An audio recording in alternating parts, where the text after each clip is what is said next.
Hello, everybody. Hey, everyone. Welcome back to Limbus Company. Yay! Hello, yippee! It's Limbus time. Welcome to patch day, guys. Hope you all having a good time. Hello, everyone. Hello. Welcome. It is patch day today, guys. We've got a new INTERVALLO, new banner, new lots of things. I hope you guys, if you guys have played it before, if you finished it, guys, you know, good luck, guys. Hope you all are doing well. Hope everything's good for y'all.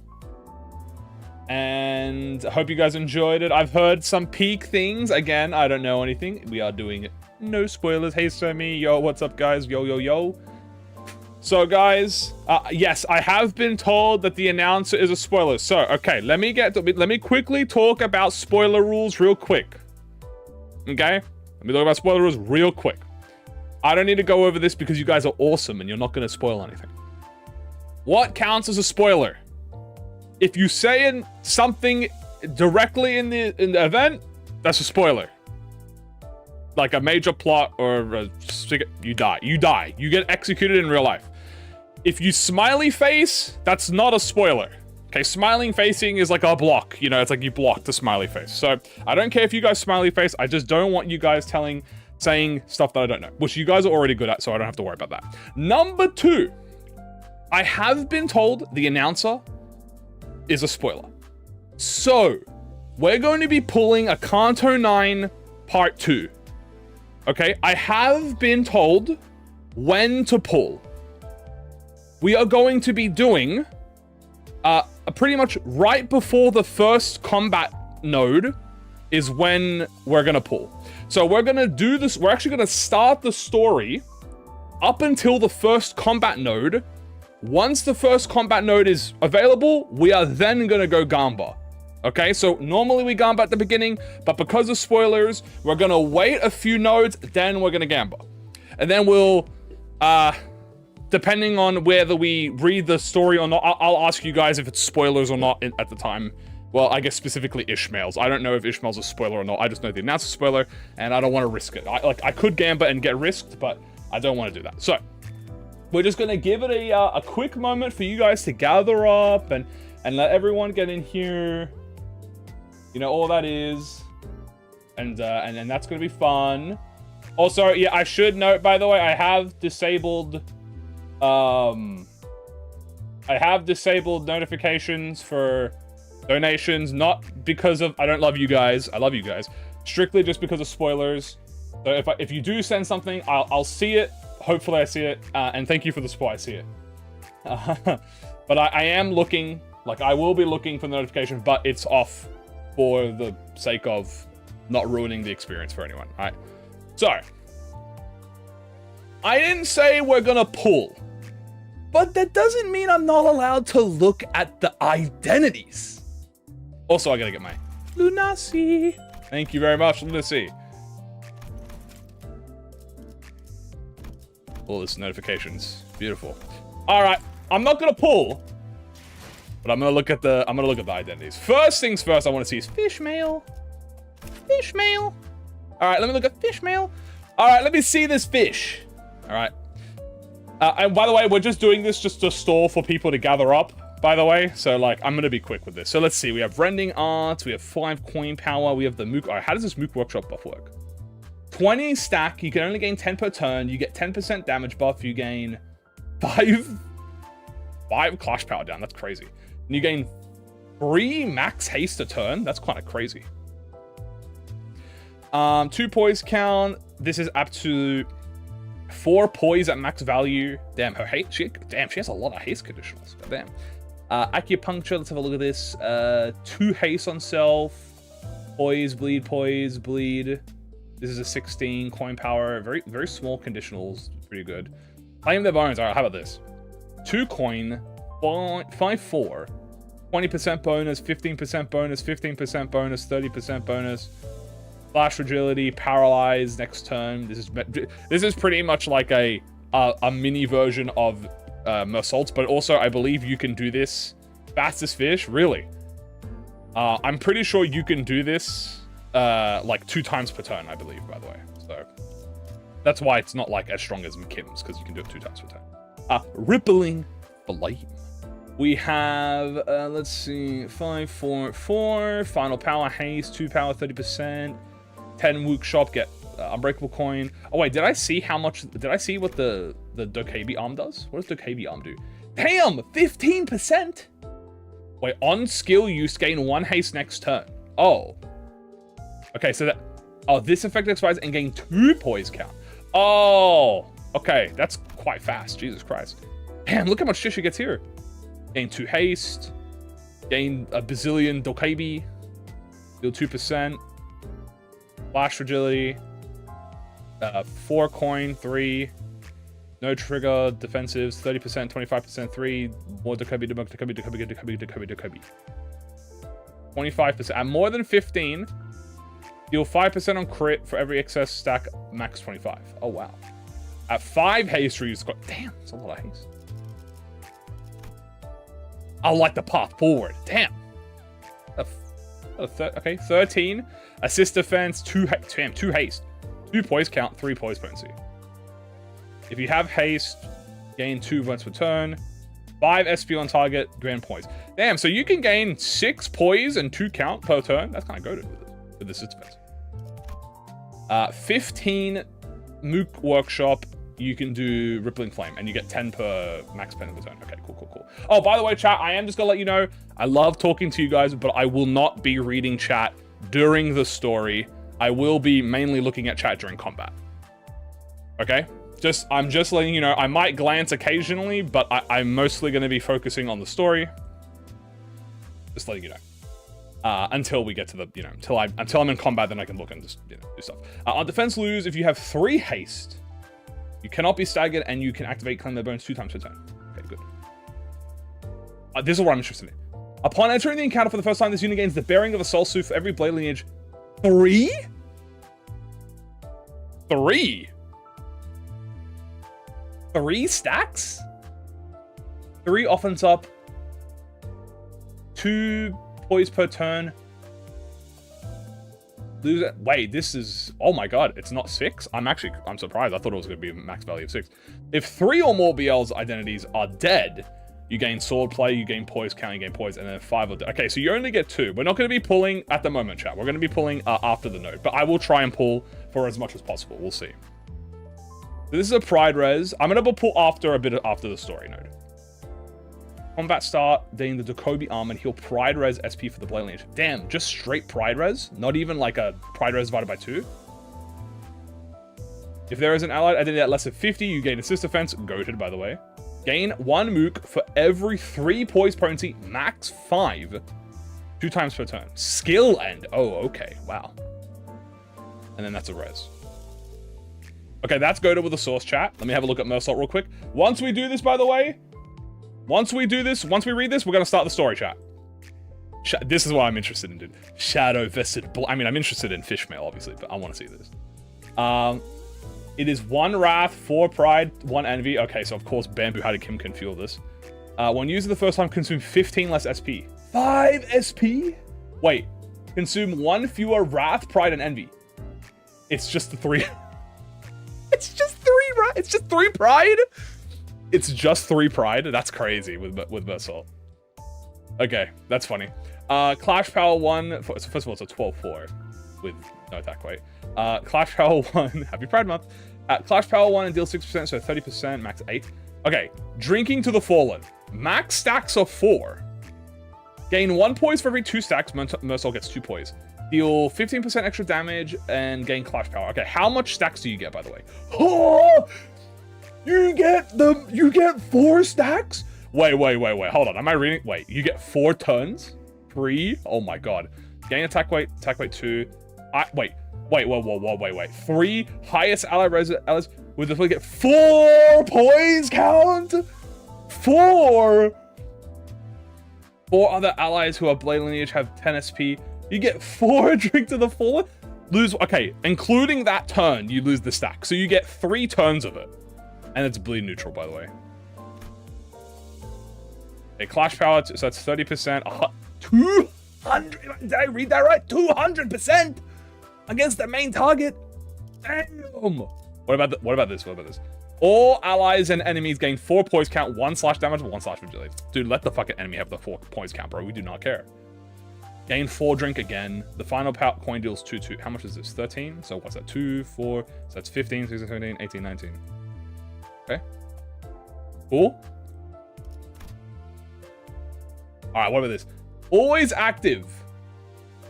Blade lineage mental exclusive. Okay, on here with a base skill inflict 2 bleed on a target. Oh, once per skill. Okay, so he just gets 2 bleed potency. That's funny. He's obviously poise. When allies defeated, you gain 1. If it's a BL, gain 2. Okay, turn star. If you have drink. Okay, let's see this. Enter the resentment. Let's have a look at this. Minute max speed 2. On hit, heal 10% of this damage. Up to 50% of this unit's max HP. He's healing better than a Blood Fiend. Blood Fiend be damn. What the fuck? Oh, what about this? Growing resentment. When a pride resin, activate the true essence of the blade. We'll read what that is. On using Yield My Flesh, you do not drop below 10. You lose poise on self divided by 2 clutch power. No max. So you can just hit 0. On using Claim Their Bones, gain 4 poise. Okay, what is this? Sword of the Homeland effect. Base attack gain final power by the number of BL allies divided by 3. Max, so 2 final power. The fuck? I'm sorry, what? If the unit is a blade lineage, also base skills gain final power 1 and deal 120. 120 percent on the single coins. It's 120. It's 120 divided by number of coins, but damn, 60% minimum. Oh, 120. Okay, gain 1 haste next turn. This affects twice. Okay, yeah. 1 staggered recover, heal, drink multiplied by percent. Drink to the fallen percent HP. Then it expires once per encounter. This affects after identity passives and similar effect. Okay, so Mersault's passive procs first. Okay, yeah, this is good with the source. Go look at Honglu as well. Let's have a quick look at Honglu chat and then we're gonna start. Oh wait, how does the music go, by the way? Oh, look at him. That's cute. Let me have a quick look at Honglu and we're gonna start. I want to pull on this. Percent and revive. Alright, hello, Mr. Lu. What do you do? Ooh, very low. That's 11. But he gets coin power, so it's fine. True Trust. This is Trust, by the way. I figured out how to say it. Base stack 3. Damn, min-max speed -2. The Pride Res. Lose a stack if the Afflicted did not hit this unit this round. 4 poise, 2 bleed count, 3 bleed count, 2 bleed, inflict 1 trues. Okay, if the target has trues, inflict trues. Trust. Coin power, Trust. 6, 12, 14, 16, sorry. 3, 3. If the target has 2 trust, consume 1, and then reuse. Inflict Evolution. When was this? 2 bleed, 1 bind, 1 less stack. Activate bleed. I mean, he's looking kind of goated with the source, no? 4 coin, 3, 3, 3. 16. Coin power 1. Evolution, 20%. If your target has trues, convert all coins to unbreakable, gain final power 1, and the final coin applies 2 bleed count, 1 attack power down. 5 poise, 3 poise count on use. Damn. 1 bind. If you do not have trust, inflict trust. Bleed count 2. You're 50% on crit. Doesn't this reuse as well? I think no. That's the second skill. 3 bleed, 1 evolution. On evolution on crit, 1 pride next turn. Damn. And that's including the 2 bleed count and attack power. This is not good with the source, by the way. Growing the Aura Bond. At poison bleed, clash power 2, gain 5 poise, gain 3 counts, inflict trust, inflict bleed. 1 bleed. 1 bleed. Prisoner transport is in a clash power 1, inflict bleed and gain poise. Okay. You can chain. This is a res passive. If your unit speed is fast, deal 10%. If he has trust, do double damage. 5% for every ally that has a slash price skill. Isn't that good with the source? 30% damage for free? That's pretty good. Ally with the earliest deployment order has bind deal 10%, and that's unowned. Okay, I've seen all I want to see. All I want to know is I want to pull. But if I want to pull, I have to start. So let's start. Also, this is INTERVALLO, so I'll be voicing it. That's right, guys. You're going to get to see my voice acting.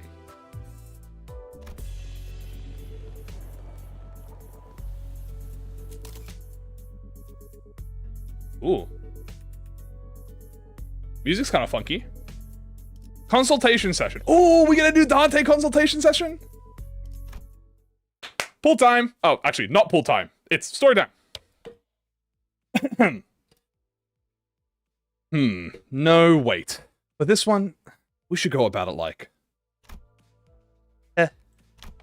No, Heathcliff's been in the vanguard for too long.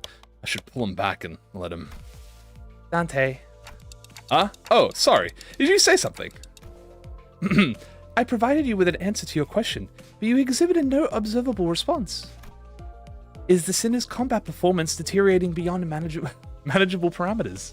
Also, she said she didn't say Faust. Hello, everyone. No, things aren't that bad, but... It's just hard to focus on one conversation when I'm trying to support battles happening in completely different places at once. Fair enough. On top of that, Rhodio's shopping chat is starting to get a little distracting.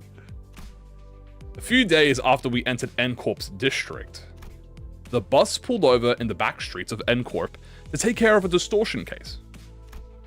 This contract was supposed to be handled jointly with the LCD team, but distortion suddenly started cropping up all over an area of the back streets called Butter Street. Without any coherent pattern, no obvious point of origin or route of spread, nothing convenient like that, and I had no choice but to split the Sinners into several groups and send them out. Oh boy. Otis, Ishmael, Sinclair, Don Quixote, Yi Song, and Mersault were on their way to rendezvous with the LCD team. Heathcliff, Gregor, and Hong Lu were suppressing distortions that had showed up from other directions. Damn! The strongest trio in history taking on distortions by themselves? Oh, and with our onboard stock scraped down to the bottom, Rhodio and Ryoshu, who were done with their share of the suppression work, were put in charge of buying supplies for the bus. As for Faust, she decided to stay behind with me on the bus. I wanted to get through the consultation sessions I'd been putting off, and I thought I might as well get myself some much needed practice with handling the new golden bow power I'd acquire, W. We broke the script. To reiterate, there are no issues requiring special concern regarding Faust. It is true that Faust has, on several recent occasions, expressed dissatisfaction with a certain Faust. However, those instances should be classified as a mere personal grievance. I mean, that's good if that's all there is to it, but... This was not the first time Faust had seemed unlike herself. Yeah, she's been acting weird since Walpurgis. Well, kind of 9, but I mean, we know why. There had been times before where she spent far longer alone than usual, lost in thought, moments where she could not produce immediate answers to questions from the other Sinners or me. Could it be you can't access the Giselle shaft? Ooh, shit. Oh, she's not happy about that. May I ask your basis for that inference? Because you're acting a lot like you did back on the warp train. Oh, shit. My Fowl is not very Mal right now. She's actually very stupid. It appears there remain occasions on which you are still capable of surprising Faust, Dante. Damn. So I was right. You really are cut off from the Giselle shaft. Wow, they actually cut her out? Like, they cut her off? That's crazy.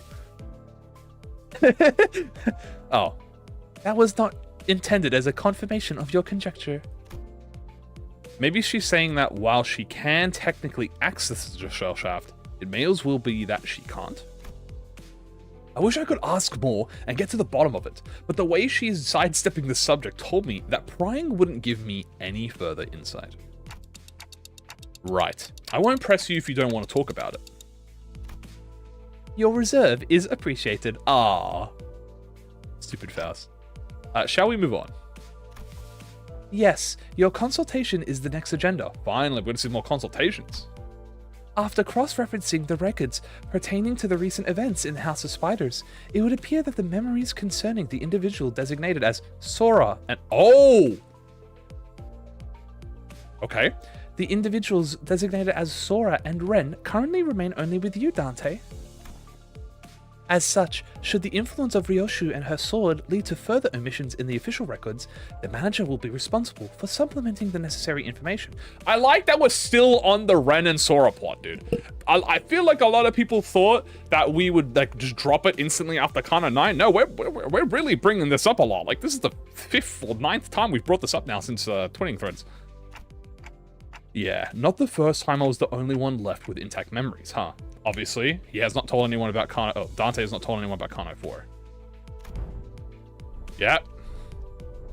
That's right. Despite K-Corp's memory wipe procedure, Catherine's erasure by the Golden Bow's power, and Ariyashiki severing people away from existence, I was the only one who remembered what had transpired.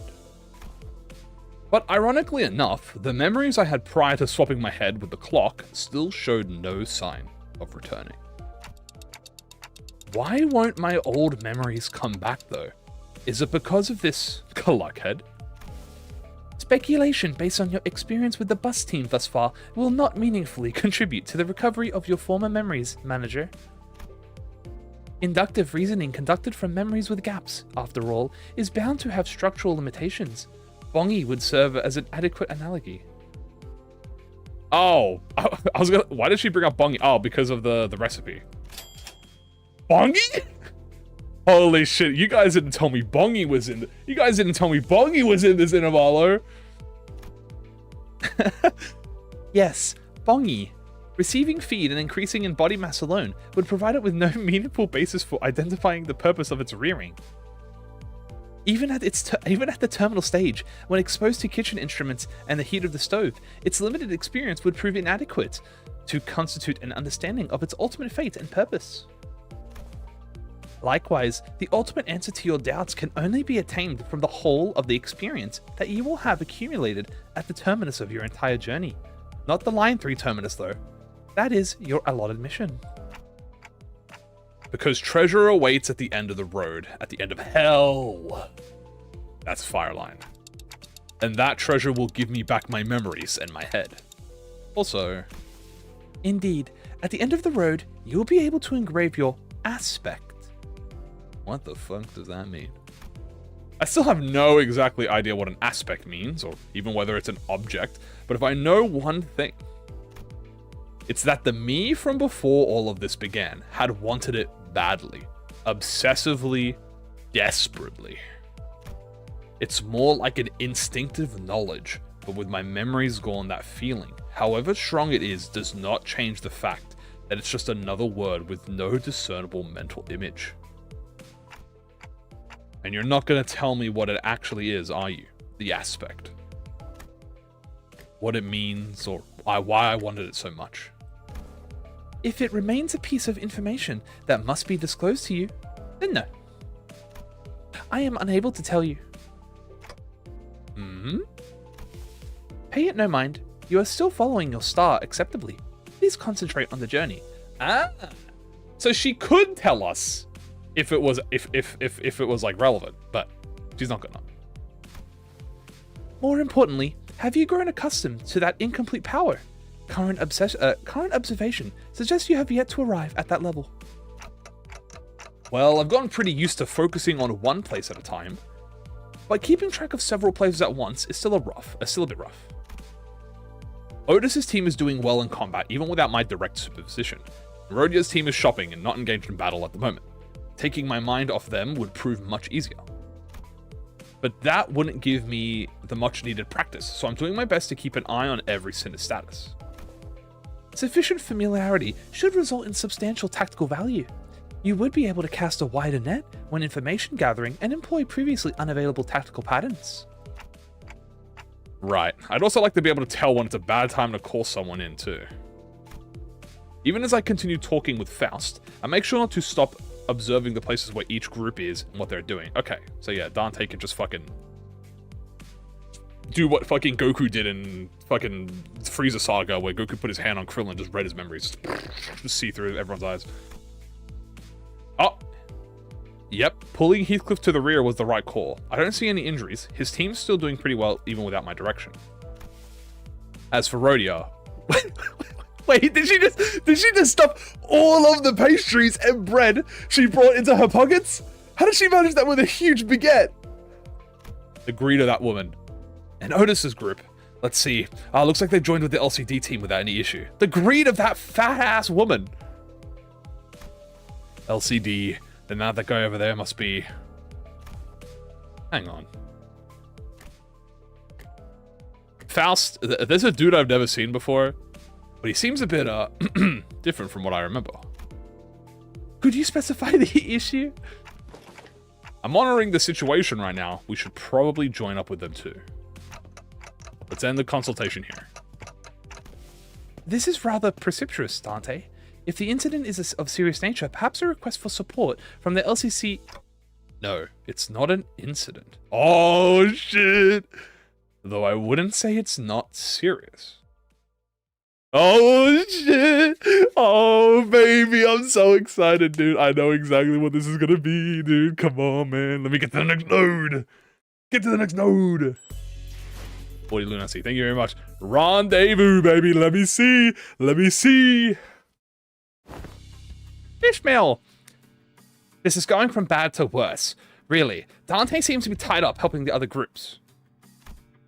Otis's command calls have been working out well enough. I'll give her that. We've managed to hold the line better than expected, but we're definitely starting to feel the strain. Why are you waving your hand all the... arm hand signals? Huh? What signals? What's swinging the arm sideways even supposed to mean? You don't know? It's scatter, damn it, so scatter! Crash. Oh my god, Sinclair! That was so close. We almost got flattened. Damn it. Even rookies with nothing but the most rudimentary of military training would have recognized a hand signal that basic. Well, we're not all trained soldiers here, are we? Oh, Sinclair. Verily, the flourish of a single hand doth indeed make a boast of chivalric elegance. Yet when thou suddenly wave thine arm about, clenching and unclenching thy hand in that mystical fashion, only to suddenly turn tail. Forsooth, I am the belly of understanding what thou hast meanest to say. To think all of that in the to think that all of the personnel on the team, only the swabby, has the discipline to interpret a basic field signal. I only picked it up during my sailing days, and realistically speaking, did you really expect ordinary people like the others to understand professional military signals? This is unacceptable. After all the operations, all of you have been deployed under my lead. You're all still ignorant when it comes to non-verbal signals. I don't think even Dante would know those signals. Yep. Might as well be splitting hairs, literally. Let us appease our agitated hearts and follow Miss Otis's instruction. We should disperse and withdraw. Yizang! Oh. Megaton landing! Slam. Hey, pretty cool, huh? Let's face it, I know how to make one heck of an entrance. Ezra! Yay! Look at her. Whoa! Are you supposed to be cleaning up the distortions upstairs? Huh? Oh, finito a million years ago. You guys were taking forever, so I figured I'd take a peek and lend a hand. You're welcome. Split by your thundering descent, the floor's form and shape are now crushed beyond mending, sunken deep enough to be akin to the incipient of a wellspring. Don't you worry your heads about it. That's all up the teams to take care of. I love this little creature. Anyway, that should be all of them, right? The force of your landing neutralized the last of the distortions outside of the building. Great. Can you check out the distorted peeps' faces and clothes? Their faces are all segmented. Makes my skin crawl. Not a pleasing sight. As for their attire... This one appeareth to be a sweeper, and that one yonder bears the attire of an ordinary fixer. Sweeper. And this distortion I landed on, probably a local resident, judging by the clothes. Did any of you happen to see anything nearby bursting with a big pop and a flash? Nay, not once. Okie dokie. You know what? Then let's all head upstairs. This suppression request is kind of a pain. We'll need to put together a nice, neat plan before we start poking it too hard. A plan, sayest thou? How is this not mere matter of slaying distortions where they stand? Huh? Wait, did nobody brief you? This has often been the structure of our assignments. We are given instructions, we perform them, and only afterwards do we begin to perceive the nature and contour of the task to which we have committed our hands. Really? Well, I guess every department has its own way of doing things. No big deal. I'll explain everything once we're upstairs. Oh, by the way, you didn't get to meet the whole team last time, did you? Only our new girl. This time, that dude. I mean, Mr. Bamboo Kim's also here, so... Huh? He's okay now? Sure he is. You'll be surprised once you see just how okay he is now. But last time you said he was still under treatment. To be precise, I believe Miss Angdu stated that his mind is yet to regain its former tranquility. That? What the fuck is she on about?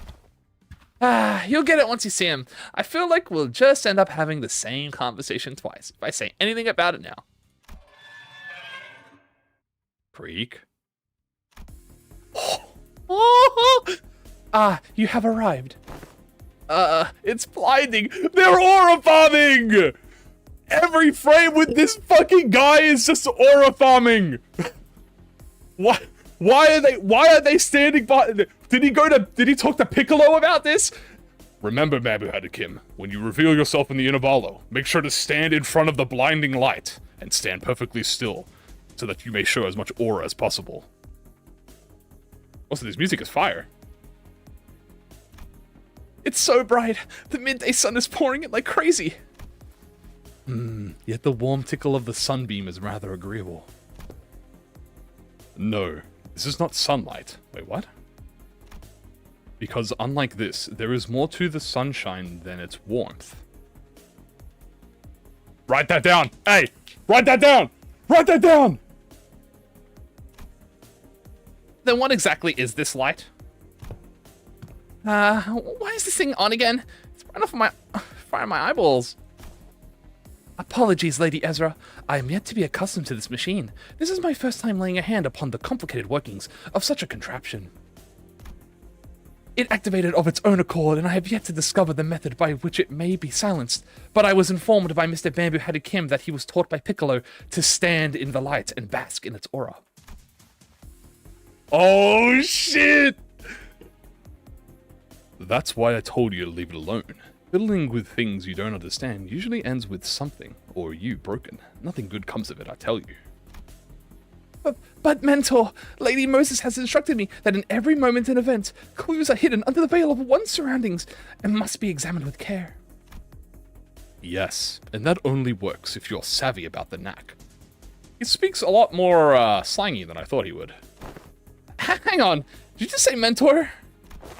Had I not yet afforded a proper opportunity to introduce him to you, this here is the esteemed leader of the Blade lineage, who is all but a master under whom I have apprenticed. Do you really have to dress it up like that? I told you I only took on the role because there wasn't anyone else around to take the job. Switch, where's the switch? Gotcha! Huh?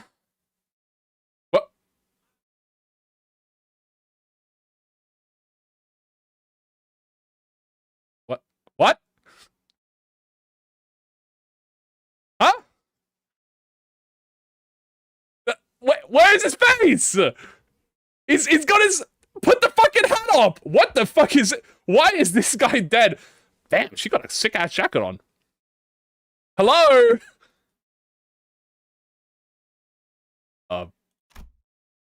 Huh? Goodness.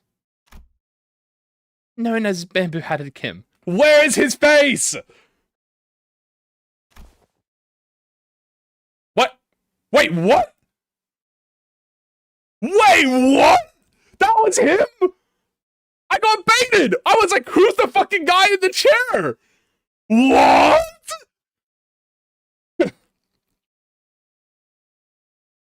What? I thought that was like a dead guy. Yeah, that's me. Guess I should say pleased to meet you folks. That is not who I was. Who the Bamboo? That's Bamboo Kim? What the hell? He kind of look like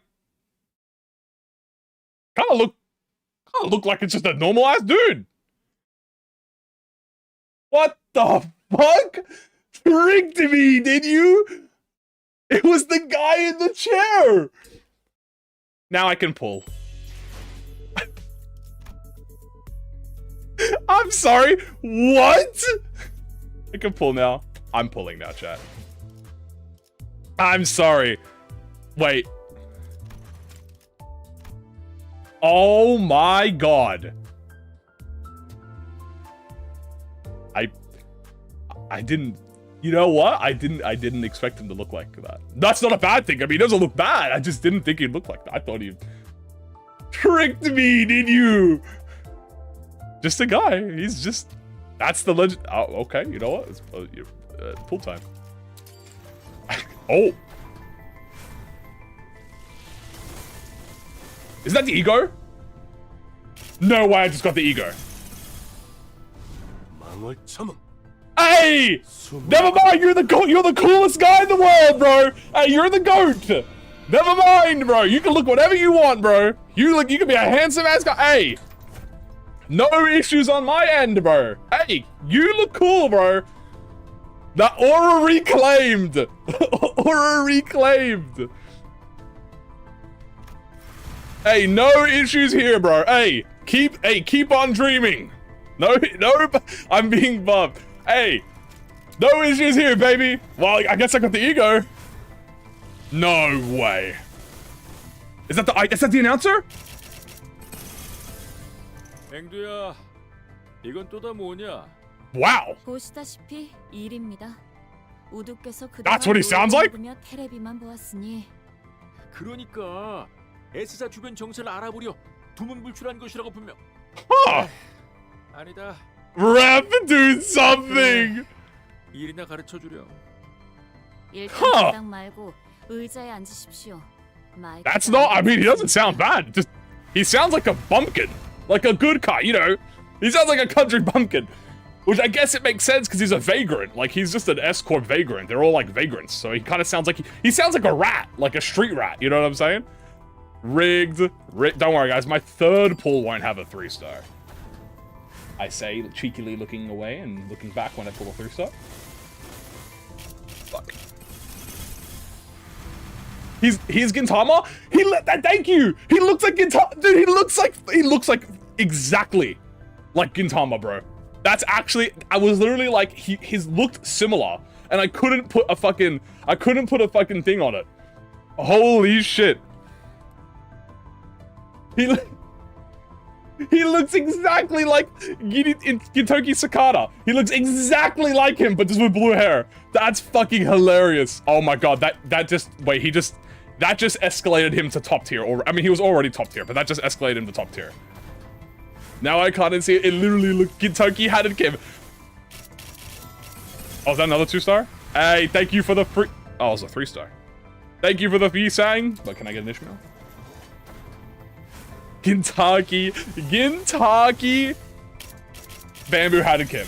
That's crazy. People hating? Are there people hating on him?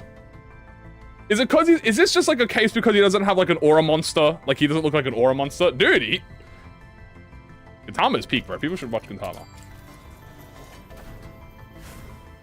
Oh! Kim Ji-hoon! Grant me the 3-star! Hey! Glaze Kim! And Kim glazes you!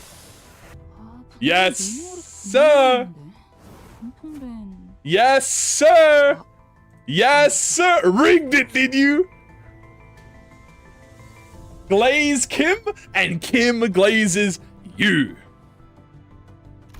Thank you, director. Oh my god, the Ishmael! Look at all the, oh my god! I'm surrounded by Ishmaels! Oh my god!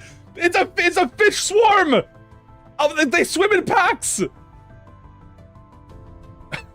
Oh my god! Fish, fish, fish, fish, fish. Well, I got triple fee. So, That's crazy, bro. Nah, that's insane. I gotta put that into I gotta put that here now. Nah, I'm fucked for Walpurgis. It's over, bro. It's over, bro. I got everything in 60 pulls. I can read the uptie. Okay, should we read the uptie now or later? I mean, we were in the middle of the story. It's called a school. Oh, that's true. No sun has ever risen without a shadow cast, so this blank too shall I accept. Only I alone remain unshamed to use the name Blade Lineage and Shade. Later. Alright, we'll read it later. We'll watch it later, because we're in the middle of the story now, so we'll watch it later. Alright, let's, I guess, make a team. Well, I'll level them up real quick. Don't have to worry about this. Don't look at my thread. Don't look at my thread. Don't look at my thread. Don't look at my thread. We'll watch it later. We'll watch it later. Because we're in the middle of the story. Obviously, Blade Lineage team. I mean, Hadoi, yeah. Obviously, we do Blade Lineage team. Don't look at my thread. Don't look at my thread. It's bugged. Bug thread. Okay. Fish mail. Where are you? Here it is. Fish mail. 2,000. Ignore. It's a bug. It's a bug. It's a bug. It's a bug. Okay, we'll watch. We're gonna read this later. Holy fuck, Zem. How do you have so much thread? I don't have anything to uptie anymore, chat. Remember, oh shit. We uptied the last thing. We have nothing to uptie anymore, so I've just been saving thread now. Alright, we're gonna watch this later. Watch this later. She's so cute. Remember when we uptied my final ego? Well, after that, I haven't done anything. Yeah, we're gonna do full blend lineage. And we're gonna use the new Honglu ego. I assume someone has it. Was it 60-60? Yeah, it was. Boop. Okay. Let's make a play lineage team real quick, I guess. To get ready for the combat node. New Honglu. Yeah, I guess I'll do Blade Lineage Kurkoma, I guess. Yeah, we're gonna put Honglu in here as well, chat. Blade Lineage. Oh, we're gonna do Honglu because Honglu's gonna be the support ID. But we will put in. I got the announcer. Yeah, we're gonna use the announcer too, chat. Don't worry. As we'll just do BL Kurkoma. Fish. She looks cute. What do I like more? I like this uptime more. Look at that. Oh, she's so pretty. She's so pretty. Wow. Yeah, I'm so cooked for Warp chat. I don't know what to tell you. Actually, I'm cooked for Thumb Duo, bro. We're so cooked for Thumb Duo. And yes, even you, Blade Lydia Jodas. And yes, even you, Kurokoma, Captain Gregor. Alright, I'll be real quick with the ego. Let's just do like Sun Shower, I think. We'll do Fell Bullet for killing the fourth match flame for the buff. That's not Faust? Oh shit. Sorry. I just saw blue and I picked it. My bad. I just saw blue and I picked it. I'm sorry. This Donkey do Yearning. Red Sheets because it's poise. Wishing Con because it's also poise. Ryoshu. Contempt. We'll do Tharkagia. We'll do Red Eyes. Soda because you guys love Soda. Obviously, we're gonna put the new ego in. Shadow Vest. Blade Singer. Put in Regret as well. We don't have to worry about Honglu. How many pulls? 60 pulls, chat, to get everything, which is kind of fucking nutty. I ain't gonna lie to you. No meme on a peak. What can I say?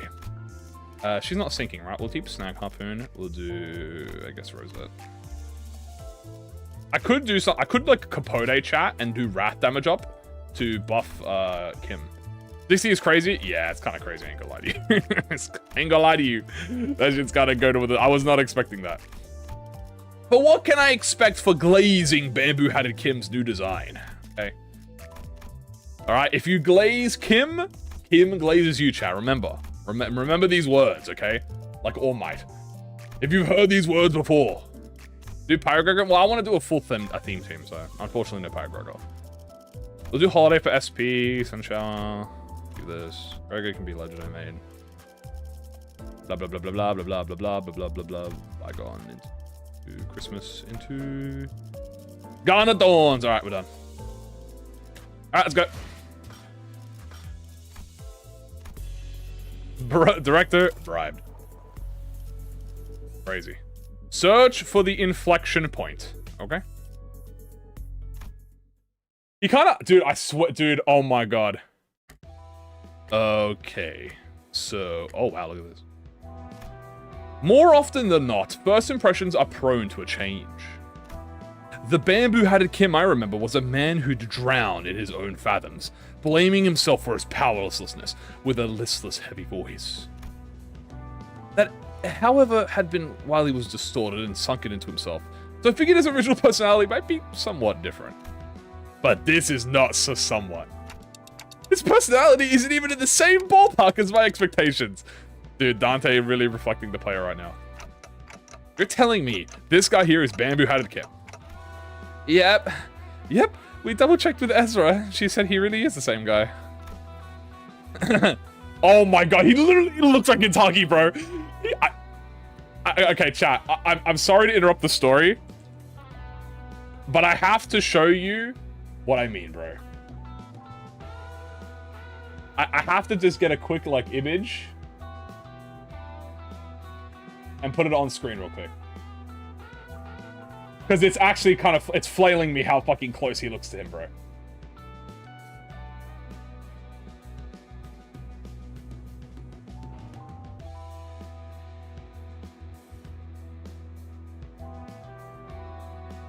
Look at him! It looks almost fucking 1-to-1, bro. Look, it looks 1-to-1. I'll put it smaller so it's like head level, right? He really does look like it's 1-to-1. I could actually just replace his head, bro. There you go, guys. Bamboo-hatted Kim, guys.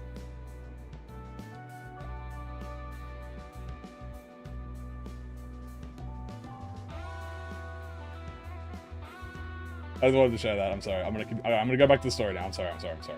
All right, back to our glorious Intervallo. All right, now back to our glorious Intervallo. What do I give him now? Whoa there, fire on your head's not hot at all. Fascinating stuff. Can you? Okay, can we check again, just in case? I really can't wrap my head around the fact that this is the sullen, serious man who we'd fought. Just look what he's doing. He's rubbing my face all over like he's checking out some kind of mantelpiece ornament. Lots of ticking and talking going on. That's supposed to sound like them talking to you folks, huh? Oh my god, he literally is a hood rat, bro. Look at him, look at his face. Further confirmation would be redundant, Dante. This individual is conclusively identical to the one designated as Bamboo-Hatted Kim. I got no idea what you folks are so suspicious about. Angdu, just what exactly have you been telling people out there about me? They're all staring like they've seen a ghost. I told them you are a gallant and formidable warrior, Mentor. Oh, by the way, look at her new bangs, by the way. She looks so cute with her bangs on. Ah, they gave her bang. They nerfed her forehead. But she looks very cute with her. But I didn't mention that because I was too busy fucking... Why my guy said about this, but he looks very adorable. But they don't look like they've heard the most flattering things about me. There, don't you hear it? The faint undercurrent of disappointment in the ticking. I also told them that you are a man of few words, but with how much affection for the followers under your command.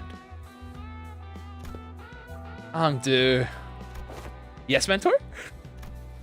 That's a complete and utter lie. Man of few words is definitely not something you can say about a guy who's as talkative as me, don't you think? What? What do you mean he yaps all the time? What do you mean she was just wrong? Yet I spoke no falsehood, although your conduct is rather shallow and perhaps less refined for a leader of an organization. You are much more reserved and tactful when conversing with those unfamiliar to you, are you not? Ah, she's a goober. She's a stupid. No matter who may one be, one is bound to inspire either approval or disapproval from those around him. So, I refrain from mentioning any truths that might invite the latter. To even hint at anything that might tarnish the reputation of my master would not be unlike spitting on his name, and mine, by extension.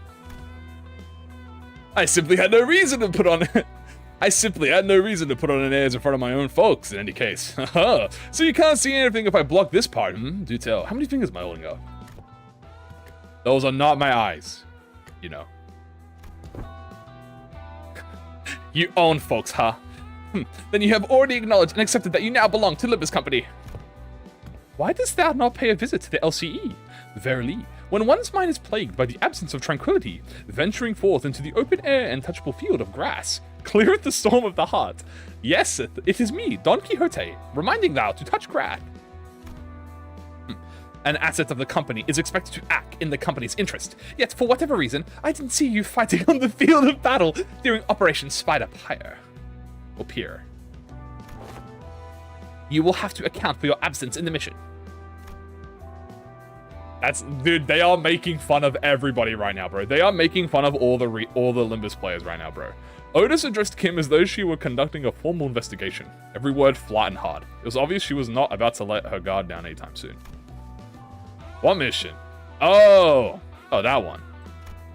Kim finally seemed inclined to assume a more serious disposition. He stopped peering into my face and turned toward Otis. Although his hand was still on my head. Alright. Clearly there's some disconnect in expectations here. Listen here, you. I'm really not all about hard, bothersome work. Get what I mean? What? What do you mean he's a bum? No! What do you mean you don't care about bothersome work? The real disconnect was between his stoic expression and the words coming out of his mouth. What? Oh my god, even... What? So let's talk about this kind of fellow I am. Meet the resident layabout, who's forced to do his job with a frown, too. I might add, only when he gets absolutely no other choice. I'm really not some big shot Angdu's apparently been promoting me as, folks.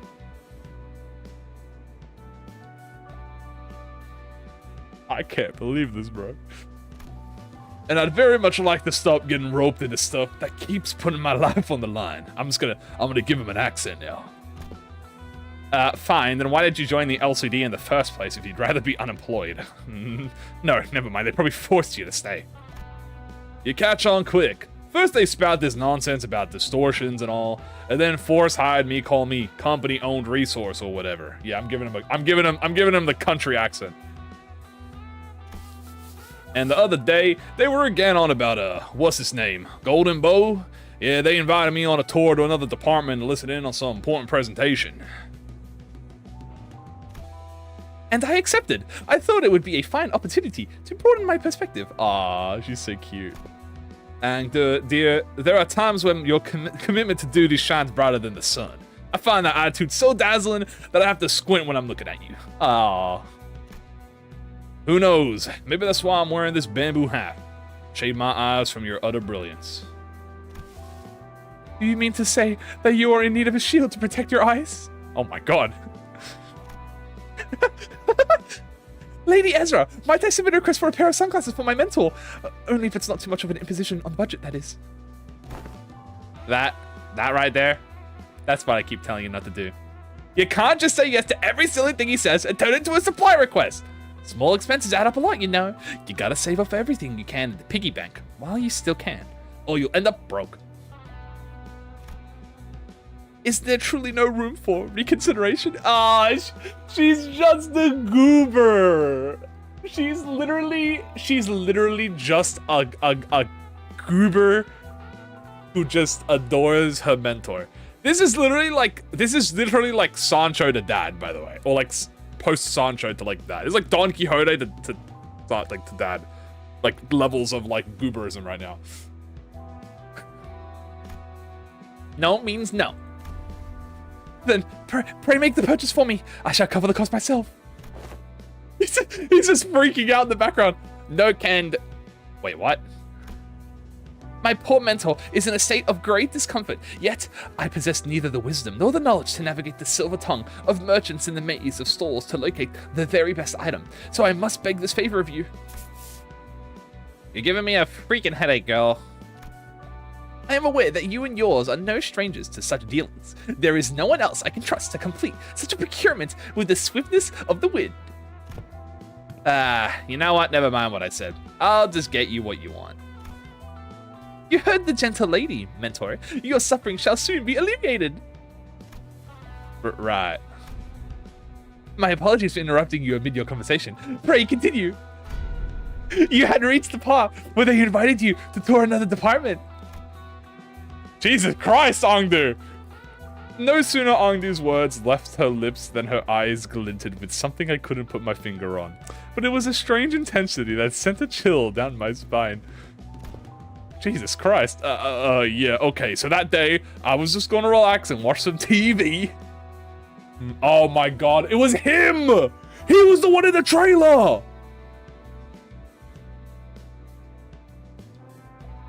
It was Kim talking about, I want to watch some TV. I'm thinking, who the hell is this guy, bro? Who is this bum talking about watching TV? It was Kim! Well, good on you for showing up to work today, I guess. Let's say there's a debt to be repaid. At least you understand that we are indeed indebted to the company. Yeah, I suppose I do. Kim's gaze lingered on Ongdu's prosthetic arms as he answered. Aww. Oh, Miss Ongdu, your arms. Only after following Kim's gaze did Sinclair seem to notice Ongdu's brand new prosthetic arms. The last time we saw her, Ongdu had lost both her arms, and I remember Ezra asking her to sit tight and choose what type of prosthetics she wanted. Those arms are probably it. Ooh.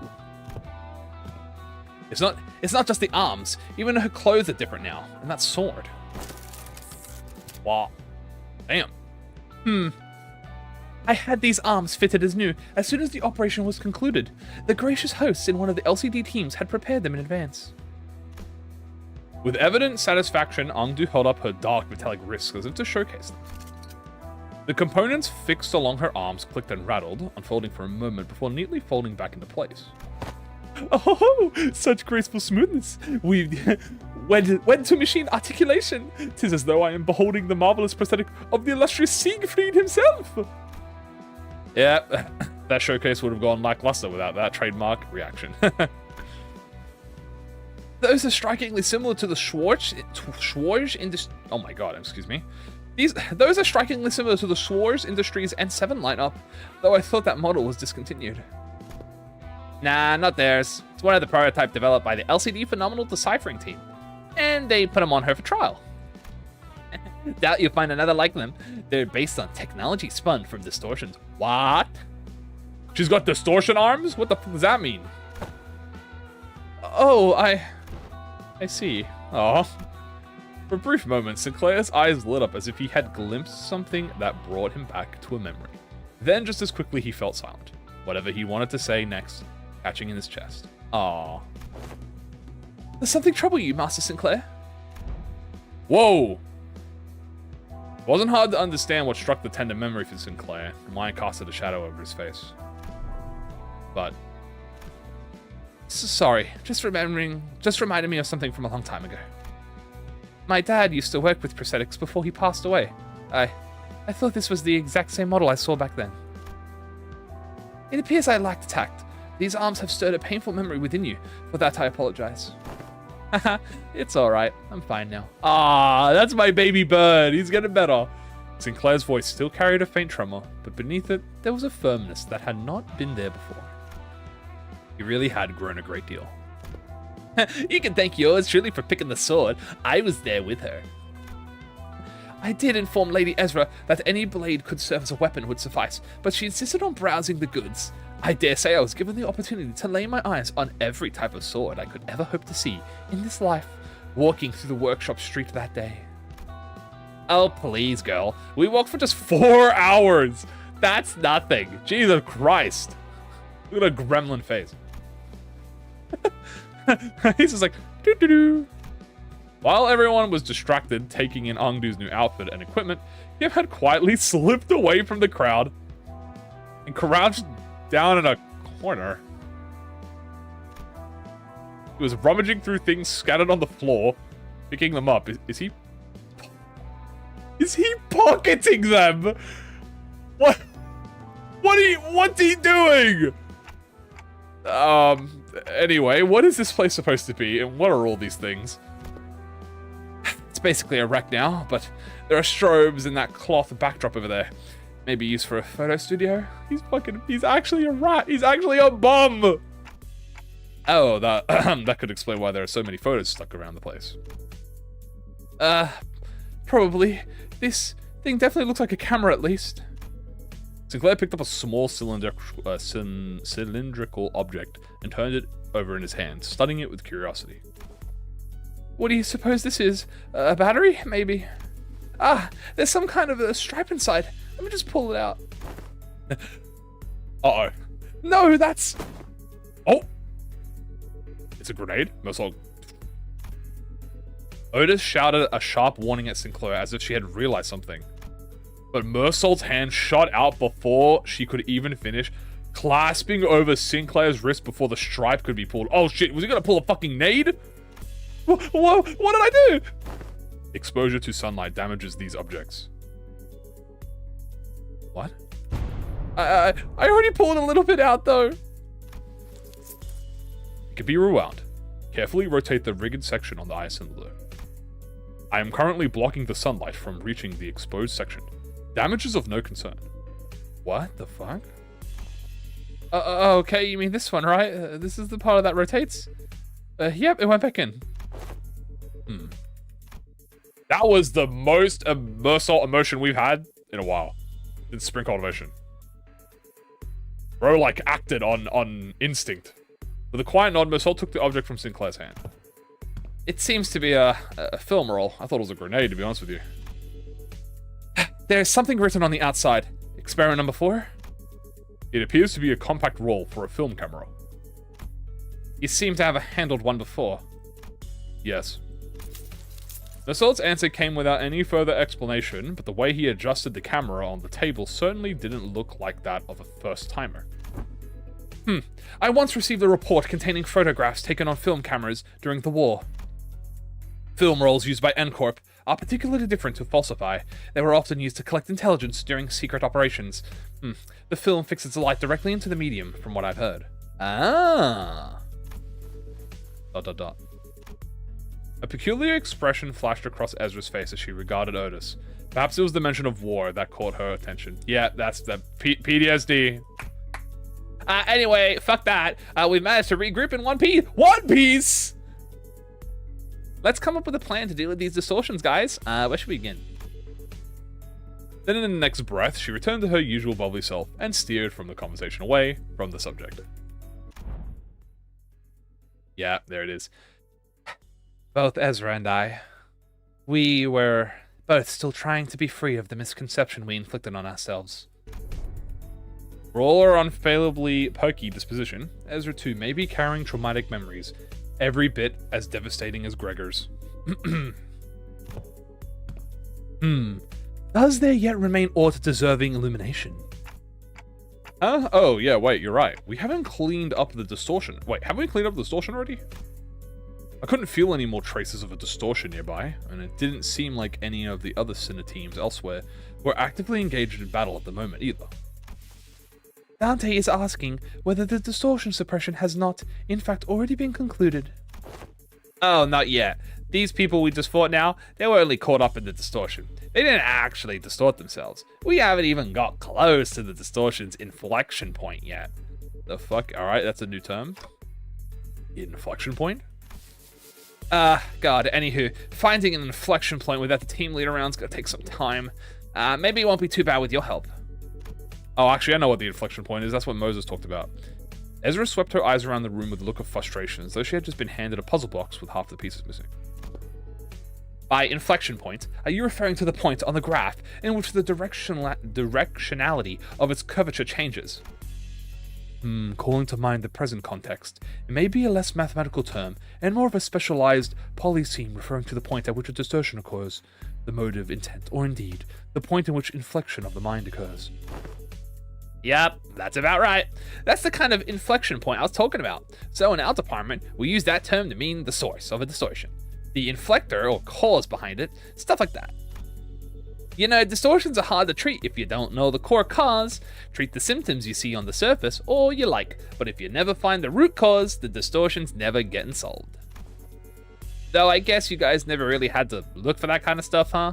Your boss clock opened the door into their fathoms or whatever, right? That's true, that's a unique thing we can do. You mean a dungeon of the fathoms? Yeah, that's the one. From where we're standing, distortions are really high maintenance, time-consuming headaches. It's one thing to somehow manage to locate the inflection point, but curing it is another thing. But you guys can just march straight into someone's heart, knock the snot out of everything in there, and then ta-da! Patient ready for discharge. That's how it works, right? Ugh, not gonna lie, I was so jealous when I heard about it. I almost bit my sleeve off. Verily, I had thought your team would set about resolving distortions once the foe was vanquished, as we all won't do. Was that not so? Course not. Why would anyone come to us with a distortion suppression request if it were that simple in the first place? But yeah, most of the time, peeps try brute force approaches to it first, and when things go south, they send requests to the company or to our detective's office. Oh, so she still has the detective office. That's good. That means the client this time must have been... Bingo. Apparently the residents of Butter Street had all chipped in to commission all kinds of agencies, like the Zwei and the combat specialized fixer officers. None of them could actually do things right, and the job got passed on to us. Meaning, the distortion phenomenon related to this kind of photograph is still occurring unchecked somewhere on the streets. Exactly. That's why we gotta find something. Anything that might count as a clue. Ezra gazed down at the people lying on the floor with a complicated expression. Neat ash grey suits and the logo on the collars of their uniform and a briefcase. Hey, isn't that N-Corp's logo? Come to think of it, wasn't Mersault... I was once employed by N-Corp. What? You used to work with those people? Yeah, he did mention that he used to work at N-Corp. Maybe he can offer us some insight. You know who these guys are, Mersault? Yes, manager. These are N-Corp Class 2 staff members, given the camera briefcases in their possession. They are likely members of the pin frame team of Service de Clou. Clou? Service de Clou, I assume? It's French. Mersault recited the information as though he was pulling it from a file he had already sorted and placed in the back of the shelf in his mind. Okay, pin frame team. Anything you can tell us about them? Yes. It is one of N-Corp's many field departments related to information gathering and processing. Their primary duties include the handling of N-Corp's internal information, analysis of N-Corp's internal intelligence, the sorting and arranging of N-Corp's internal information, and intersector. Okay, that'd be enough, thanks. Oh. Whoa, is he a talking encyclopedia or something? Yeah, another thing to be jealous of. You think it'll be okay if we borrow him sometimes?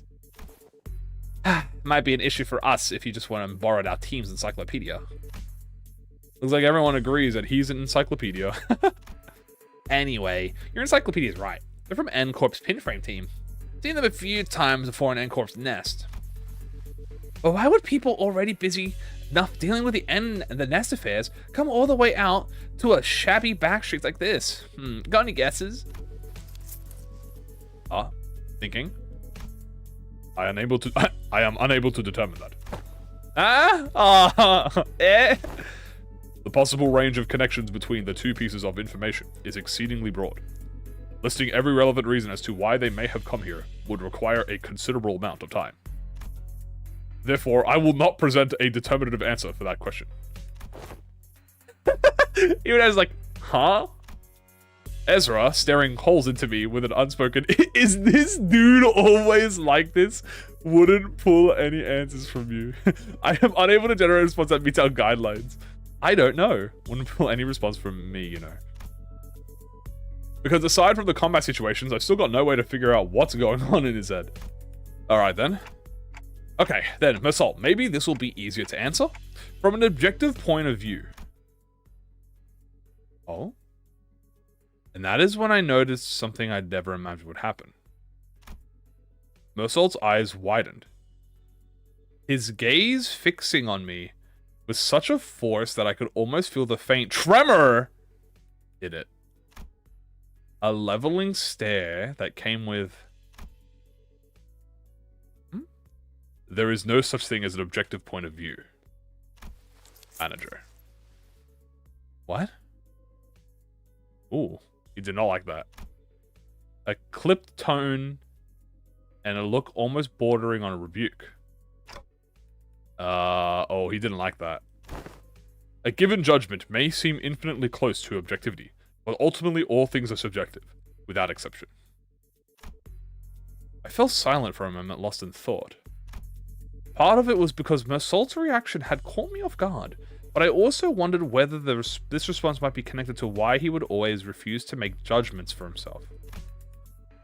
And if this has something to do with his turn, which I know is just around the corner. Got it. Then tell me the 3 subjective reasons you think are most likely for why these people had to come all the way into the backstreets. I need to understand who he actually is as much as I can. Oh, that is our first real bit of Mersault emotion. Because I'll never know when I get another chance to really get to know him if I brush this off with a simple, oh, I see, my bad, as usual. Yes, manager. I would presume that their mission was one of all of the following. Retrieval of a video recording or recording in violation of NCorp taboo. Prompt elimination of the violator. Contact with an informant in the backstreets collaborating with NCorp's Nest. Or identification and arrest of a wanted individual or individuals designated by the Nest. Taboo? You mean those people could be taboo hunters? Nah, no way. They don't send out taboo hunters for every single violation, you know. Like, wings usually leave minor taboo violations to be handled by subcontracted fixer officers or employees of the department in charge. I'd say these guys here are NCorp staff. Miss Angdu, what are you looking for in their pockets? I am looking through their belongings for enlightening clues yet to be hidden in the sleeve of the fold of their garments. Lady Moses has been gifted with the art of discerning the truth from what lies before her with but a single glance, yet my eyes are foreign to such a teat. Let me take a look too. This is an employee card, and okay, this one's a wallet, so let's put that back. We don't want to be robbers. Aha, this might be it. It's an order missive. Ezra pulled a sheet of paper out from an NCorp staff's coat and read its contents aloud. Work details. Elimination of the individual of a Category 3 taboo violation. Address, Butter Street. So this is the place. Which means that all of this might be pointing to something. Whoever used to work in the studio and the distortion phenomenon might be connected. Yeah, now that you mention it, when that whole pop and charge thing happened, it did kind of feel like a camera flash. Alright, let's start by combing through this place. Let me know if you find anything suspicious. Ooh, at long last, half the hour arrived for my debut as a detective. For soon! Don Quixote must have been miffed for not getting to play the detective back in T-Corp. No idea where she'd been keeping them, but she immediately pulled out the detective props that had been given to Rodeo Ryoshun Honglu back and then. What? She was holding on to this woman! She's holding on to the. Please tell me we get a new sprite. Please tell me we get a sprite with that. Verily, I had foreseen that the day would come. Fortunately, Otis wasted no time putting an end to Don Quixote's badly timed shenanigan. A sharp dressing down from her was enough to make us dejected, chivalric adventurers stuff the costume away. No! No, I wanted to see her in the costume. Okay, then we should get moving too. No, I wanted to see her in the costume. Oh, I was just like, don't fucking do that shit, Don. It's like, oh, but I wanted the costume. All right, well that was W. First fight, misconceptions. All right, that makes. Oh, I get it. It's only the blade lineage. Only the blade lineage identities, chat. That's quite funny. Now that is quite funny.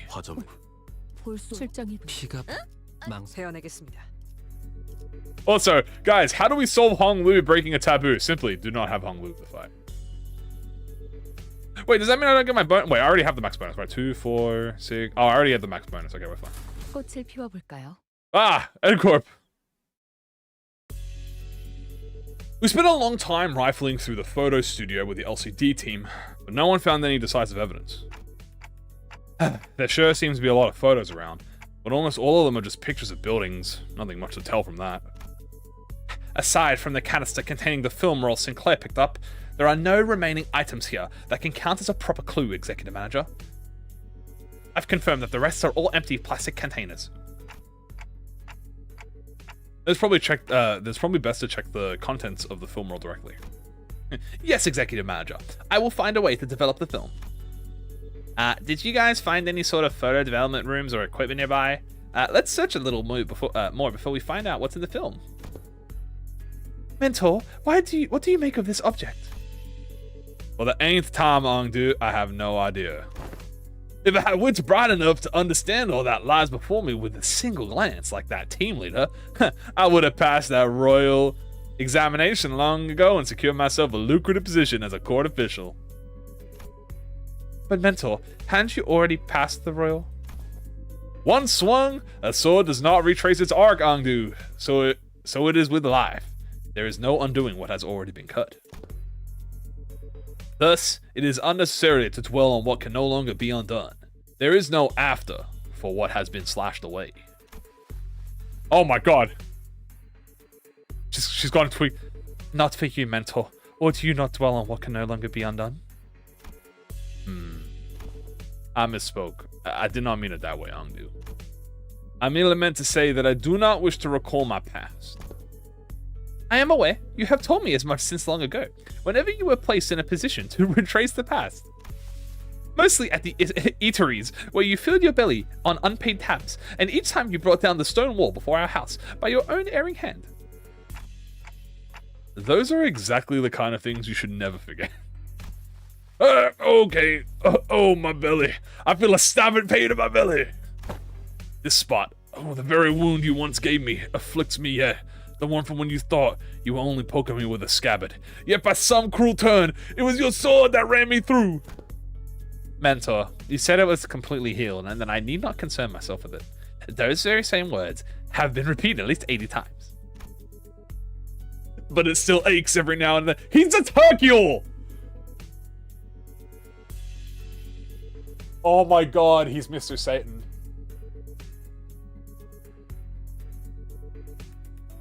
Oh no, he's just Mr. Satan. We have Limbus Company's Hercule. It's fucking bamboo-headed Kim, bro. I am the world's greatest martial artist. I am Mr. Satan.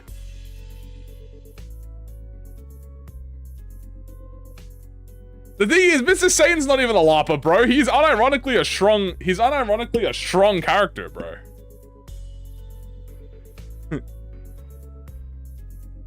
But it still aches every now and then. Chiefly when I hear your sharp cutting words that I really don't want to hear. Is that so? Ongdu suddenly pulled out a sheet of paper and began furiously writing something down. What's this? What's this? I have written down the words that I have just said. If hearing my sharp, cutting words afflicts you so, perhaps reading them instead would cause no suffering. Oh my god. Kim's face began to contort like a wet dish towel being wrung dry. I really can't believe that this is the same mentor Ongdu follows so devoutly. Where's all that dignity and forbearance Ongdu said he had? Young Ongdu, there is a matter I would ask thee. Apparently I wasn't the only one who felt that way about him. Pray, speak freely. This, may perhaps be a discourteous inquiry, but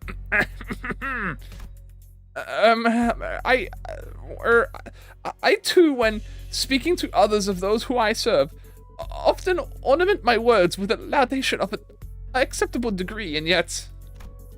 I understand your concern, Lady Don Quixote. I suppose this is your first time seeing Mentor with his shoulders so unbraced and his bearing so loose. In truth, when I first beheld him, I also wondered whether such a man could truly be a leader worth placing my faith in. However, upon my honor, I assure you that I have never once uttered a falsehood when I spoke of him to you. My respect toward the blades of my own and foes alike, my determination to safeguard what I must be protected. Naughty! Yeah, thank you for the naughty! I appreciate it. Even should my arms be torn apart, all of these are undoubtedly the teachings that my mentor has imparted onto me. Nari. That's right, she said Nari. Why is Don taking all of the baddies? Thank you. Really? Why, if fortune should grant the opportunity, you may witness Mersault's true self someday. That is to say, if we let ourselves be carried by the currents of the river, to arrive at such a chance. Angdu gave her prosthetic arm a casual sweep, smiling sincerely as though she truly believed every word she said. Then leaning closer to Don Quixote, she whispered. Besides, unless I speak with this feigned stern ignorance, there will be no end to his digging in his heels. I would ask for your trust, for all is aimed at his benefit. Okay, so when did we turn Angdu into a tsundere? Fortune, thou hast been too burdened with the trials of serving your superior. So that's what it was. I get it now. You turned into a tsundere. Whoa! This is as I witnessed the budding of this particular bond of commiseration and camaraderie. She's a yandere? Yeah, oh, no, yeah, she's a yandere. You're right, not tsundere. Sorry, tsundere is the other one. I'm sorry, I'm a LARPer, my bad. Our chivalric friends, the doors leading outside were flung open with a loud slam. We have arrived at the target location. It appears that the advanced party has already been defeated. Last two pin tramming staff. LARP noticed, yeah, LARP detected. Sorry, I said the wrong dere, my bad. Wait, who are these people? Didn't they say there was only a singular violator? Ah, crap. It looks like it's too late to talk our way out of this. Or whatever excuses we come up with. Oh boy, this is not gonna go well. The same thing happened last time when I saw the N-Corp employees. I thought we had the wrong intel, and all of a sudden... Ah! Oh. A sudden flash blinded my vision white. As though I had stared straight into a burst of searing light, so intense and bright, it made my head swim. Yeah, there was this same puppet, With my vision blinded, the only thing I could make out was Ezra's soft murmur. Until even that came to a stop as her breathing hushed. What the fuck? Oh. It didn't take long for me to realize what was happening. Whoa! Are we in the Fathom? Seeing it again doesn't exactly warm the heart, wouldn't you say, Angdu? Though S-Corp may indeed be passing through hard times, this alley was not quite so wretched in form, was it, Mentor? Is that right? Looks much the same to me. Ah, this place. Did we just get teleported to S-Corp? Wait. Oh, we're just in S-Corp? District 14? What, not even in a Fathom? We're just in S-Corp? Did we just get teleported to S-Corp? Oh. No, Dante. Though it generates a considerable sense of verisimilitude, this is... I think I know what this is. This is a presence I haven't been able to detect until just now. Somehow it was now surrounding us, saturating every corner of the space where we stood. The dreary stone walls, trees bent and... Yeah, we are in a Fathom. Trees bent and coiled in grotesque forms. The sheen of the light and even the air we breathe. All of them pointed toward a single phenomenon. This. Yeah! This is the depth of a Fathom. Fathom made entirely out of the distortion. Distorted Butter Street District 14. Huh. Fire. There are completely different distortions where the N-Corp employees were just a moment ago. Executive manager, it's... Oh, this is exactly it. This is what I was trying to explain. Whoa. Ugh. What the fuck? Are these the taboo hunters? Shunokun? Ooh. Where Ezra pointed, the people in smart, neat suits had vanished, and in their place, figures clad in blood-stained dopa robes were approaching us with dragging and easy steps. Right, fuck, we gotta fight first and talk later. Ready, Angdu? My blade is poised to strike Lady Ezra. And, wait, where's the bamboo-headed dude? I am afraid he has already taken his leave. He said he had no desire to cross blades with the Shunakuns of S-Corp twice. Oh, shit.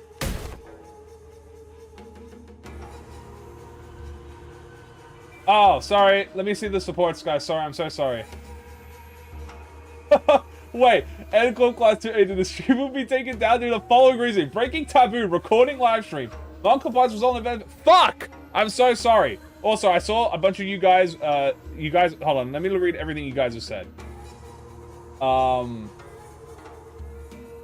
Dante's real identity is Bongi. You're not getting a single star for Whelp. 12? I'm gonna get 12 Dawn Office Sinclairs. He's not washed, he's rinse, dry, and sanitized. Okay, I'm so sorry. I should have been checking the donations, but I completely, I forgot. Thank you guys so much for the support, I appreciate it. Shit, I'm gonna get cooked. Let me move my thing over here so I can actually read the chat. There we go. Come on, not again! He's a repeat offender, that's for certain. Executive manager. Wherever Kim's gone off to, this definitely isn't the time to be asking trivial questions. That's weird. I thought I had the thing enabled, so I don't know why it's not working. Right. Let's do what Ezra says and get ready for battle. On your orders, executive manager. Men, prepare for battle. Alright, shit, here we're getting into a fight, chat. Let's do this. Let's do this. He fucking ran away. Oh shit, the music. Oh! Whoa, this shit's kind of freaky, you know? Shuno-kun, incapacitate and bind. Damn! Whoa, what the fuck are we listening to? Blank 03. Yo! Hey, we got Ongdu and Ezra! Damn! This... Ooh! Okay, first we're gonna look at the enemies. Constricting Urban... Okay, it's like... It's like the Honglu ID. Oh, we got lore! Yeah, we'll check the skills. On Clash, lose, gain head-splitting memory. Gain bind, gain clash power, current turn count. Oh shit. Alright, let's read. Scoring Hunter Band. Deal 5% for every bind on the target. To cover the eyes is not to be blind. These fabrics, created using KeyCorp Singularity, are fashioned into my forms, such as blindfolds and headbands, and are commonly used throughout the East. It is not unusual to see fixers and employees of corporate entities in the East covering their heads and faces with these products. The fabrics serve the same function as sunglasses, visors, and combat prosthetic eyes found elsewhere in the city. They scan the target's information in real time, augment the wearer's vision, provide tactical analysis at times. They can even serve as a means of communication with distant allies. We got a fucking fighter, man. We got scouters. Clash win gain 2 points for every ovulation. Lloyd's bleed and max power attack power down. I get decided to buy next turn. Cool. Yeah, they look kind of creepy, bro. Go over the bind guy. Ooh. The Yoha visor. Yeah, it's literally the Yoha visors. This is a scary skill. Oh, here we go. Shuno-kun. If this user is afflicted with trust. Oh, trust. Fix this unit speed to 1. Base skills. Fix the unit's base skills coin. I'm sorry. Fix this unit's base skills coin power to 0. Lose 1 stack. If the prisoner arrangement buff on the inflict expires, it's 5 stars. Look how the base spawn hunt the other base spawn to serve them up to the powers that be. 0 coin power? Oh, hell nah. Gain prisoner arrangements. Fix this unit's 1. If the trust effect on this unit inflicted on target or this is expired, lose the effect. If the target is inflicted trust on the opponent, lose the prisoner effect. Shit. S-Corps commands 2 set of taboo hunters, the Royal Censors and the Shunokuns. Agents of the Royal Court, the Royal Censors generally operate alone, moving undercover to pursue those who have dared to break the taboos of the Salpipio. Shunokuns, much like fixer officers, form bands with their own ranks. Once an order or a contract hunt down a branded is bestowed upon them, each band hunts its mark in the manner preferred by the brand. The hunt for the Nobi knows neither no honor or dignity. And then they have the same passive. Okay, that's fire. Wait, are they a negative coin? Oh no, they give you a negative coin on scale, that's true. Is Ezra the same?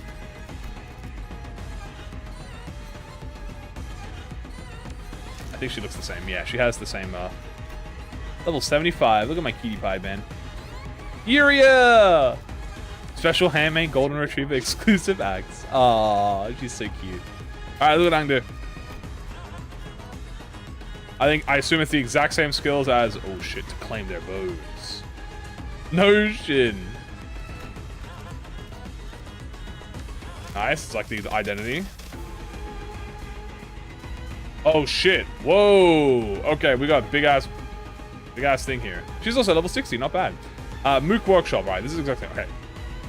Huh? You like that model? Ooh, new girl's got an eye for quality. Excuse me, can we try this model? Oh, come on, relax, I know the deal. You break it, you buy it. Thanks, hehe, see? Told you I'm a regular here. Okay, so the sword and the scabbard come as a set, so grab them both and feel the weight. How's that? Not as heavy as they look, huh? Oh-ho. So there's this particle, powder, thingy in that scabbard under the patent by Mook Workshop. Every time you sheath and unsheath the sword for a brief moment, its blade comes out way sharper and lighter. And that model you're holding happens to focus on the sharpness, so it's like ding, and voila, you get a nice bump on your weapon. I think it's one of the Yeet series models. That's Mook Shop Work Classic lineup. By the way, check out this finish here. It's, what the heck? Hey, this is the Yeet model Type 2 that went out of production. You know what? This stuff is really easy to come by. We're lucky to found it here.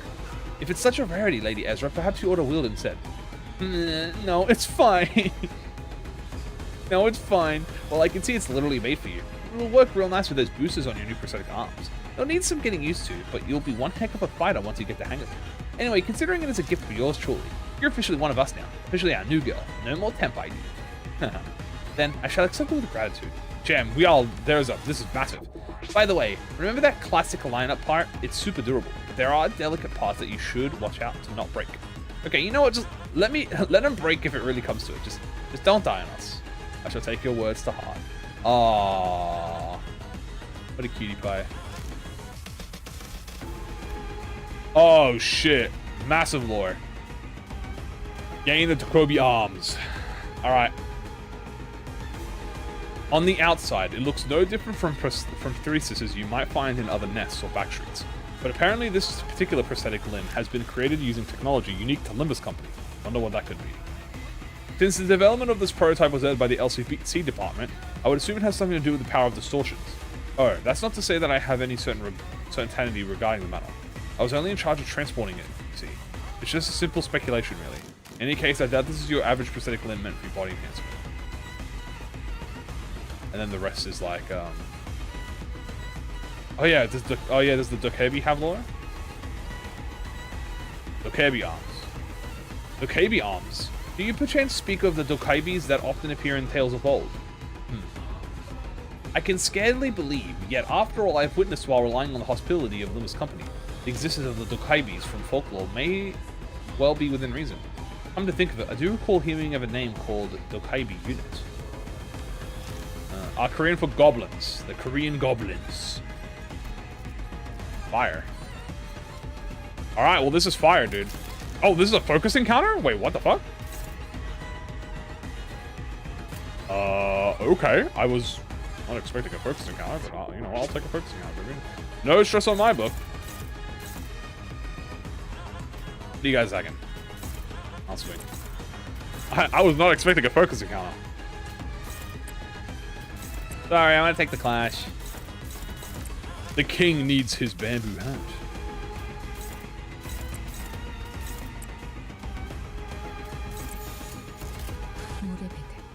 Did I get the new announcer? Oh shit, I forgot to put it on. I'll put the announcer on next fight. I'm the one you're up against. Let's go. Bah! Use the ego? Yeah, I gotta get the resources. We gotta get the pride first. Nice. Yoza! Bah! The KB, like always, man. Bah! Bah!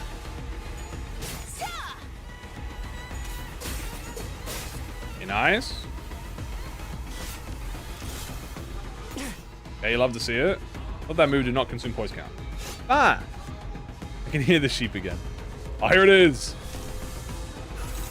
Any new moves? Escape, cut off, inflict wound. Inflict wound. Okay. That's cool. So I just don't want them to hit me. Oh, what's this? Oh, it's a dimensional bag. Master Workshop. Alright, so hit the button right as the strike lands and bam! And bah! The vibration goes nuts and maximize the area of impact. It's a riot once you get the hang of it. Alright, let's have a look at this chateau. I am very excited. We need a pride res. We need pride res. We need pride res. Right.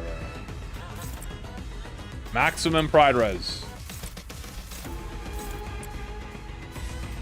Well, as much as a pride res I can get, I guess.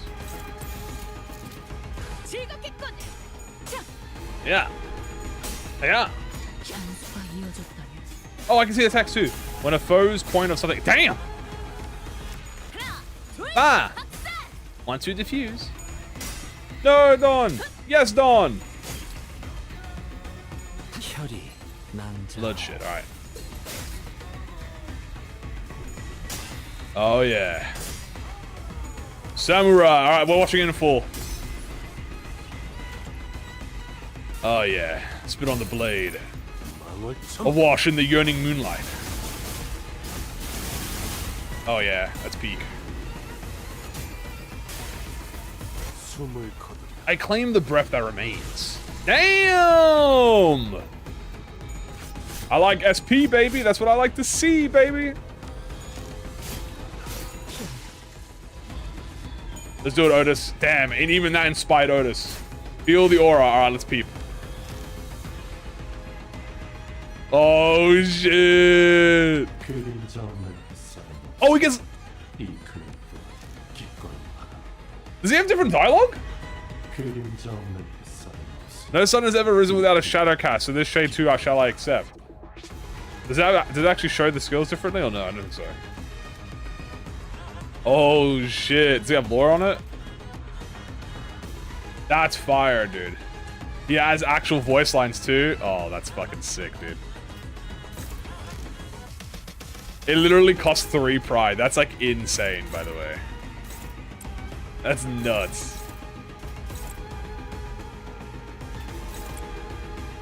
I want the pride rose.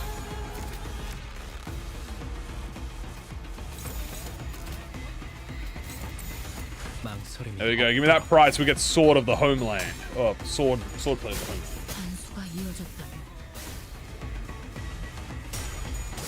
Draw of the sword. Yeah, this is sick, by the way. Oh, yeah, dude. Go on to Lucent Rippling Flame. And then I give everyone the super sword buff. So we always want a pride res pretty much with Kim now. In this form, you always want a pride res. Ah! Spin. Uh-huh. Nice. Nice. He's growing that resentment. Hey, you know what that means. We just need to get my flesh. I'm surprised that the ego didn't give him the ability to summon a yield my flesh on command. Oh, we get it next turn! How many fights? 10? Okay. Hey, we get it next turn, lads. You know what that means. I'm gonna have to yield my flesh this turn. God, this music is fire as fuck.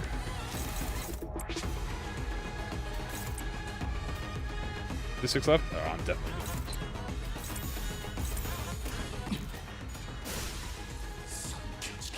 Oh, here we go. We get the, oh shit, even the... Oh, damn. Damn, good damage.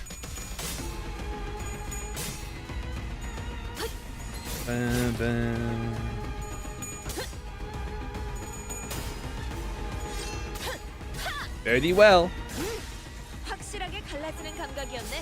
Acupuncture.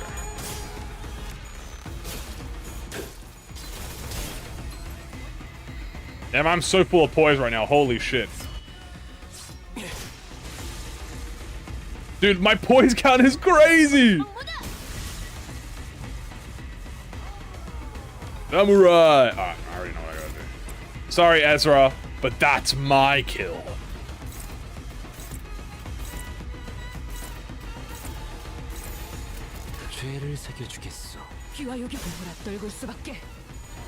clash? Nah, I'd lose! Claim their bones. Oh yeah! The lambent glow of brilliance. I hit my first you with my flesh. That is literally MD levels of poise count. That should be all of them. Surveying the area with measured alert, Angdu cast the blood from her sword with a few sharp flicks before sliding it back to its sheath. Ha!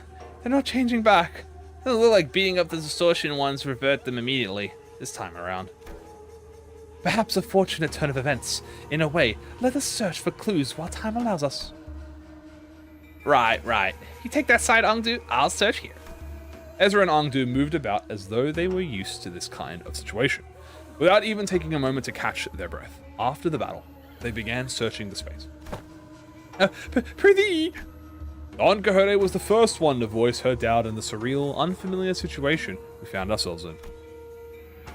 We battled distortions upon our arrival hither, yet never have I beheld a surrounding changed with so sudden a flash.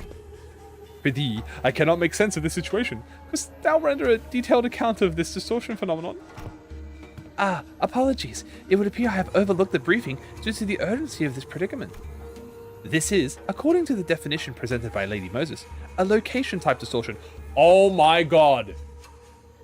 This is our first location to start. Is this our first location type distortion since the fucking laundromat? Dude. Have we had a location? No, we haven't. This is literally our first one since fucking the laundromat, bro. Holy shit. Dude, that's actually W. Basically, when a whole space distorts, and since places and buildings can't move on their own, the distortion gets fixed in a certain space. W. As for this one, looks like the distortion's already progressed pretty far along. Middle stage, yeah, probably. They don't usually get this big. This one's covering almost an entire street. Then those people. They entered this space and got caught up in it. And our job right now is to get to the bottom of the phenomenon. What exactly gets people caught up and what happens to them once they're in? Of course, we can't really rule out the possibility of a powerful distortion that's encroaching upon its environment. Oh, by the way, by that, I mean when a distortion bleeds into another space around it and warps it. Oh man, I'm actually talking like our team leader. Rubbed off on me, I guess. Where is Moses anyway? Ezra continued with a sheepish giggle. Sheep! Bah! In any case, we won't be able to suppress or cure the distortion even if we whoop these guys' asses 100 times. We need more clues to help us locate the infliction point. Maybe we should examine these people over here too? With a call, Ezra directed our attention to rows of collapsed people all around. All of them clad in doppler robes. These are... The glyph embezzled upon their headbands. Shu bespeaks propulsion and pursuit, marks them as shunoguns, functionaries charged with scouring and hunting runaway nobis. You hail from the homeland as we do. I am surprised that you know them. I forget he is an escort man. I could hardly fail to know, for I, too, was once enumerated among their quarry. Scientists and technicians were daily being dispossessed of their stations at EntCorp after all. So it was no idle tale. Scientists who ply their craft without fattening S-Corp's coffers are seized forthwith and made nobis of the corporation. Damn! Dude! Yi-Sang was locked up and betrayed in the time chamber in S-Corp, bro. They had him locked up. How did he get out? Indeed, I could count myself fortunate to have absconded with my friends afore the brand of Nobi could be imprisoned upon us otherwise. And that's why he ran the T-Corp. Oh shit! He actually was about to be labeled as a Nobi, but he ran with the League of Nine. Nobi, the wretched appellation conferred upon those for the convenience of their power, a vile practice and excuse of their power-mongering, nothing more. The so-called taboo hunters of S-Corp operate by much the same anatomy. Does the breaching of a taboo summon the hunter, or does the hunter first seize his prey, to therefore frame the captured with invented transgression? If the powerful so desire to chase a man down, to take possession of his very being and keep him caged, then they need only decree that he should bear the lot of a Nobi. Such is what S-Corp has become today. My mentor, too, is one of the victims of that accursed practice. then they could then they could be the people that we sent out to capture or mentor. You know, you sang? Or me, perhaps, or none of us. You mean to state that they may be conceptually forms of Shinokuns generated by distortion? That is a plausible conjecture. Ha! We are getting nowhere with this clue hunting. With a heavy sigh, Otis pressed her fingers against her brow as if her head was starting to pound in frustration. To delve further into the matter, it is necessary to determine why the S-Corp and the Shinokuns have appeared as a motive of this phenomenon. Considering the course of events we have seen so far, would it not stand to reason that the distortion stains all nearby things, with memories most foul? The presence of Shinokuns suggests a possible correspondence to Yi-Sang's memories. Conversely, however, the absence of T-Corp's time collectors weaken that hypothesis. In which case, the most plausible theory is that this particular distortion could have stemmed from Bamboo-Headed Kim or Angdu's memories. ...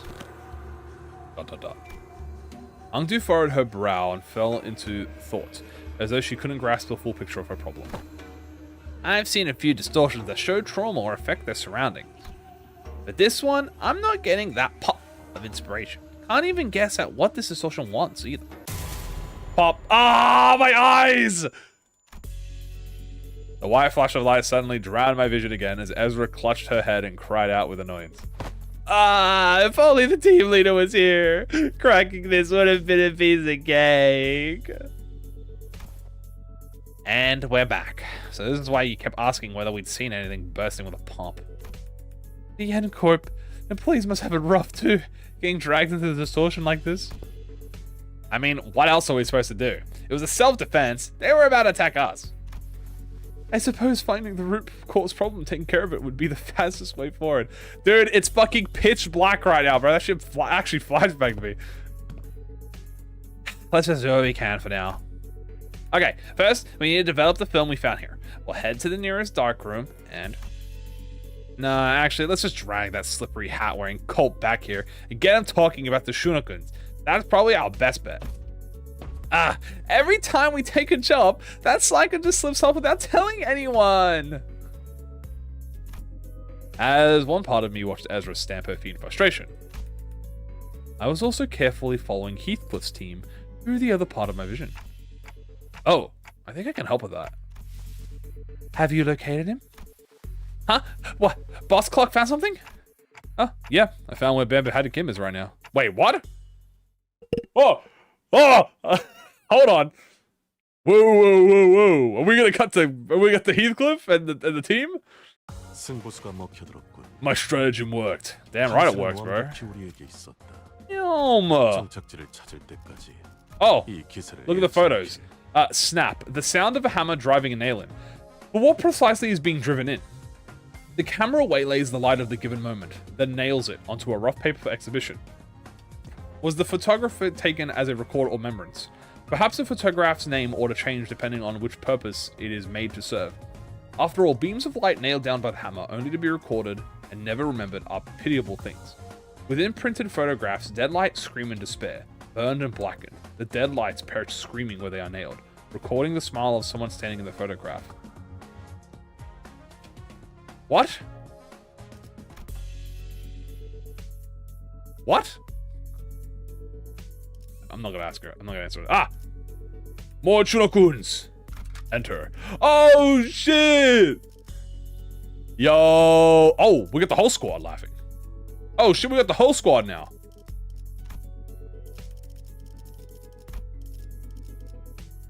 And yo, we got any fucking Hong Lus? Who would put Hong Lus as... Oh, there it is. Yoink. Take this one. W! Alright, sorry, Otis. You're getting... Sorry, Otis, you're getting sent to the back streets.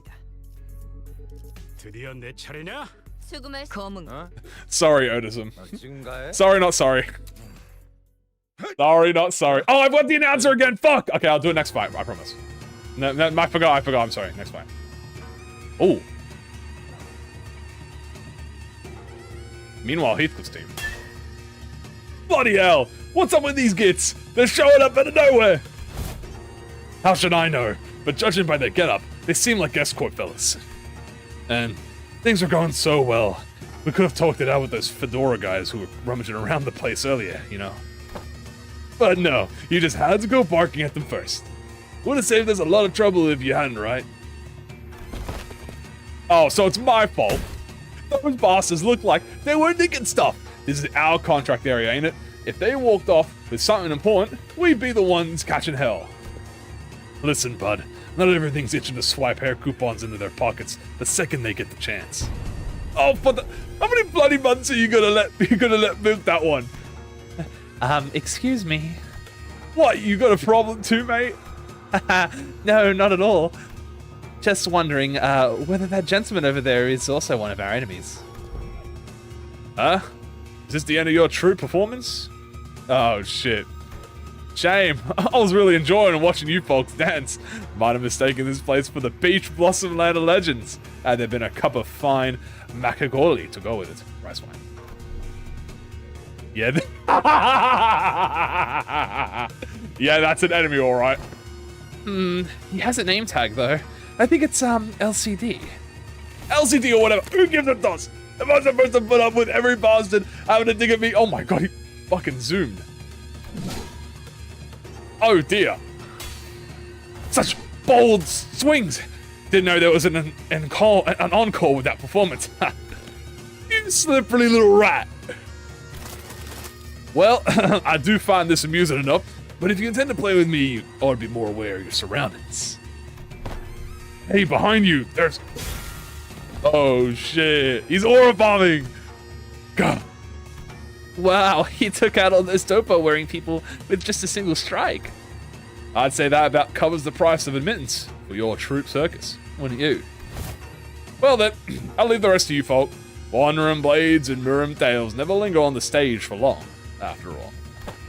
Oi! Where the hell do you think you're going? Ah, damn it.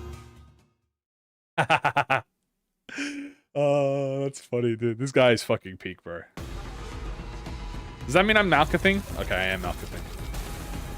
Brr. This is also focused? Huh. I am surprised, to say the least, chat. Oh, here we go. Oh, dude, yeah, look at that. Oh, my goodness. I get so much 5, 10, 15, 20, 25. Damn, 25% bonus damage. Oh, my goodness. Fast. Let me fast. Nice. Is it still incomplete? I'll check it. Oh, interesting. Reminds me of him, sure. Yep. Oh shit. L Hong Lu identity? That's fine. Don't make this any harder on yourself. Mersault! No way. My Mersault's a fraud. He lost a clash. Coolness managed to pull. Nice, good job. Oh shit, now I'm being jumped. Oh shit. Oh shit. Oh shit, they jumping me. Oh shit. Save me. Save me, Blade Lineage. I'm getting jumped. Ooh, that SB heal is fucking juicy. Dude, that fishmail SB heal is actually is juicy. Yeah, I got the Modi guy. I'm actually, if you look down here, chat, here's my pools. I got everything at 16 out of 20. Really lucky. Damn, Fishmail no head at 26 sanity? On the last coin. Okay, that's good. Getting jumped. Nice. Nice. Claim his bones. That's a tail roll. That's fine. You know what? Whatever. Bonk. Bonk. Bonk. Fuck you. I forgot the announce again. I'm sorry. I won't forget it next fight. I won't forget it. We don't have voice lines, by the way, because this is the Malkuth. Damn. There we go. Now we're in our demon form. This is my demon form. The form of demons. So I do need a pride res, so I guess Fishman will just do this.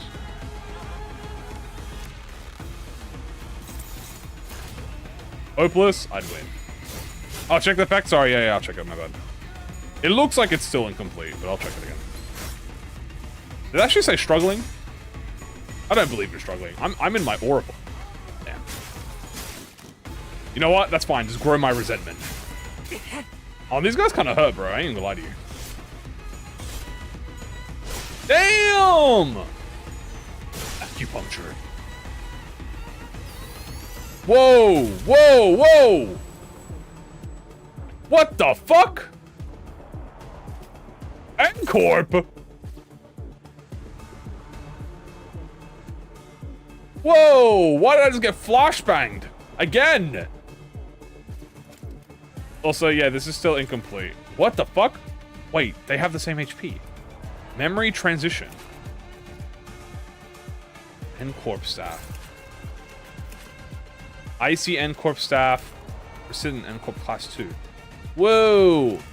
Memory transition. Lose 1 stack. If this unit has 0 stacks of this effect, certain units and effects transform when staggered recover. Once the above effect activates, reset transfers back to stacks.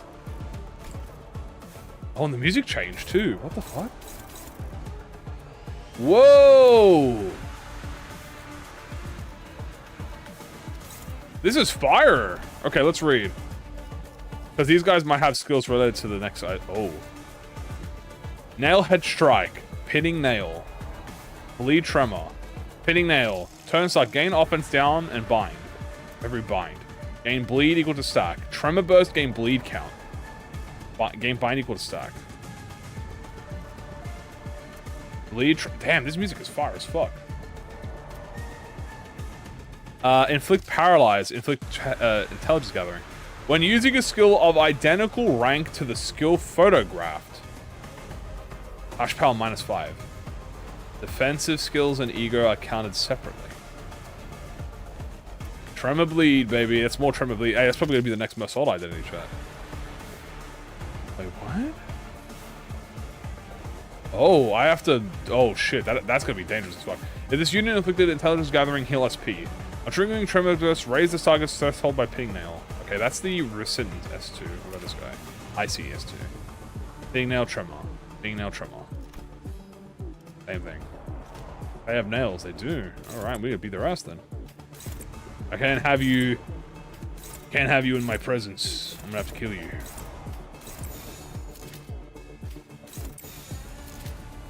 Boom.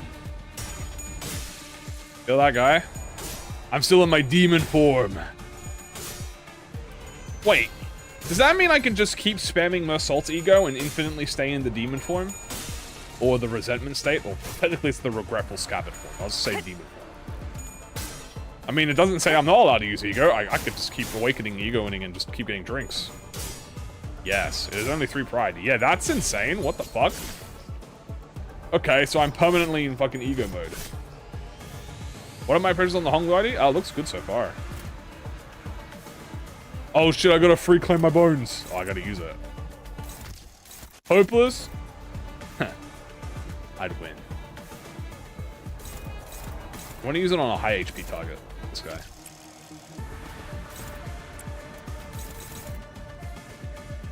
Ooh! Ooh! Ooh! Ooh! I like the funky music. Anyway, claim my bones. Go fuck yourself. Oh, shit. Go fuck yourself. You're my flesh. 0. Ah, you tried to stagger me, I see. By the way, that's twice in a row I've had Yield My Flesh roll 0 on the first coin. Damn, that's a lot of damage. Yeah, I think that, so the buff goes away when you run out of drinks, pretty much. That's goated. Dude, I like this type of up. Dude, fuck up type 5, bro. Just give everyone an ego. Nah, up type 5 is goated, but I like this. He just got so hard like upscale. Dude, look at my poise. What the fuck is this? Bro, this is Mirror Dungeon. Here's a poise, by the way. Like, actually Mirror Dungeon tier level of poise. This is like illegal levels of poise.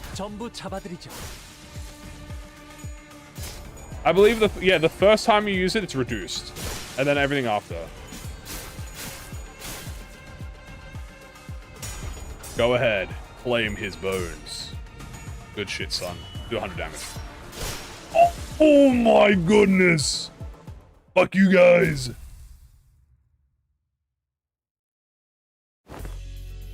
So let me get this straight. Dude was just here a moment ago. Now nobody knows where he wandered off to. Yeah, bloke just turned up out of nowhere, flapped his gums, did a run-up before anyone could grab him. Ezra let out a long, listless sigh, as though she was getting sick and tired of even complaining about him. Lady Ezra, I cannot say your frustration is misplaced, yet I trust you are aware that, more often than not, Mentor's actions have carried a profound design. He has never left his post without purpose so far. Now I get it, okay? But come on, would it kill him to give us a heads up before he goes zooming off on his own again? Not like we'd stop him. What are we gonna do, tie him up? Lock him up in the closet? We don't do that in our team, right? Remember last time? We all thought he was being a good patient, sleeping it off in the recovery ward. Nope, when the LCE got infiltrated, he snuck out without telling anyone and came back like nothing happened, and the team leader didn't even chew him out for that. Lady Ezra, that's... Oh my god. Oh my god. He was in the facility. He was there. He was inside the facility as it was going down. And he just did. He said, boy, those nurse fathers are here. I better keep my ass in the recovery ward or I'm finished. Oopsie, I wasn't much better than that, was I? Then the reason he failed to participate in the operation was simply because the LCD was lax in supervising its personnel? Is that what you're suggesting? Lady Moses bade us hold our tongues for this very reason. She knew full well Mentor's intentions would be misunderstood in precisely such a manner. What part of this have I misunderstood? Did you not just disclose that the man deserted his post without authorization? Well, that's the thing. He wasn't just wandering around. He was outside, all alone, taking down the ring automaticons who'd locked down the elevator that led into the LCE department. Yo, okay, no, yeah, Glaze. He was outside all alone, taking down the ring mannequins who'd locked down the elevator. Yes, sir. Yeah, it's not like he was dealing with the strongest enemy out there. The recovery ward didn't have an emergency alarm, and nobody from the department was there to warn him either. He somehow just caught on and did the job himself. Yes, sir. Yes, sir. Head, it's all thanks to him the facilities team managed to get the comms back on and contact the LCE chief, dude, way faster. And that helped the LCA to actually deploy. They would have been delayed for an hour or two if he hadn't stepped in, apparently. That's my goat! And he went fighting even though he still wasn't fully recovered. He came back looking like he'd been processed through a meat grinder. So yeah, he did end up staying in bed like a good patient. In a lot of pain. Then the soldier is not merely deserving of a reproach.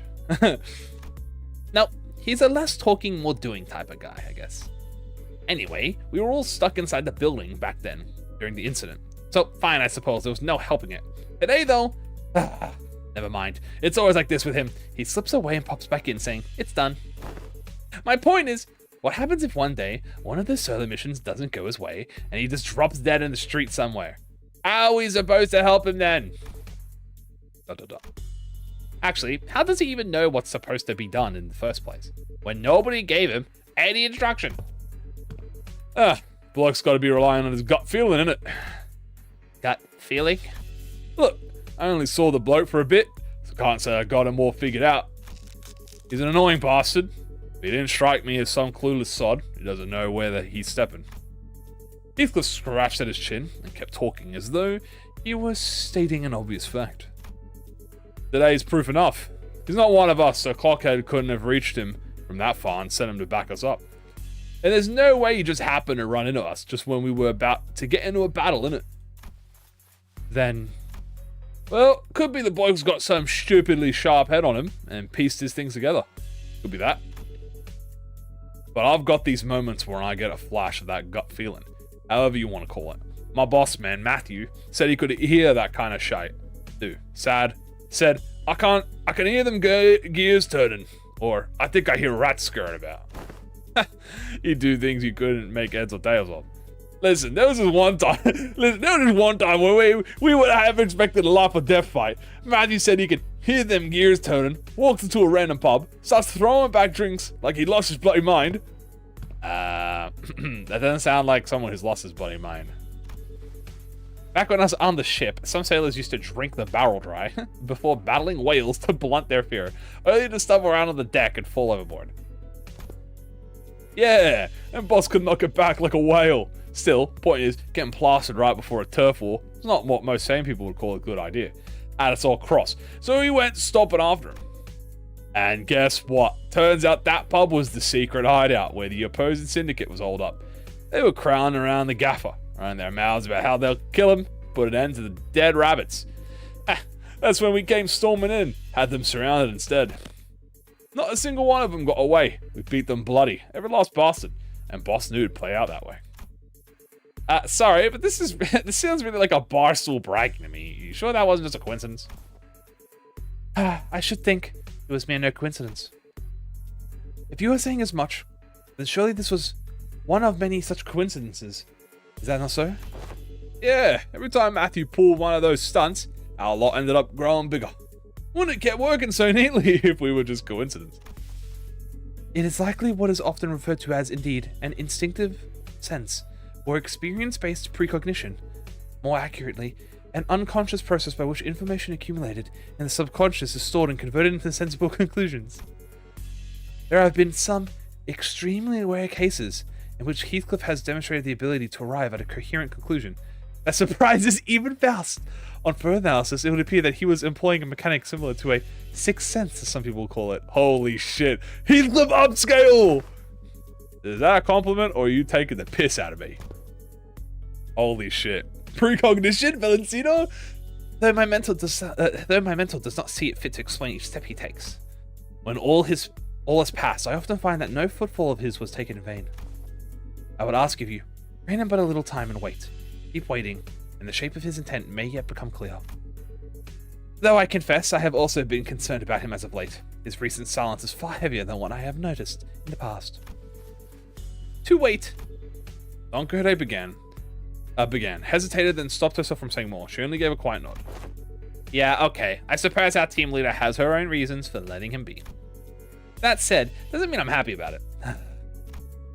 Let us return to the task at hand and do what we can for now. Fine. As the others quieted down, I finally had room to notice the place we found ourselves in. Oh, it's a dark room.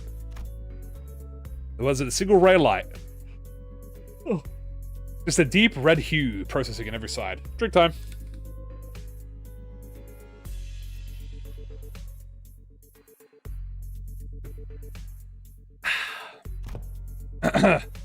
I can't believe we've been chatting away in the dark this whole time, fellas, and the red lights are helping at all, especially with my aging eyes.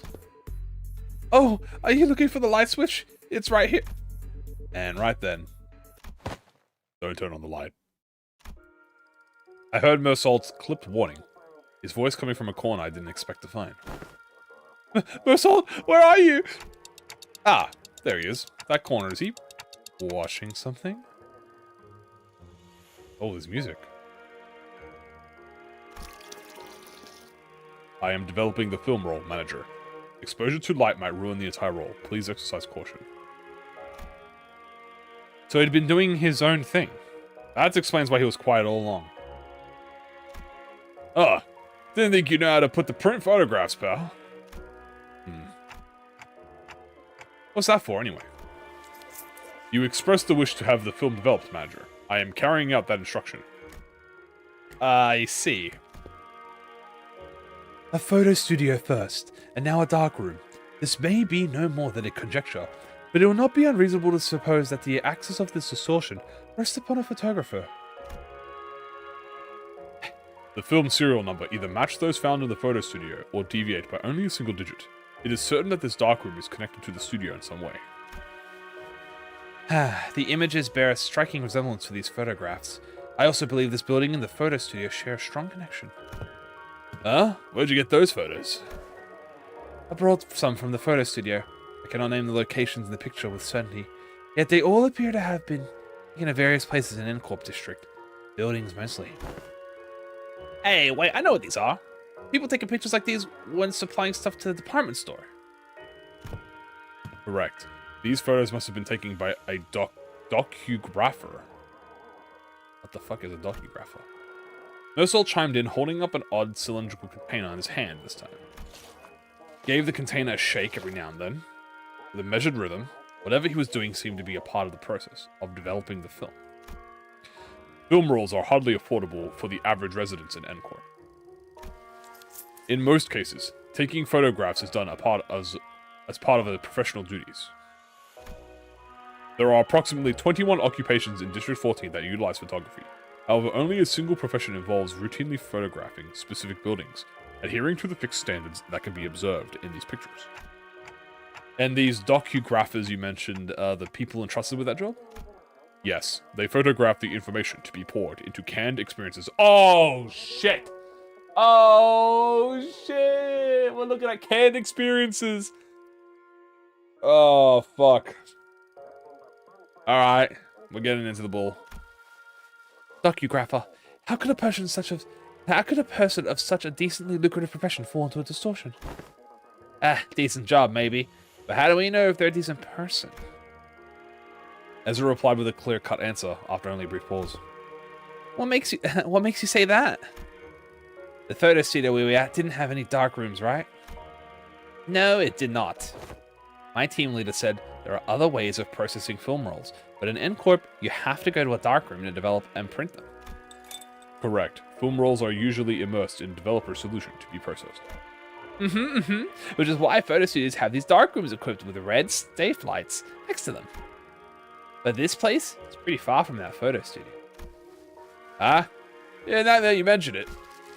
Check out these windows. They're only covered by newspaper. All messy-like. You consider how sensitive film rolls are to light.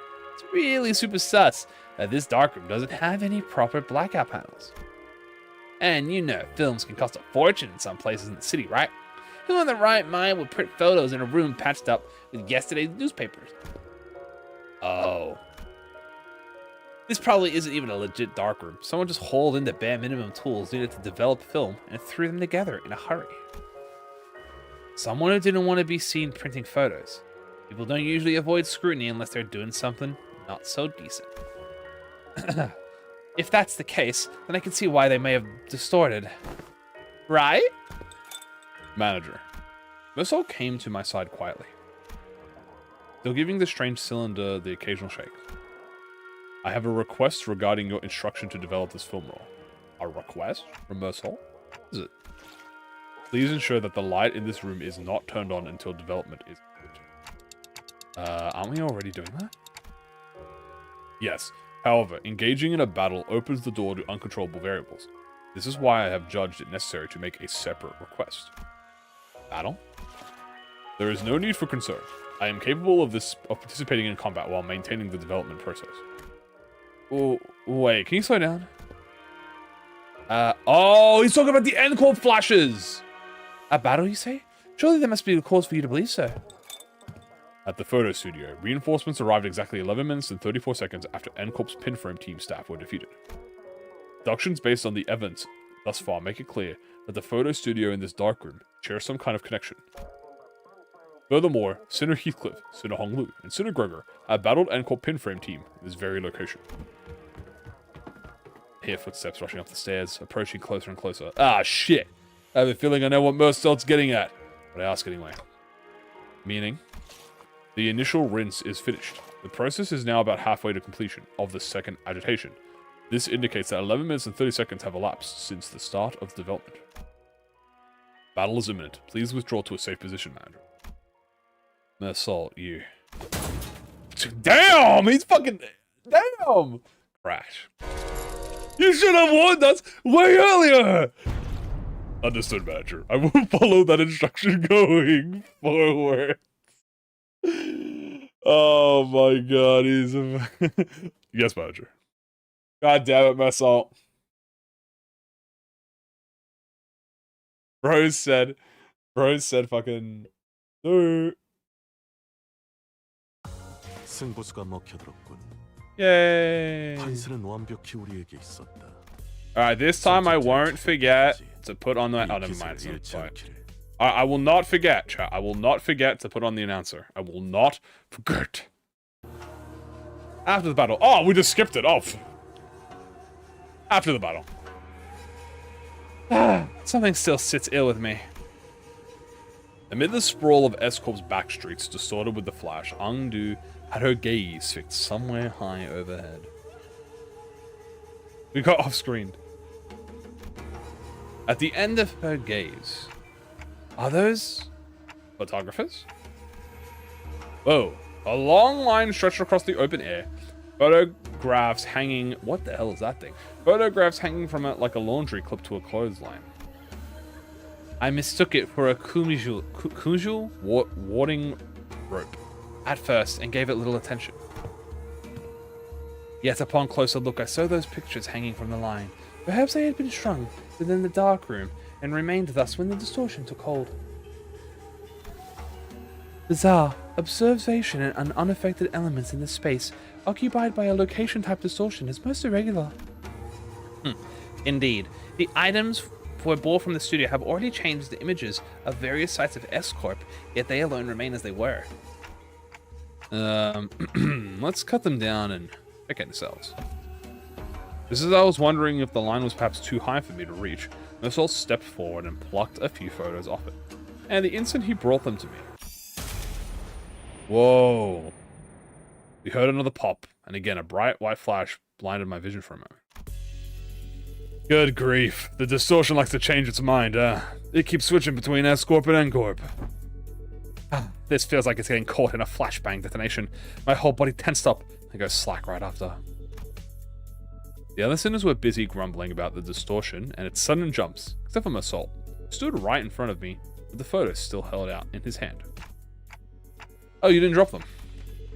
No. He gave his usual short answer, then returned his attention to the cylinder he had been shaking. He took the film out of the container and flicked the liquid off it with a clean, controlled motion. The processing finally done? Wait, we're back here with the lights on now. Is it okay to take the film out? Yes, exposure to light will not damage the film once development is complete, and the image is fixed. There is no cause for concern. That's a relief.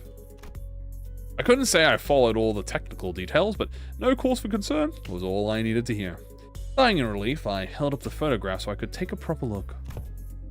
So, see anything odd in here, Manager Bud? There are people in them.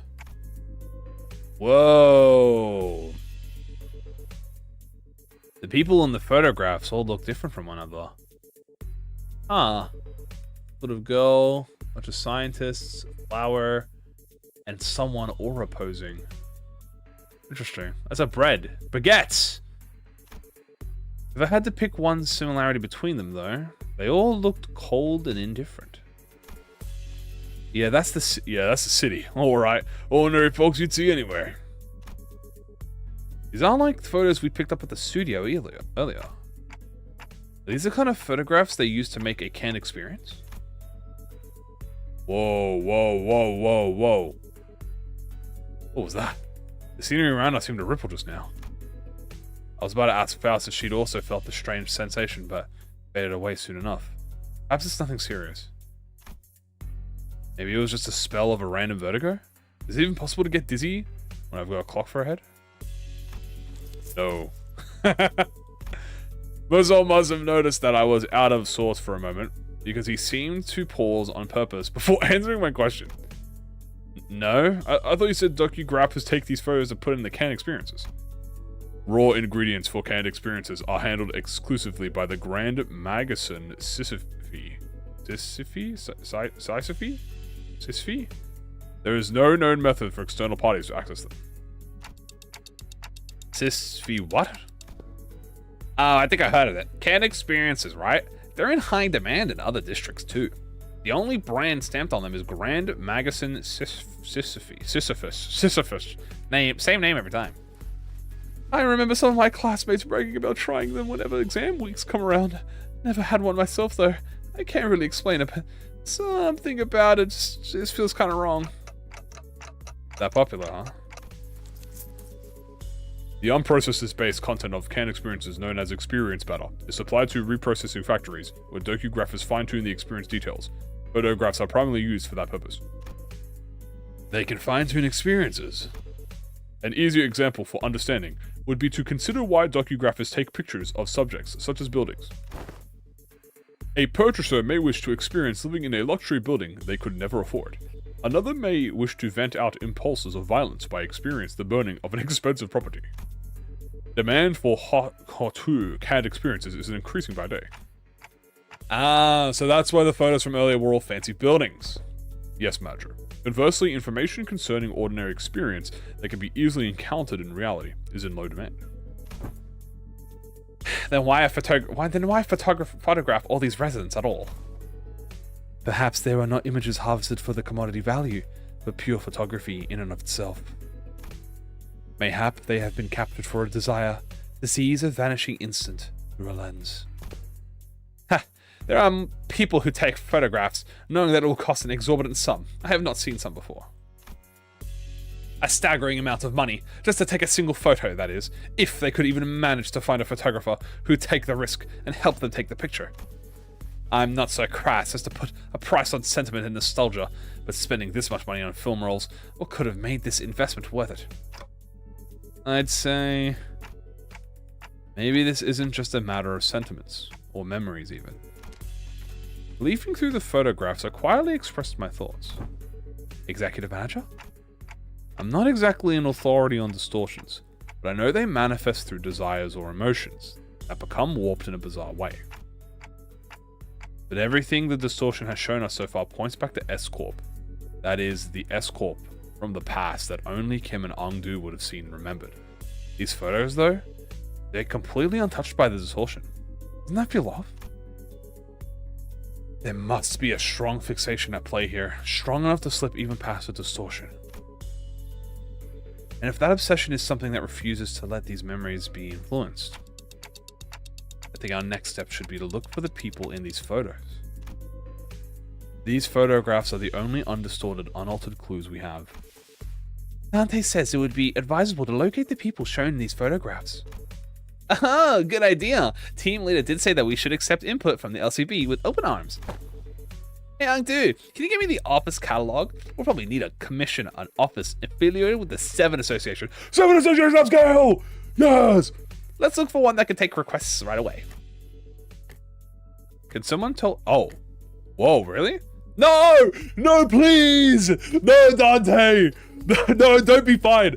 Can someone tell Ezra we're fine? I think I know where to find these people. Dante says one of the people shown in the photograph has already been found. What? What? How? Well, I guess I'm just having a lucky day. I pulled the radio from my waist and switched it on without answering. That's his question. DWRC. I think she's saying, do we regroup clock? That one was especially hard to understand, Ryoshu. Rhodia is with you, right? Can you put her on? Okay. Rhodia, you there? What? Dante wants to talk? One sec. I kind of went overboard with the bread and pastries. My hands are completely full over here. Pastries? What kind? Just one of everything. Nee, can you grab extra brioche and baguettes for me too? I love the ones from the street. They're so good. Greedy and fat. Greedy and fat. You're all greedy and fat asses. But I love you both. Hold on. I gotta readjust the pile if I want to. Just throw them on to TF. They're packaged. Ryoshu, you can't treat food like that, okay? Bread has bakers have feelings too, you know? How do you think the baker would feel if they knew someone was treating their precious babies like trash? This scabbard is rattling again for no reason. Ah, no! La boo-boo! Anyway, Dante, can you give me a sec if you need me to fight? Just need to cram these into my pockets real quick. No, it's not a fight. Huh? What's this about? I took a closer look at the words written on the wicker basket in the first photograph Masol had brought me. Where's that bakery you're at? Labubu is alive! Labubu's angry! Labubu is greedy! She also wants a pastry! Hands. Damn, a lot of yap sessions. Alright, I like it. I'm a big fan. Ah! Oh, I know what you're looking for. She looks like an old lady. I can't really tell. Bread queen. Bread queen! The owner of the bakery was a woman, holding the same wicker basket as the one in the photograph. She took one glance at the picture I held up for her and gave a quick nod. This man, he works in Canary 17 right here, next. He's a regular. He used to drop by every morning to buy sandwiches to share with his coworkers. I haven't seen him around lately. Oh. Red Queen. That's what. Can we have Rodion wearing the apron? And those coworkers, I assume they were wearing the same uniform? Asking the questions on my behalf, Otis showed the baker another photograph. Probably? He was always wearing one too, I guess. It's the Canary uniform. Canary uniform. This confirms our lead, Executive Manager. A few inquiries at the Canary should bring us to the information we need. Yeah, you're right, but it's just that she doesn't seem very concerned at all. She's one of the people in the photos that weren't affected by the distortion, right? Thought she'd be a close acquaintance. Allow me to verify, Executive Manager. Do you know the name of this regular you speak of? His name? Am I supposed to know that? Though I wasn't expecting her to actually know his name, the apathy evident in her voice gave me pause. He took a photo of you. Wouldn't it be reasonable to assume that you are well acquainted with him? Oh, that. The baker's demeanor changed when Otis pressed the point. She gave a strange, unsettling smile before pulling something from her apron pocket. A thin and round can-like object. Oh, shit. He said he'd give me 5 of these can experiences for free if I let him take my picture. He even said he'd throw in the topograph of the building of my choice. He topographs buildings, right? I hear he even takes work trips to the nest every now and then. So I asked him to get me a topograph of this lovely mansion I saw by the nest suburbs. I know I'll never get to afford a beautiful place like that, but this way I could at least experience what it's like, and gosh, it was everything I'd hoped for. I couldn't quite put my finger on it. There was a distinct eeriness, that dreamy, blissful smile on the baker's face that sent a chill down my spine. Ahem. Young Mersault, are these canned experiences truly possessed of such marvels, to pluck all semblance of reason from one's countenance?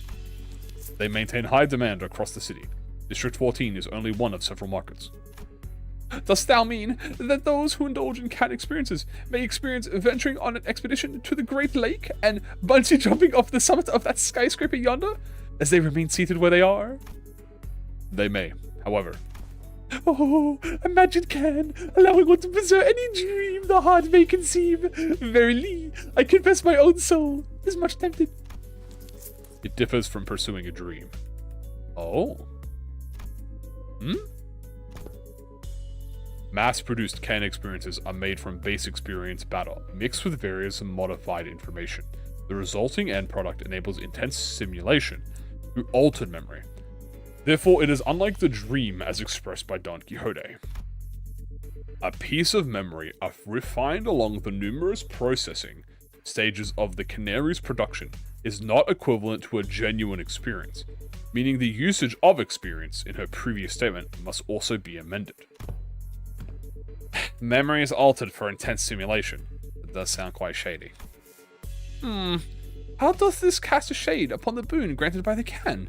Adventures and tales are, forsooth, inclined toward a little grandeur. It is because the memories provided by canned experiences are extremely vivid. Statistics have shown that users of cans interpret them as authentic experiences and become dependent on them. A possible cause of the formation of dependencies pattern is that canned experiences allow one to feel as if one has achieved a dream that in reality is impossible.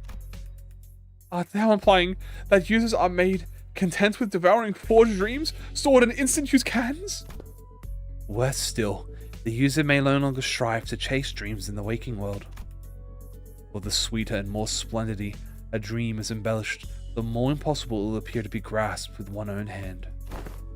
to become a cause for surrender, instead of inciting one to march forth. Verily, doth it not annul the significance of dreaming itself, if the resultant dream rather not spirit the god toward it? Whether the annuls its significance, I cannot know. But they sell well. Oh, now she's angry. So, how much will you be buying? Buy what?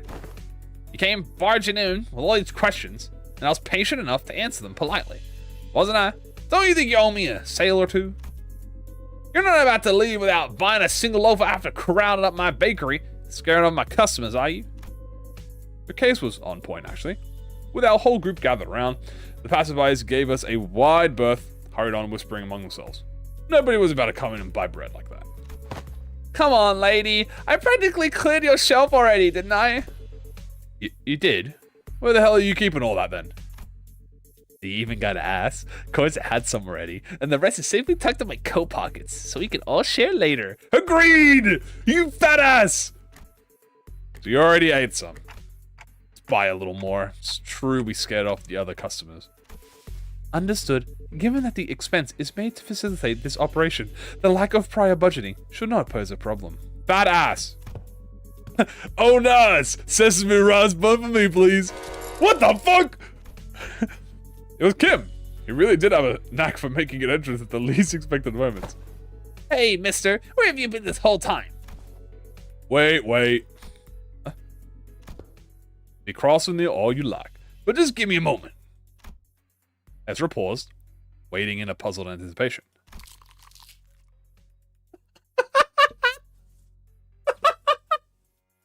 Only for Kim to take a sesame rice bun from the baker's hands and chomp on it. Alright, I'm ready. Freaking waste of bread! Ah, oh my god! Damn! Ezra's angry fist drove straight towards Kim's solar plexus, folding him to the ground like a crumpled sack of potatoes as he rolled away. At this rate, the owner might start charging us for the whole bakery next. Roof it all. We best get away from here. Damn! She fucking... Damn! Agreed! Manager. Sort of approached me as we walked down the street with Ezra still squabbling behind us. He was holding a roll of something brown and tightly coiled. I have completed development of the film per your instruction. Oh, so this is the film in that canister you were shaking. So just unroll it. Hold it up against the sun or other sources of light. As it is a reversal film, the image should be visible as they were photographed. I had no idea what a reversal film meant, but I did as he said and unrolled the film. Alright, I can see. Oh, that's actually pretty cool. Oh, is it showing? Can I see too? Move over a bit, let me have a look too. It's hard to make out the details because the images were too small, but I could still tell the strip was packed with almost identical pictures. Huh? Is that the same person in every shot? And the same pose as all of them? Huh, you're right. No, wait a second. See the arm here? The further along the strip you go, the lower it gets. Yeah, and the head looks like it's turning to the right. Huh? We were all squinting up at the tiny frame of the film when Sinclair suddenly flinched, went stiff like he'd seen something he shouldn't have. A second later, all color drained out of his face. What the fuck? Sinclair, what happened? Sinclair, what's the matter? This reminds me of something I learned in school.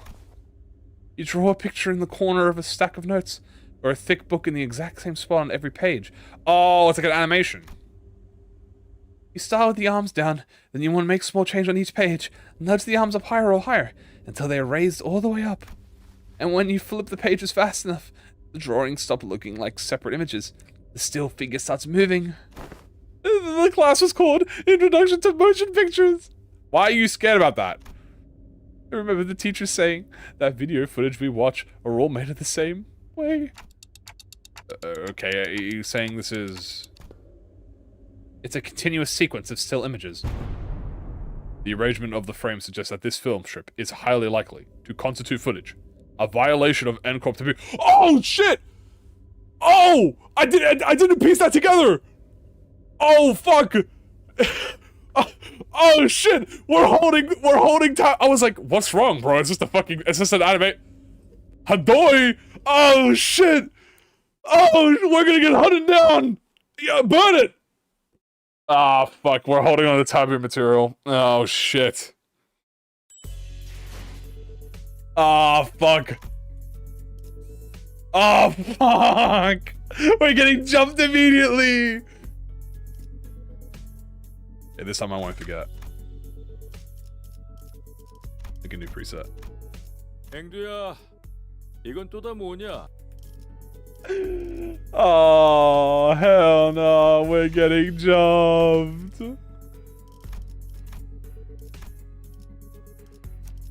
I want, give me this one. Alright, wrong, taboo violation. Great, we've been here for less than 2 hours and we've already violated a fucking taboo.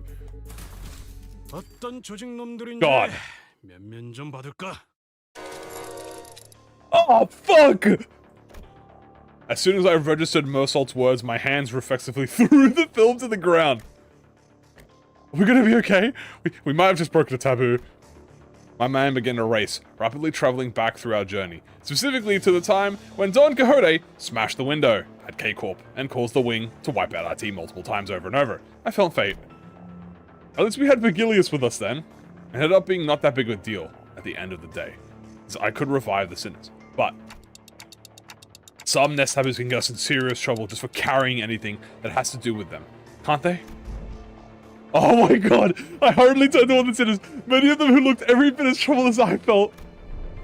Still, a few of them expressed a casual lack of concern, citing all of the crazy things we've gone through so far. Miss Bells, what'll happen to us if this gets the manager killed? We might be fucked.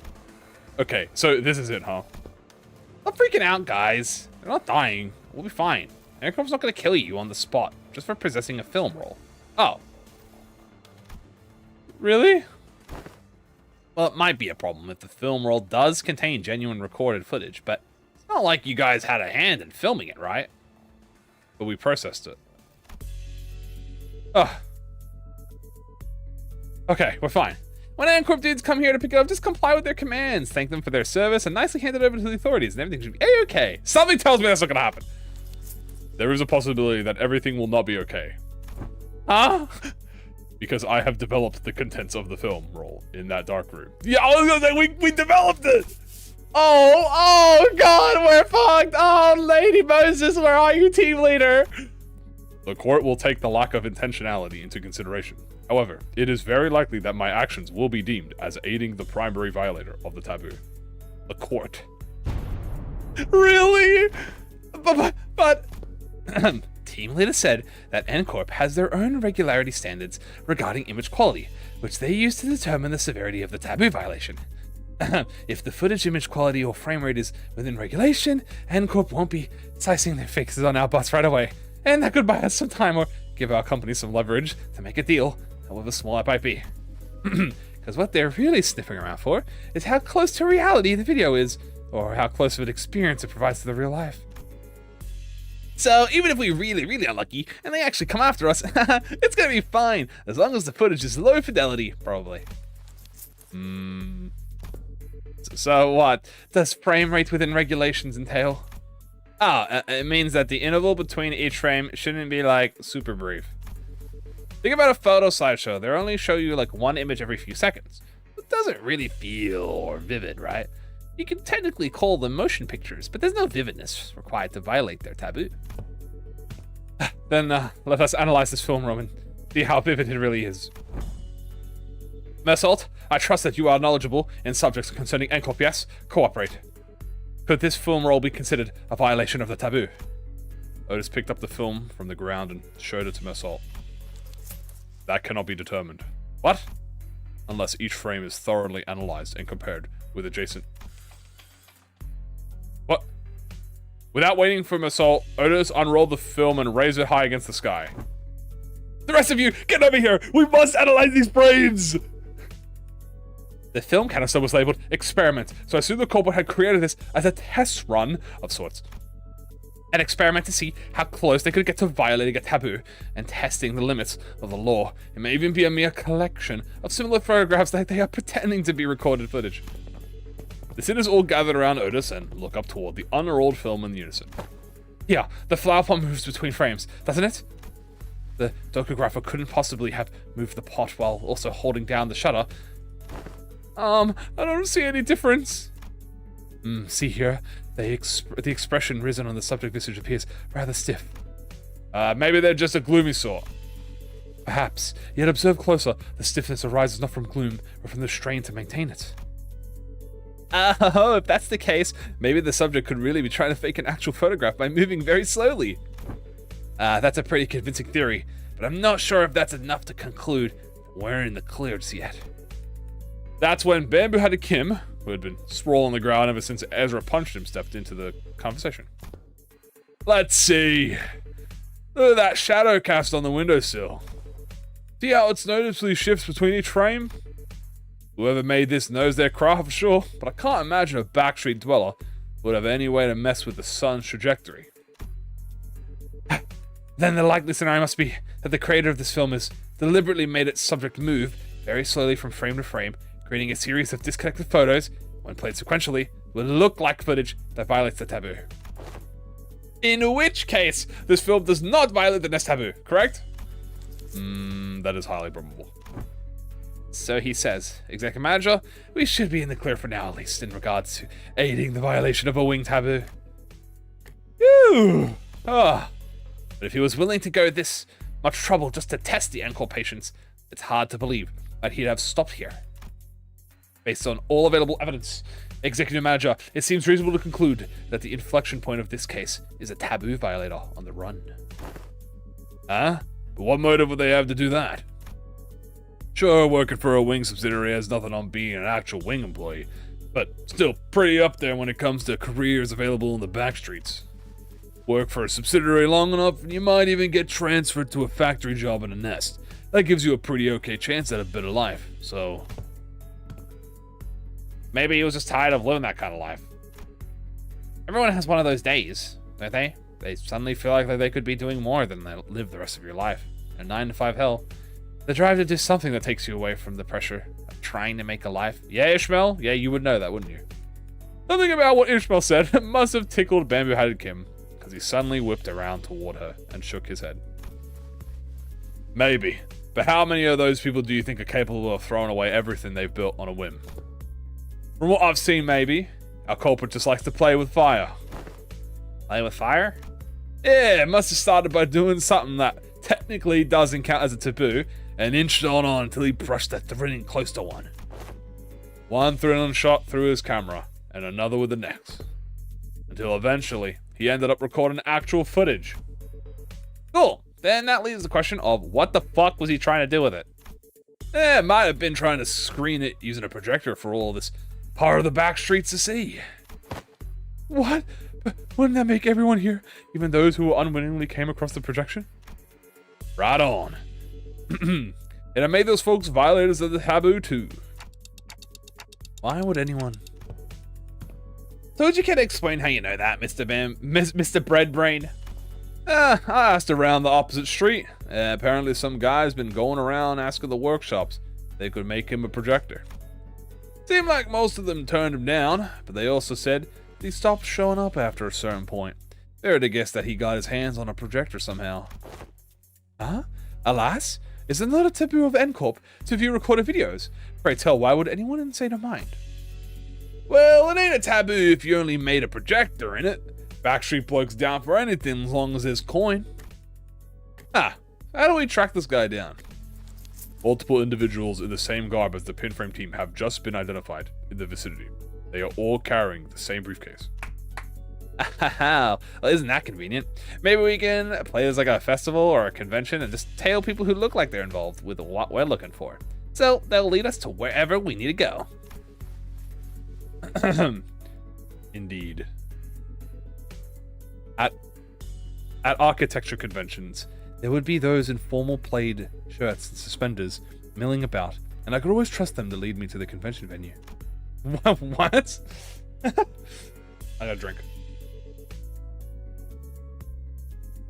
Uh-huh. And was it common for those plaid shirt fellows to look around like they're scanning the area? Did they also go around checking people against photographs? Uh-oh. Collect evidence. Please advise for it. Fuck. They're also radioing each other. Glaring at people like they're glaring at it. Huh? Perhaps you could answer that series of queries yourself. Nope. This crowd sure doesn't look like they're gonna let us follow them. Ah, fuck. Alright, we get into a fight. Let's fight! 귀하들의 전투는 늘 낭부를 불러오지. Yay! 어디 Alright, well, same guys. Let's do this. 1, 3. Do skill 1 to boost skill 1s.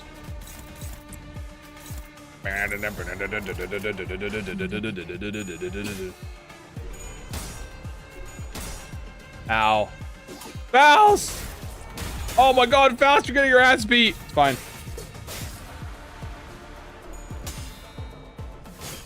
Dude, this music.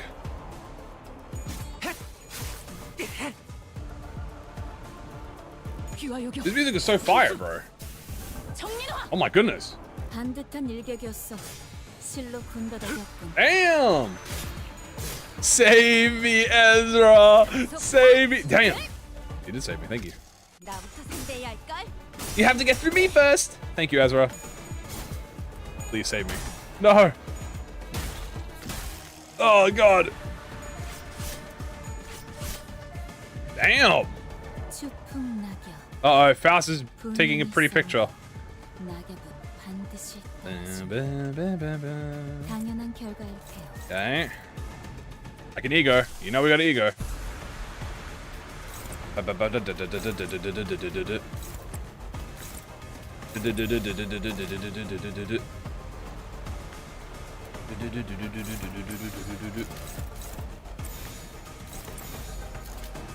This music is peak. 랜덤 4월을 건 Fast speak. Alright, go! Acupuncture. Infinite poise count. They got low Saga thresholds. Bah! Almost. Good job. Come on, Dawn. One more, girl. One more. Atta girl. Good job. It's time for the Shadow Vested Blade Singer. Blah. Boom. 숨을 걷 I claim the breath that remains. Thanks for the SP, buddy.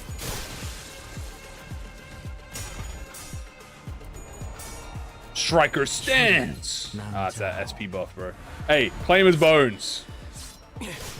Nice shit, Sinclair. 우두께서도 저런 위용을 보이시며 배워야 할 것을 뵐 때가 있었지. I'm not reading the dialogue, by the way, because it might have spoilers in it, so I'm just gonna wait until after. 권국 제일 검조 What do you call it? Oh shit, that's perfect. We'll wait till tomorrow to read the announcements, by the way, chat, just in case you don't want to. Just in case this guy somehow lives. Alright, claim his bones or something. I'm gonna, you and my first to claim his bones.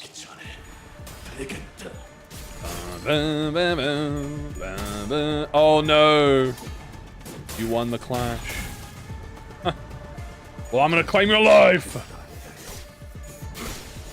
Oh yeah! W bone claimage. That's so peak. I'm afraid it's peak.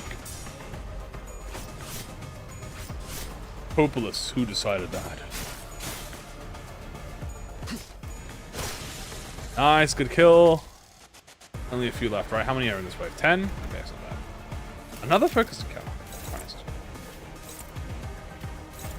Oh shit, but I got no, yeah, I'm cambered now, so I gotta, like... I gotta have someone else take the buff. Draw the sword. Fear thee well! Also, this is gonna spread more poise count because she gets crits with it. Nice. Damn, 0 coin power. My shit doing numbers. Acupuncture. Reuse? No reuse. Bah! Spin. Bullet. Flanking thrust. Nice. Nice. Good skill 1. Good numbers. Kill that guy. Stagger him. 혹시 아냐? 나도 앵두 너처럼 새검 하나 생기면. Ah, there we go. These guys. 필요하십니까? 그럼 Beautiful 필요해서 blade res. I was gonna say blade res. 제일 좋은 Pride 검을 resin. 하나 장만해 드리면 됩니까? 전부 잡아드리죠. 떨굴 앵두야. 수밖에. Kill. 아, 네가 하는 농이 아니라 Oh shit. Even the 떨굴 balance. 수밖에. 그러지 말았으면 좋겠구나. Lucian Flame. 충분하다. 귀하들이라면 능히 이길 것이라 믿. Excellent. 모두? 벌써 어딜 가십니까? Great work. 개갈 필요도 없어 보이니 방에 가서 세상 돌아가는 모습이나 보려 한다. Thank you, Kim. The glorious 승부수가 guard. 먹혀들었군. Boom! More rewards, baby. 판서는 Might be able to get my own. 완벽히 Ah, I'm close to getting hungry myself. 정착을 Pursuit! 찾을 때까지 이 기세를 잃지 않기를. More enemies. Needed just a few more fights, chat, until 별일 수 있는 I get my own Honglu. Maybe another 2 more fights till I get my Honglu. 동주 상구. Alright, Ezra! Oh, dude, she has 2 skill slots. That's so useful. Alright, I'm gonna let Ezra deal with some of this bullshit. 모두들 We're gonna get a juicy 무시합니다. pride res. That's what we're gonna. 모지스 씨가 눈 감아준다고 자꾸 그렇게 눈 Pride 감고 res is bad boy 계시면 up.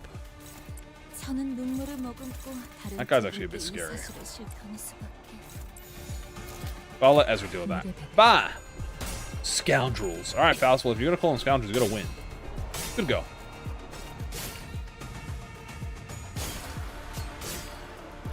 Nice, I'm pride as oh, damn. Damn. Damn! W pride, baby. Yeah. Acceleration punch. Actually saying good shit, my boy. Oh fuck. Ugh. They took a fucking photo of me. You fucking bitch. Die. Boop. Oh, bam, bam, bam. Hey, Honglu can mark that guy. He missed it, I think. It's fine. Hongdu, save me. It's fine. Ezra! You have to get through me first. Good shit. 추풍낙엽. 분연히 싸워도 Okay, now we wanna. 반드시 떨어지니. Oh yeah, this is a good time right now. Oh my goodness gracious. This is bad. Oh, this is literally as perfect as almost as perfect as one can be. Ezra will save that. 1, 2, diffuse. 3, 4, acupuncture. Nice. Now we've got 3 acupunctures in a row.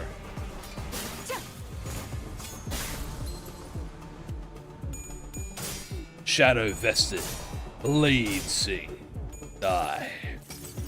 And I think I have poise as well, so I think this is gonna crit even more. 망을 참아. Boom. 숨을 거두리라. The numbers? 모두께서도 Give me that juicy SPA. 위험을 Hunter 보이시며 scoring. 배워야 Let's see how 할 much 것을 damage it does by roll heads. 쓸쓸히. 돌아가기 싫다면 The numbers? 목이 Not 있는 bad, 짓을 buddy. 그래, 그게 정석이지. Not bad. Also a few crits there. Bounced. It's fine. 다음번에는 Nice. 수 있겠죠? Good job. 혹시 아냐? I yield my flesh. 하나 생기면 필요하십니까? Well, why don't I save it a little bit? You know, I got 4 turns of yield my flesh. You know what I'm saying? This is just the start of the wave. I might as well save it. You know, I'm gonna save. I gotta savor my bone claim. You know what I'm saying? Can't just bone claim instantaneously. 그러지 말았으면 I gotta wait. I have to hold it. 전부 잡아드리죠. 떨굴 수밖에. I have to hold this in. I can't laugh. 달라지는 감각이었네. Yeah. Yeah. True hammer. Boom, boom. Yeah, this poise is nuts, by the way. Holy shit. All the poise teams are never going to have a poise problem. I mean, Thorakagia already was goated with the source, by the way. You combine this with Thorakagia, and it's fucking nuts. Thorakagia is good if you're, like, doing sustained poise. You know what I mean? Because you get the buff. The buff just makes you infinitely good at it. Alright. Well, let's do a little bit of this. A little bit of this. Do a little bit of this. Do a little bit of these. Hopeless. What I like to see, baby.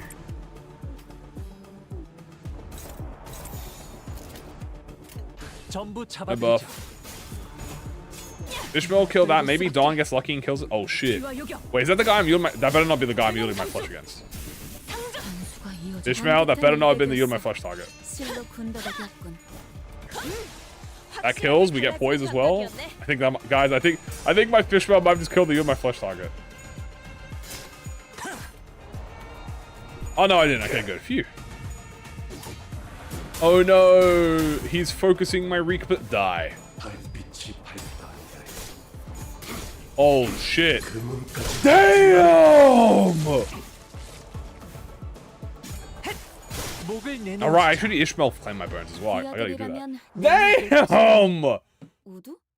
벌써 어딜 가십니까? 걔가 할 필요가 없어 보이니 방에 가서 세상 돌아가는 모습이나 보려 한다. 승부수가 먹혀들었군. Jesus Christ, bro. My bad. Fucking hell. Yeah, what an upscale the ego is. I'm kind of glad I got it. I'm really glad I got the ego, bro. Pursue 2 again. Oh shit, a new enemy. Alright then, motherfucker. I'll be your ass. As long as you're not like OP or some shit. I'll take, you know what, I'm gonna use the one that has soda just for you guys. Onward, Roshanate! Hardly a challenge. What a WOT.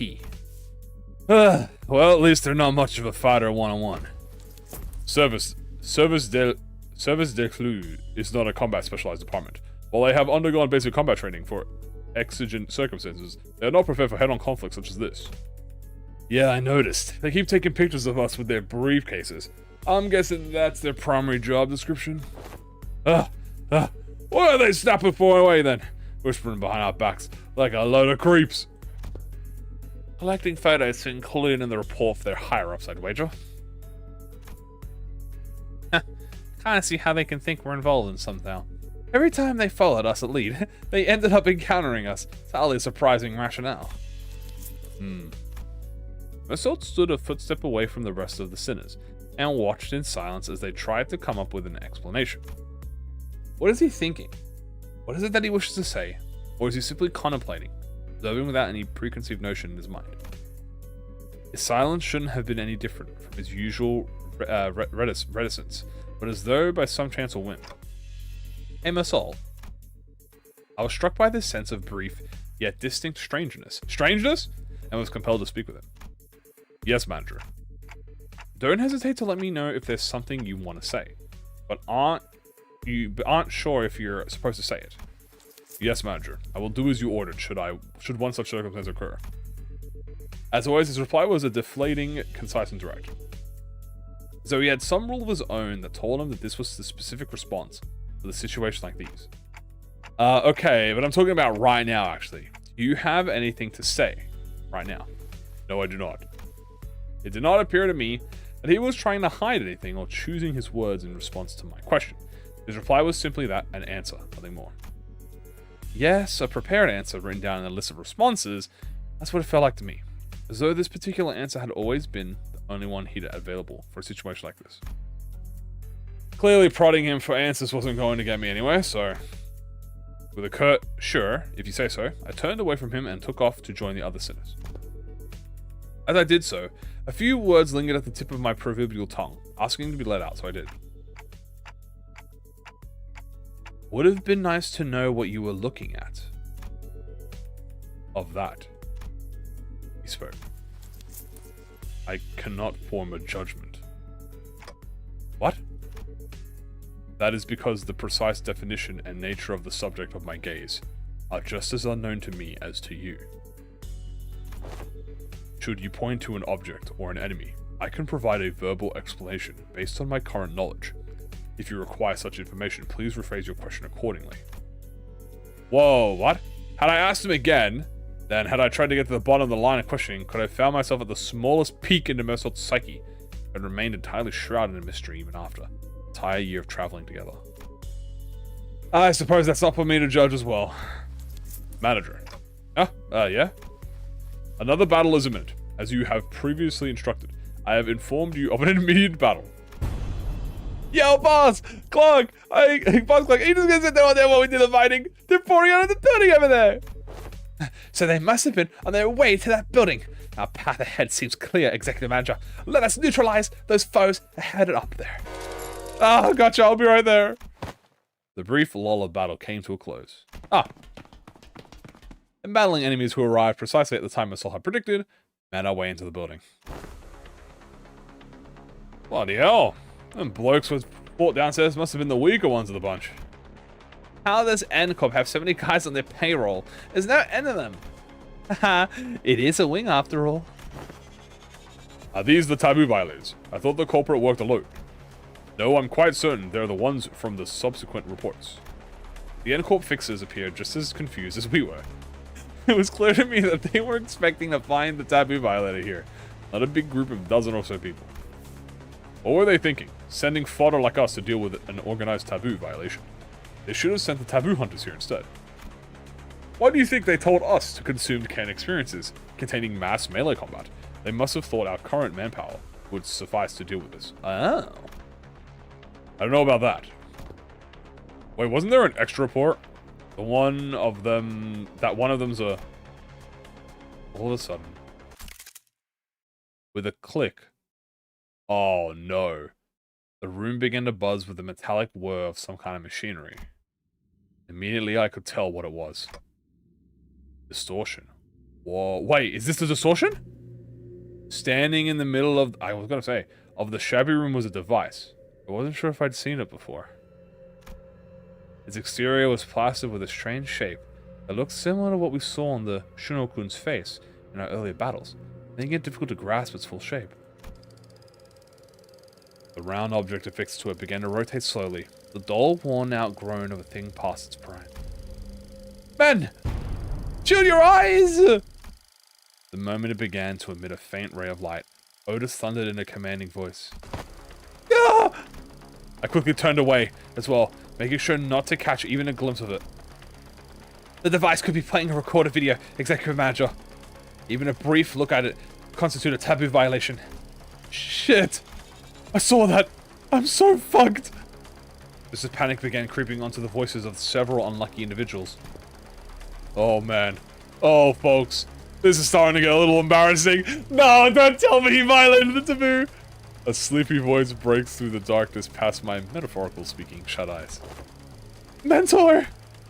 Eyes open, Ongdu. What's wrong with everyone? Got dust in your eyes? You fucking dumbass! The hell's wrong with you? Don't you know that anyone who watches even a split second of a recorded video at NCorp gets... Of course I know, but I watched it anyway. What? Open your eyes, esteemed fellows. This motion picture isn't recorded. Ah! Hang on, he's right. The video's not a recording. Oh!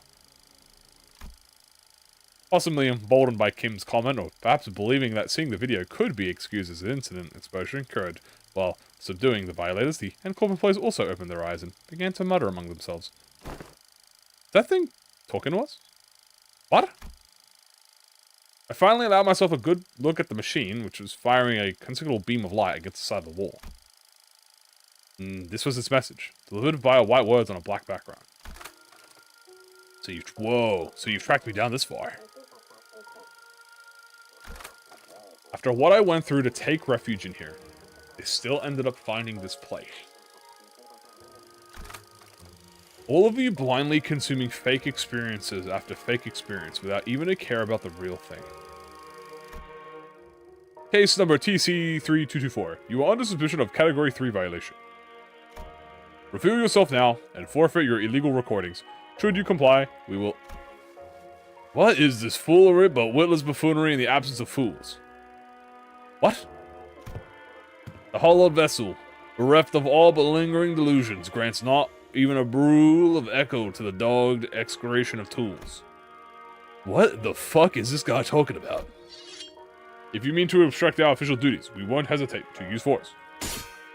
Clang. Without even so much as turning around, Bamboo-Headed Kim raised his sword and parried away the N-Corp employee's nail-shaped weapon. I'm only speaking as my whim guides me, my dear fellows. No need to get so huffy. I only aim to say that this abomination has no consciousness. After what I went through to take refuge in here, they still ended up finding this place. All of you blindly consuming fake experience after faking. Oh, it's just a repeat without even a care about the real thing. It's repeating the same sentence over and over.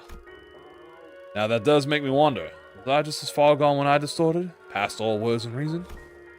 I mean, if anyone has an answer to that question, it'd be you folks, right? He said nothing more. He turned a piercing look to all of us, while effortlessly swatting away the N-Corp employee's attacks. As though he was goading us into telling him the truth. Well, don't suppose there's any point in asking. I'm no different from this abomination.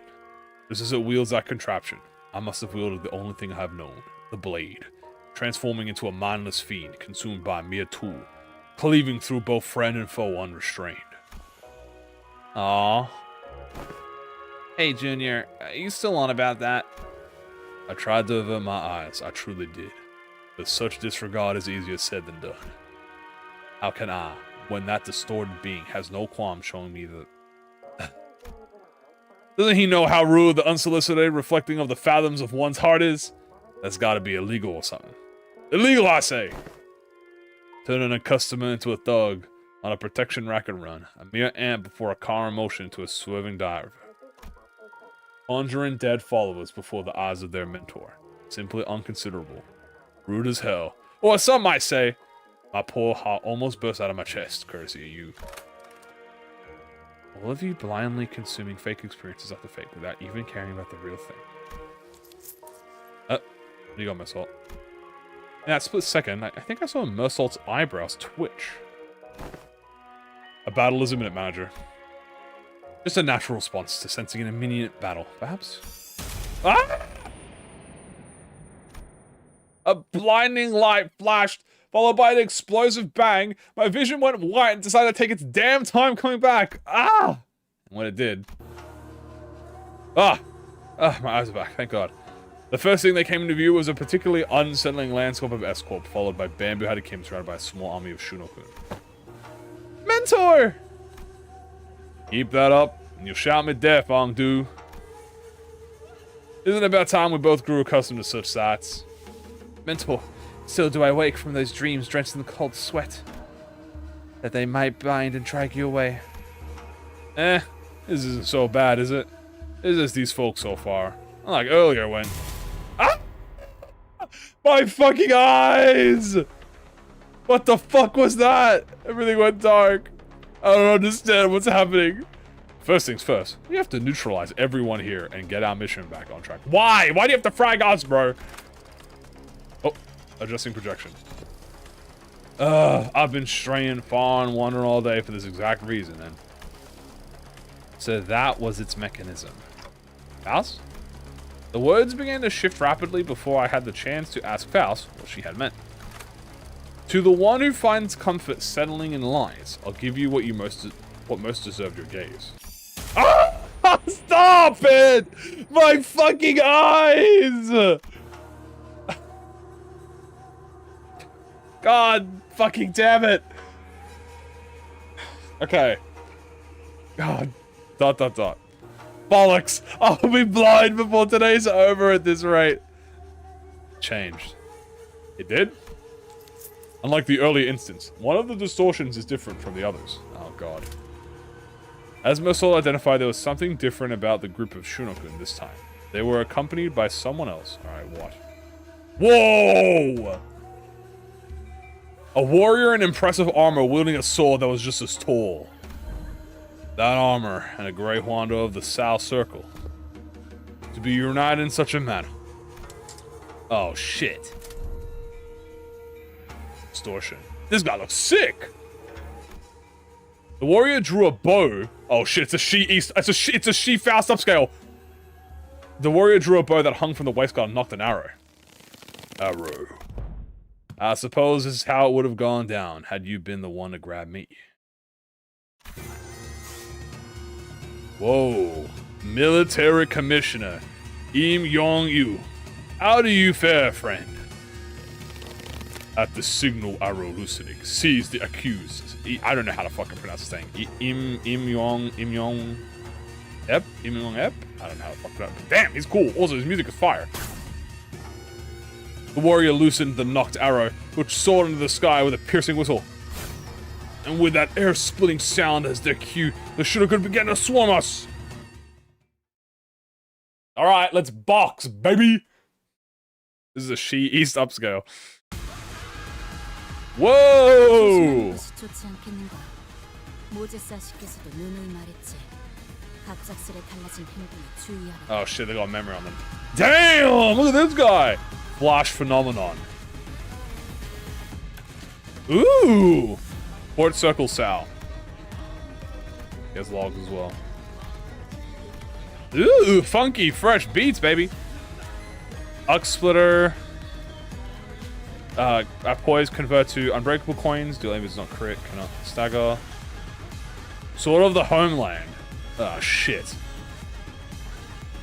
Unaffected by Soul of the Homeland Sal. Okay. I'll read what this does. Min stack 1, max stack 9. On skill use, at min or max stack, convert all coins into unbreakable. Skill, power, and coin power shift based on attack. Ah, something tells me this guy might have a... Please don't tell me this guy has a fucking Guild My Flesh, bro. This is reading like this guy has a Guild My Flesh. If the target is assist defense skill exclusive, convert into unbreakable. Flash start. Lose 3 sword play of the Homeland South. If the target skill is exclusive, does not affect this. On hit as an unopposed attack, or on hit against target that has used an assist defense skill, gain 2 Stormlands. Okay, do not unoppose this guy, and do not assist defense this guy. Understood. Upon entering the encounter, gain 3 memory transition. Lose 1 stack. At 1 stack, retreat at turn end and transition to a different location. Returning to the field based on the current battlefield, gain or lose turn span of the homeland. Okay. Turn start. At 0 memory transition, retreat and transition to a different location. When returning to the field based on the current battle form of the homeland, win or lose homeland. When the battlefield of the homeland is in Bear Hunt, gain. When it's in Tiger Hunt, lose. Okay, what is this? Use a pattern made of a single coin skills. In the Guang, you gains advantage of highest sword play of the homeland. The mountain of S-Corp of District 9s are home to all manner of beasts. Among them, the bear in particular boasts strength and the force akin to boulders falling from the cliff of a landslide. Giving ground to the creature's charge is ill-advised. One must aim to hew it down with the first slash of the blade. Okay, Tiger Hunt. Use a pattern made of multi-coins. In Gyeong, Yups gain advantage at lower sword play value. Tigers are cunning and ferocious. One cannot hope to cut through a tiger's flesh with a single stroke. Only a relentless flurry of claimed slashes can overwhelm the creature, until it's felled at last. Failed to do so, the tiger will escape death, or best its opponent to one day grow into a Sangu, a lord of the mountain. Whether these beings will grant auspicious fortune on men or return as malevolent calamity is impossible to tell. Take reduced damage from all this, fix panic. Upon entering the encounter, gain 5 Zhuong Brigandee. When gaining this effect, gain shield equal to 10% for every stack. Gain to this effect does not expire. Combat start, gain 1 defense level down for every 2. Lose 1 attack when taking shield damage equal to 10%. Okay. Oh shit, there's so much fucking lore. The Eastern Warstride armors are not as much equipped as they are piloted. S-Corp's Duzhong Brigandine is one of the such armor. Much like R-Corp's powered armor suit and the full plate armor used by the Knights of the West, the Duzhong Brigand greatly augments the user's offense. And they're wearing fucking mech suits? Oh, fuck. Yet these advantages do not mean that the armors of such potency are readily supplied for combat personnel. Each unit has its own unique controls and comes with limitations of requiring separate fuels. What remains certain, however, is that as with all the aforementioned armors, once a rider has familiarized himself with the Zhujiang Brigade, extended reach and heightened power-up output, he becomes a machine of war that strides across the battlefield with promises of slaughter. Ah, fuck. He's got fucking cool battle armor. Sword play of the homeland. Encounter start with 5 sword play of the homeland. Assume a different battle stance of the homeland every 3 turns when he retreats. This unit has shield, gain poise. When the following conditions are met, use a pattern that includes the bow. When this unit lost all clashes for 2 turns in a row, does not check unopposed. Okay, I want to win clashes against it. The swordplay of the homeland. S-Corp's traditional art of swordsmanship is divided into 3 branches: Sal, P, and Pipio. With the teaching such existing techniques to hew and cleave through the creatures of the colossal stature, such as the Sanguins. To perform them in a full, swordsman must wield a great huando capable of bearing the strain of the techniques. Mismatch memories. Turn start. Gain the following effects. When in the battlefield, bear hunt at less than 5 swordplay, gain fragile. When in at more than swordplay of the homeland. Okay, so have him below or above, equal to this. Okay, well, how do I actually get him in that state? I'll have to read that. Oh my god, there's so much reading. Martial Art of Perseverance. On Clash Win, gain 2 poise count. If the target's skill has less than 5 bleed, inflict bleed.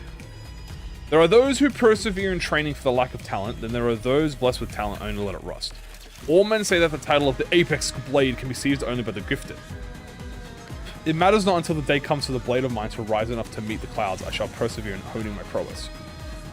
On Clash Lose, gain head-splitting memory. Gain Bind, gain Clash Power next turn. Okay, let me read his skills then. Okay, I have to clash with him. Alright, just clash with him, don't unoppose. Understood. Clash with him, don't unoppose. I do not want to unoppose him. And also, do not let Ezra... Oh god, Ezra's gonna throw for this one. Ezra, don't throw! Okay, first of all, I'm nerfing your ass with fucking Hong Lu, bro. I think that's 100%. Oh, I can't oppose him. Oh, he gets a lot of buffs. I will worry about that later. Okay, let's just win some clashes first. Ezra, do not troll me this time, please. Oh my god, I have ass clashes. Everyone's ass clashes. Oh god, it's all hopeless. Fine. I know you all rolled S, like literally all of you rolled S. Okay, wait, I can still assist defense, just don't assist defense the dude. Okay, I'll assist defense these 2 guys, and then I'll just send everyone here.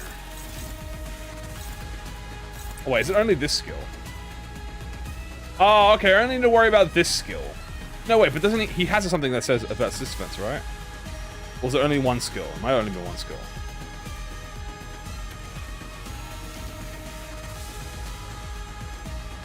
Expires and encounter. I gotta read, bro. I gotta read. This motherfucker's OP.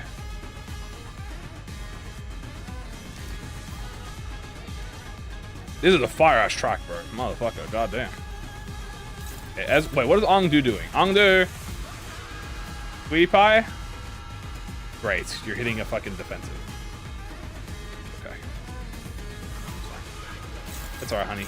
You know what? I'm just gonna let him hit you, bro. Is that cool? I'm not sure. Are you chill with that? Yeah, she's chill with that. Guess I'll try and swing at the other guys if I can.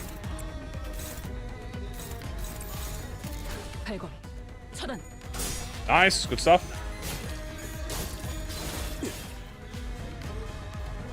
Do not unoppose him. Oh, nice win. I'm the one you're up against. Acceleration punch. Alright, as long as I don't unoppose him. Because I do not want to unoppose him. Doing that makes him stronger. Ow, now I'm truced. Great. Nice win.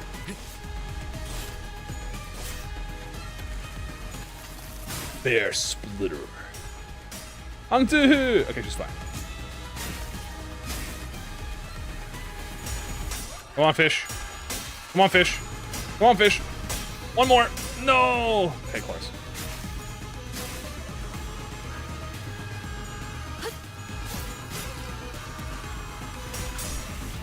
Nice, good lash win. Ongdu! Fine. Too strong girl. Whoa, alright, new skills. What is this? Bear Spine Breaker. At 8 poise, deal more damage. At 7, Swordplay of the Homeland, convert all coins on Unbreakable, deal more damage. Lash Lose, do less damage. At Swordplay of the Homeland. Okay, I want to clash with this skill first because it reduces his swordplay. I think as an unopposed or on hit against a target that uses assist defense. Gain 2 swordplay. What is this? Swordplay, sword honing. Gain 3 soul.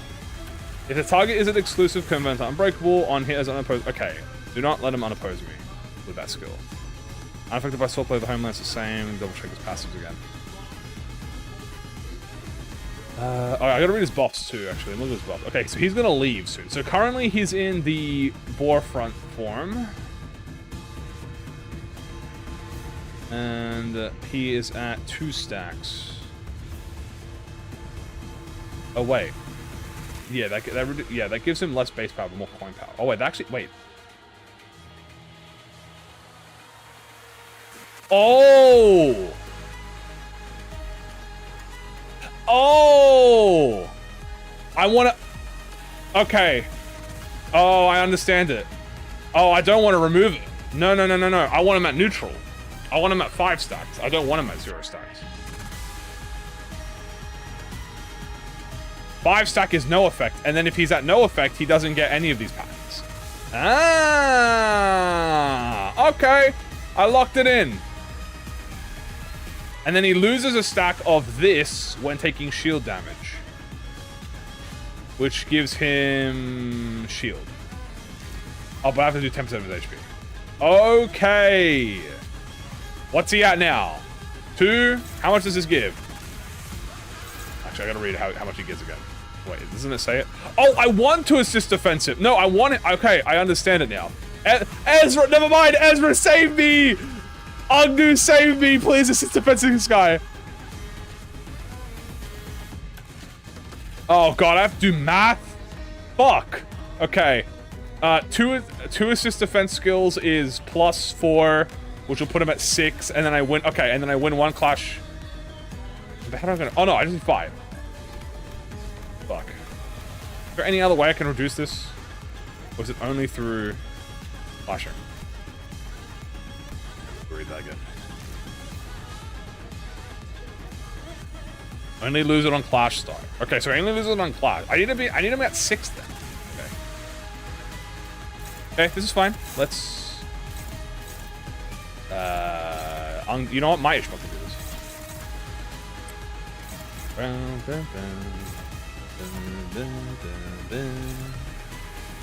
Okay, I will let my Fishmail deal with that. I, however, will progress.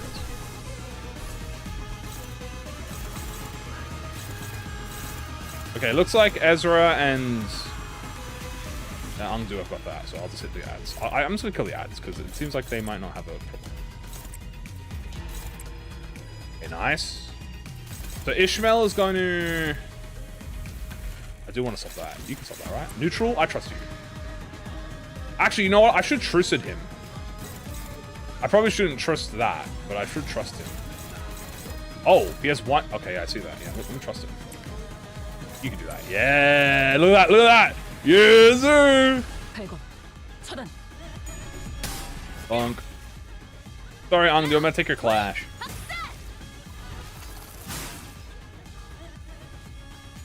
It's fine.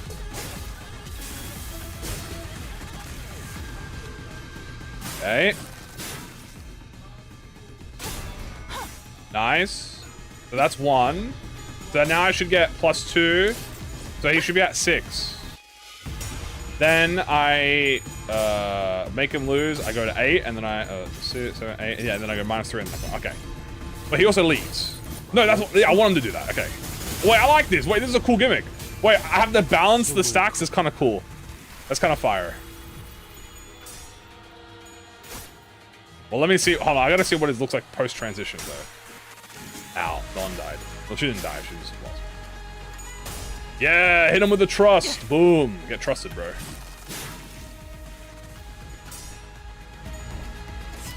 Bonk. 그래, 그게 정석이지. Bonk. Aha! Fuck you. 귀여들의 전투는 늘 낭구를 불러오지. Okay, I fucked up the gimmick. Oops. Is it because I clashed? Wait, he didn't gain him. He only lost it. On hit as an unopposed attack or... Wait. How come he didn't gain it? I stupid. He lost home line. I thought he would gain it this time. Let me reread his skills. Hold on. I gotta rechat. On hit, unopposed against a unit's exclusive gain 2. Oh! Fuck! I didn't see that part. It's separate. I thought they were the same. Ah, shit. Okay, well that's a reading diff. Okay, blue is win. No, blue is user skill. Defensive is user. Red is defensive. Okay. Oops. All right, that's fine. You know what? Anyone else defensing? Okay, no, it's fine. Ezra. Okay, Ezra's defensing. This is fine. Oopies. Oopies. This is fine. This is all good. This is fine. I just need to make sure Ezra is the one that defends. Okay. Beat the red. No, wait. Don't beat the red. No, defensive the red. Yeah, defensive the red. Skill the blue. Yeah, okay, there we go. And then that should give... So that's going to give him at 3. Yeah. Oh, wait. Well, actually, I don't want this skill to use at all. That'll give him +2. How much is this? Hold on. Gain. So he's going to gain 3 on Clash Start. And then he's going to lose... No. He only gains 3. So that makes him 4. This is going to activate, which makes him gain. So it's going to put him at 5 and 6. Okay, that's fine. And then we'll worry about that. 전부 잡아드리죠.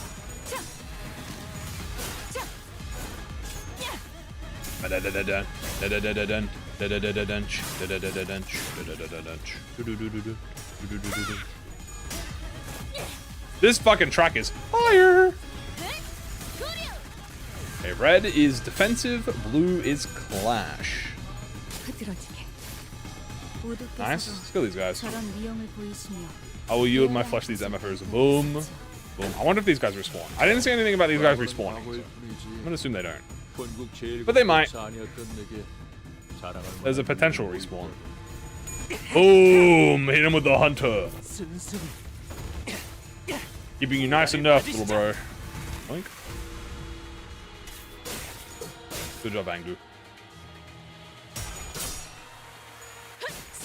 Hey, nice. Good hits, guys. Nice job, team, bro.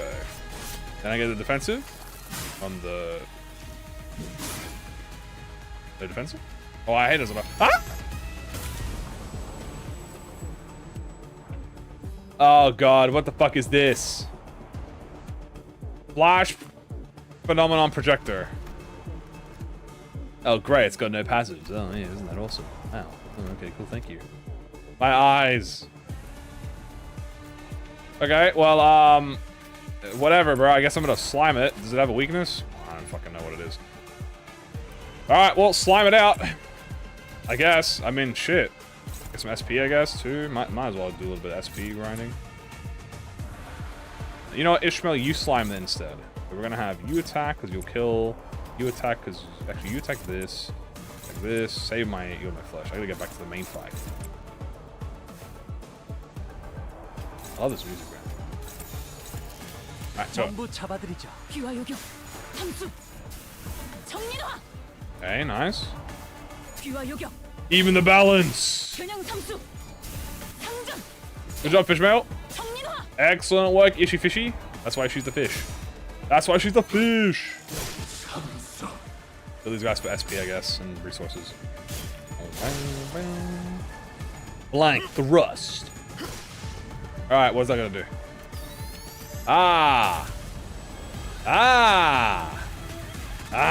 You kicked me back out! Ah, fuck, he's got a new form, though. He's got Tiger now. Oh, shit, Tiger was scary. He does have an evolution with it. Oh, he lost my trust! Okay, now I have to maintain him at... Okay, now I have to hold him at, lose stack when taking shit damage. Okay, I have to do more damage. I'm gonna yield my flesh him now.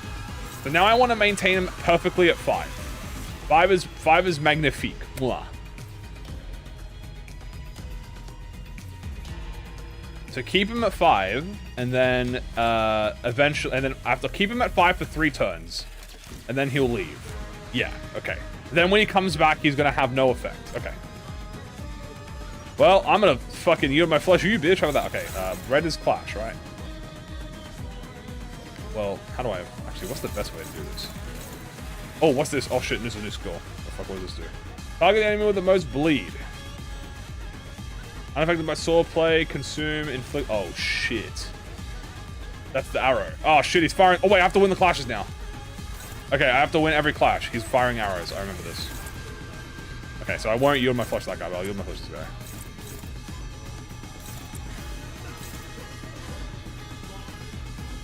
A 3 or lure lose it. Ah, I see.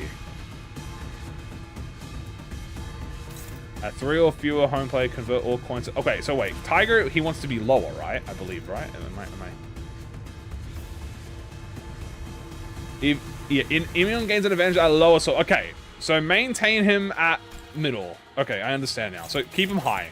Keep him high and then try and lose it at the end. Okay, so we'll just clash with this, it's fine.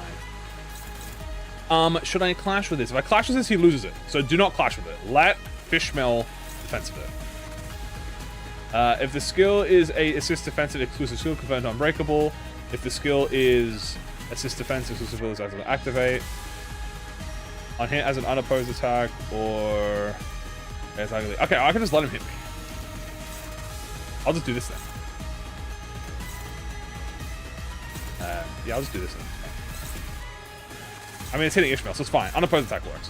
As hit as an unopposed attack or hitting as an enemy. Yeah, okay. Unopposed attack. Alright, unopposed him. Ooh, you look like you could use a little bit of ego there.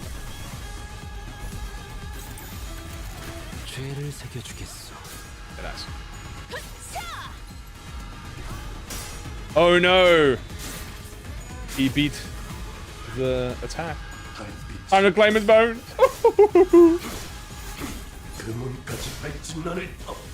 Fuck you. 오호라. 나가 시원시원한데. 아름다운 것, 보는 점이 야. 탁월하구나. 그렇지 않은 것. 그 주전부리는 Hey, nice. We're getting a shield down. 가져오신 겁니다. Very scary. We got this. As long as we win the clashes against him, he gets his bow nerf. I remember that. 쓰러기를 그렇게 This is also going to be good because this is to remain oneself and we crit.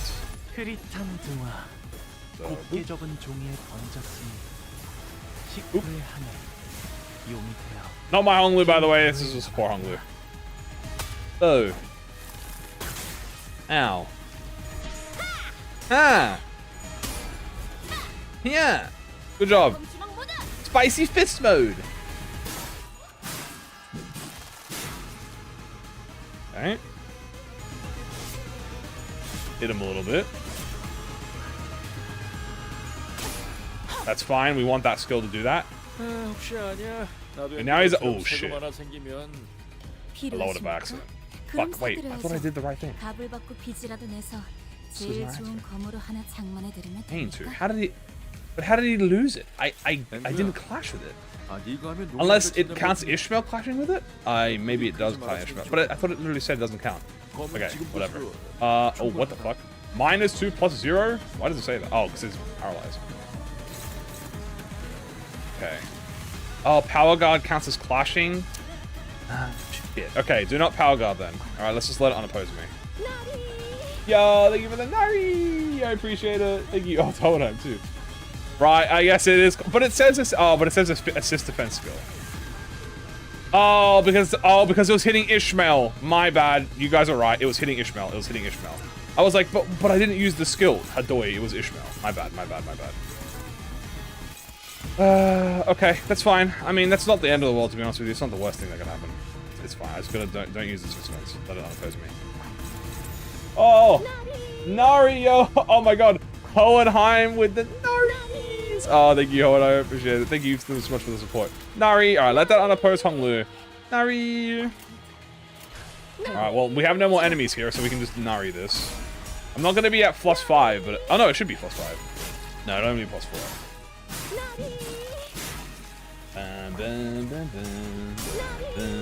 I'll just let him unoppose me. Nari!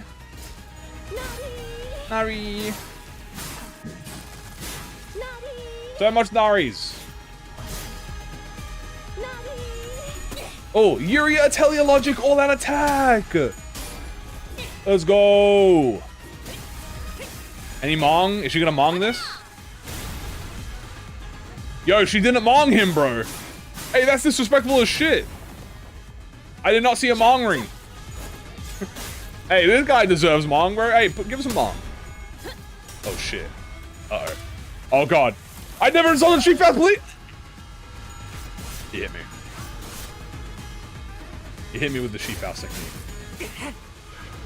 Okay, Honglu's gonna get hit. It's fine. Aha! I'm learning the gimmicks, chat. See? I'm silent in form, poised to act. Something Orifon technique. Okay, can I somehow get 5 in this turn? I don't think so. I think it's impossible. Fuck.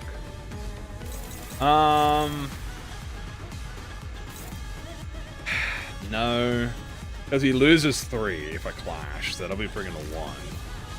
So I can give him, I can make it 6. I guess I'll put him at 6 then. Let's just have some player moves. Alright, let's just clash.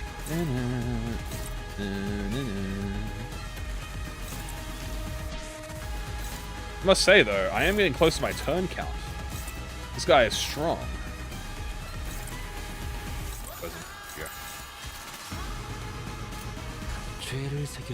Alright, so I was gonna put him at 6. So I can't really balance it right now, so I have to do it the other way. Ow.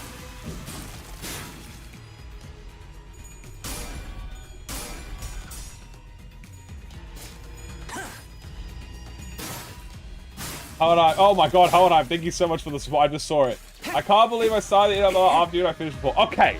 First of all, thank you so much for the support. I very appreciate it. Second, I am reading. And I did a mid gamba pull, okay? I had to do a little cheeky gamba, okay? But I do appreciate this pull. Hey, look, the budget is going directly into this, okay? We're going directly into my pulls. I appreciate it, thank you. I take my time with these things, okay? You guys know me, all right? I take my time. I'm slow. I like going slow. You know, I'm not a. What the fuck? What the fuck was that? Ah, fuck. Bye, asshole. Oh god, motherfucking damn it. Fuck you. Sort of play the homeland. Killing these guys. Do I have 15? 모두도 도우셔야 합니다. Fuck. 모지사 씨가 눈 감아준다고 I'm murdering 자꾸 these 그렇게 guys. 농땡이를 Die. 부리시면 저는 눈물을 머금고 다른 두 분께 이 사실을 실감할 수밖에. There's probably no need to clash this much. I mean, I'll have Ishmael do this. I'll have Yisang plus the rank, and I'll have this. Then everyone else attack. Cool. 전부 잡아드리죠. Alright, kill him. Bring him back. Oh, nice job, Angu. 귀와 요격, 함수, 정민화, Big number. You love to see it? 귀와 요격, Oh yeah, send him back. 겨냥 삼수, 상전. Boom. Hey, send me back, bro. I got unfinished business. Boop. Ah, my eyes. Alright, now he's back in this form. Aha! Alright, now we gotta stall him. He's almost done. Okay, now I have to win the... yeah. No, now I want to on-hit as an unopposed or on-attack that use... Okay, blue is assist. Yeah, blue is assist. Flash target. Okay. Let him hit me. Let this hit me. And I will... And he will go to 5. Okay, let it hit me. Okay. What if I do wing beat? What if I do a little wing beat as a troll? Okay. Let him hit me and he goes to neutral. Maybe not that. Okay. Let's fucking do this. Turn count? Oh, is there a turn count in this fight? What if I just full sent that on chat? What if I did this?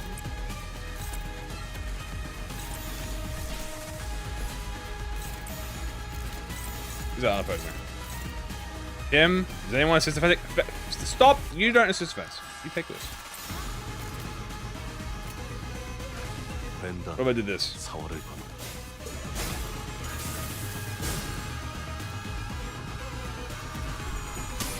Yeah. 대전. What if I just aura farmed? 나야. I beat it in 10 turns. Actually, I don't know. Wing beat! What if I rolled all heads? Because I have aura. 그래요. 그렇게 가만히 있으면 Yeah! W fish! 맛없을. Hey, W fish chat. Oh my goodness, thank you so much again, Owen.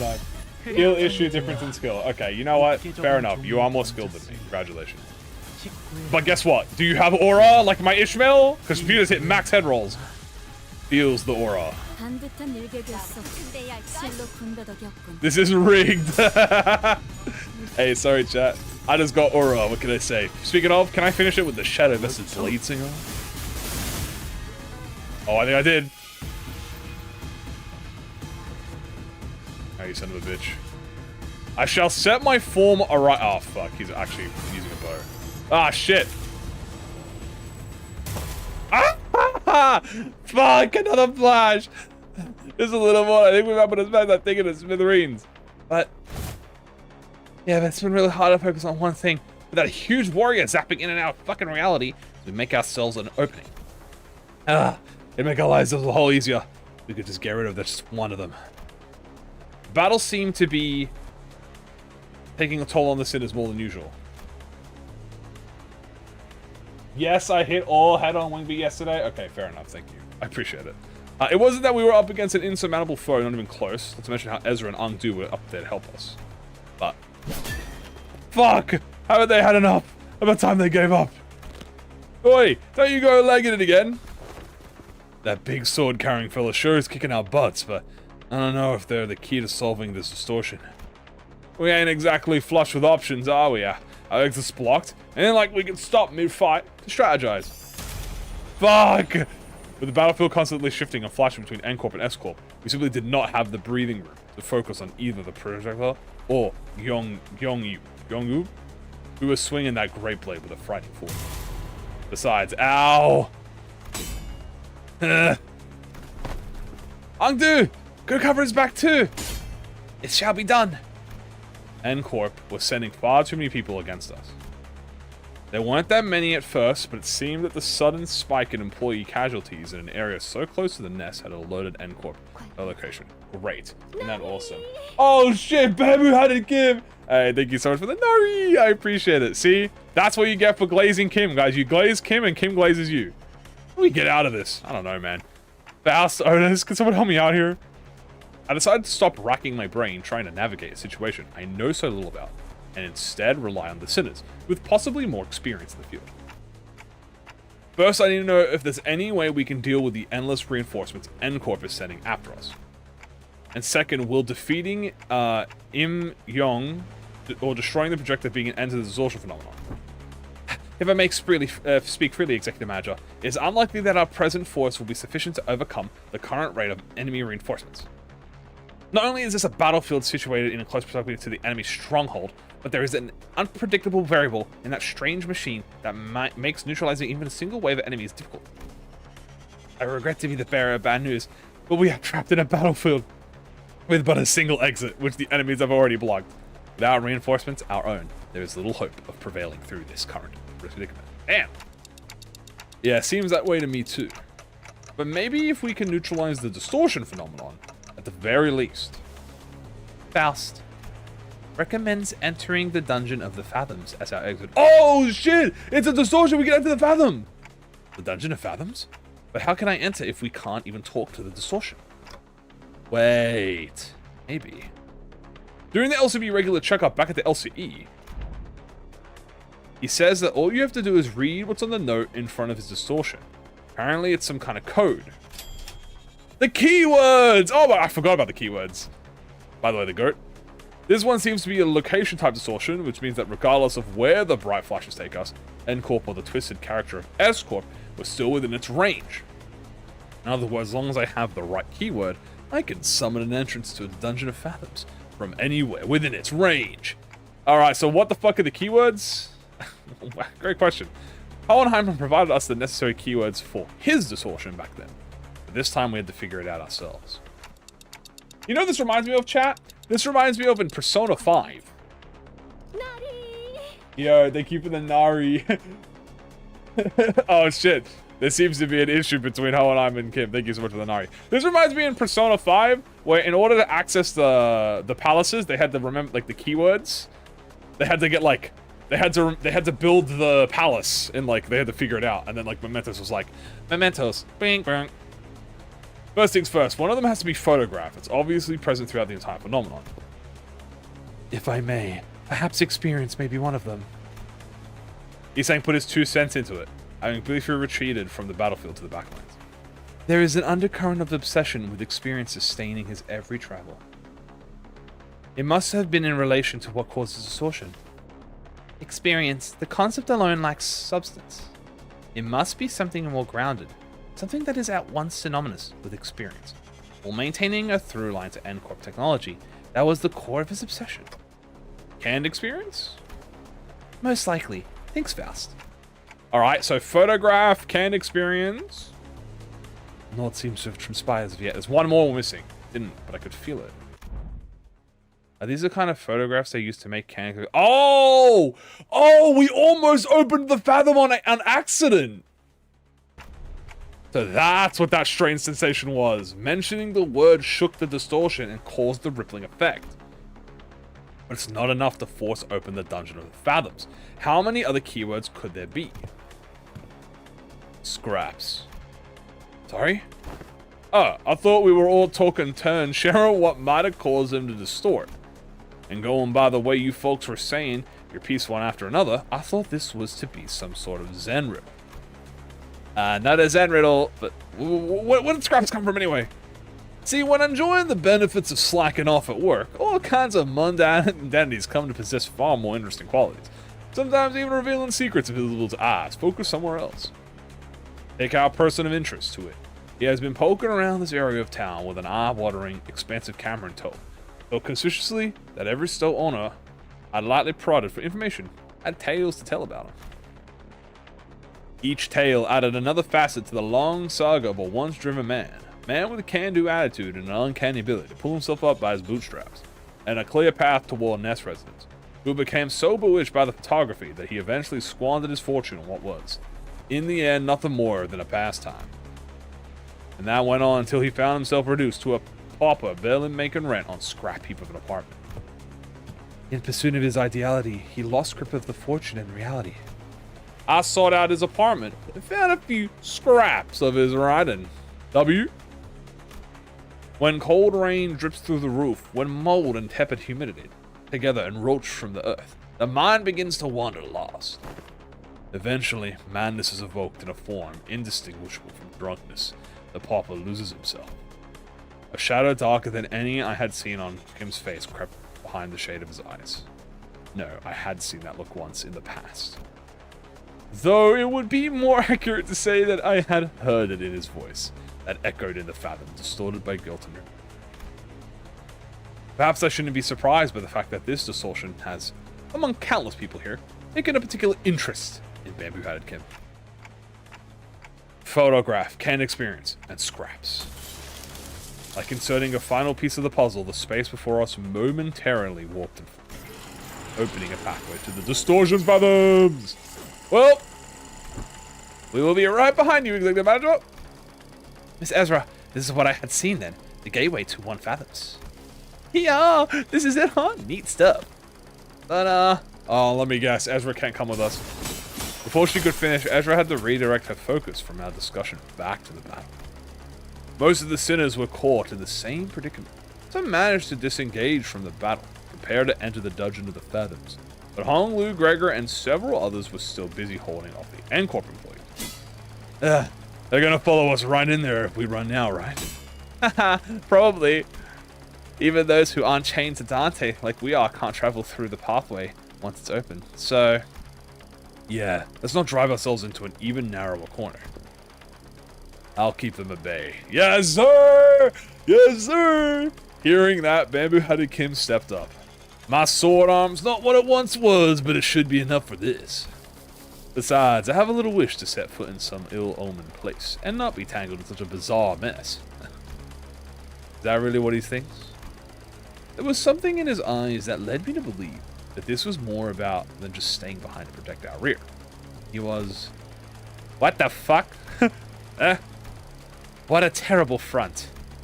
At least try to pretend to be sincere and make it easy for us to believe you. Did you think that terrible excuse was going to fly? What are you trying to avoid, sword swinger? You're not some kid trying to get out of doing his homework. I remember hearing that entering a dungeon of the fathoms will bring one to the spiritual fathoms of the distortion is gazing into. Then what lies within must be my very own, but that is what the abomination is gazing into. It's decided then, you're coming with us. Oh, it's funny. We ain't walking about blind and peaceful with no shit, man, mate. Guide us in there. Oh, that's, He keeps it simple. You try that, too. Ah, Ryoshu. Learn the hard way that homework, like summer reading, doesn't go away just because you don't look at it. It's still there, even as the summer breaks come to an end, ruining the last day of your vacation into an all-nighter. Arya's cheeky scabbard vibrated cheerfully in agreement. Ah, la boo-boo! Stop procrastinating. Go do your summer reading. What was it you said? Face the homework, save the GPA? Hey, a lot of y'all need to be, hey, a lot of y'all need this right now, alright? I heard it's exam times for some of y'all. So face the homework, chat, save the GPA. Face the sin, save the ego. It is, after all, the attitude the company expects of its employees. Face the homework, save the GPA. Go, Junior. You guys too, LCB. I can handle them all on my own. You will make a lonesome stand? Hey, who the heck do you think I am? I got shit in Mong. These fuckers ain't got shit on me. I'll show you why Team Leader Moses felt safe sending me alone with you guys. This was basically a monster of the week situation for a team leader and me backing out duo days. I can handle them on my own, no problem. I want to see how you guys handle the inflection point, but I guess you never really have it all. Oh well, guess I'll just have to trust out two Osaya team newbies to handle that. Now that I think about it, I think I'm setting a pretty solid example as your team senior, aren't I? Hehe. I don't like this, but it seems that I have no choice in the matter. Long as this employee card hangs from my chest. To the side, Kim shook his head and joined us, dragging his feet all the while. I shall join at the vanguard.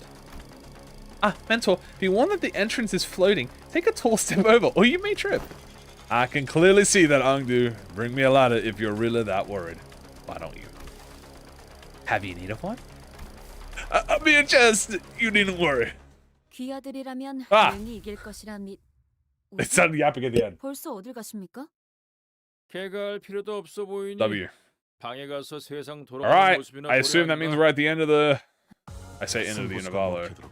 Yay! Ooh, that means I get my Honglu. The Fathom! Alright, first things first, chat. I'm a Honglu. I want my own Honglu. I will read all the upside stories probably after. So after we finish the Intervallo, we'll read. We have time. I assume we'll have time. Boing. I own a Honglu now. Yay! I can slot him in my team.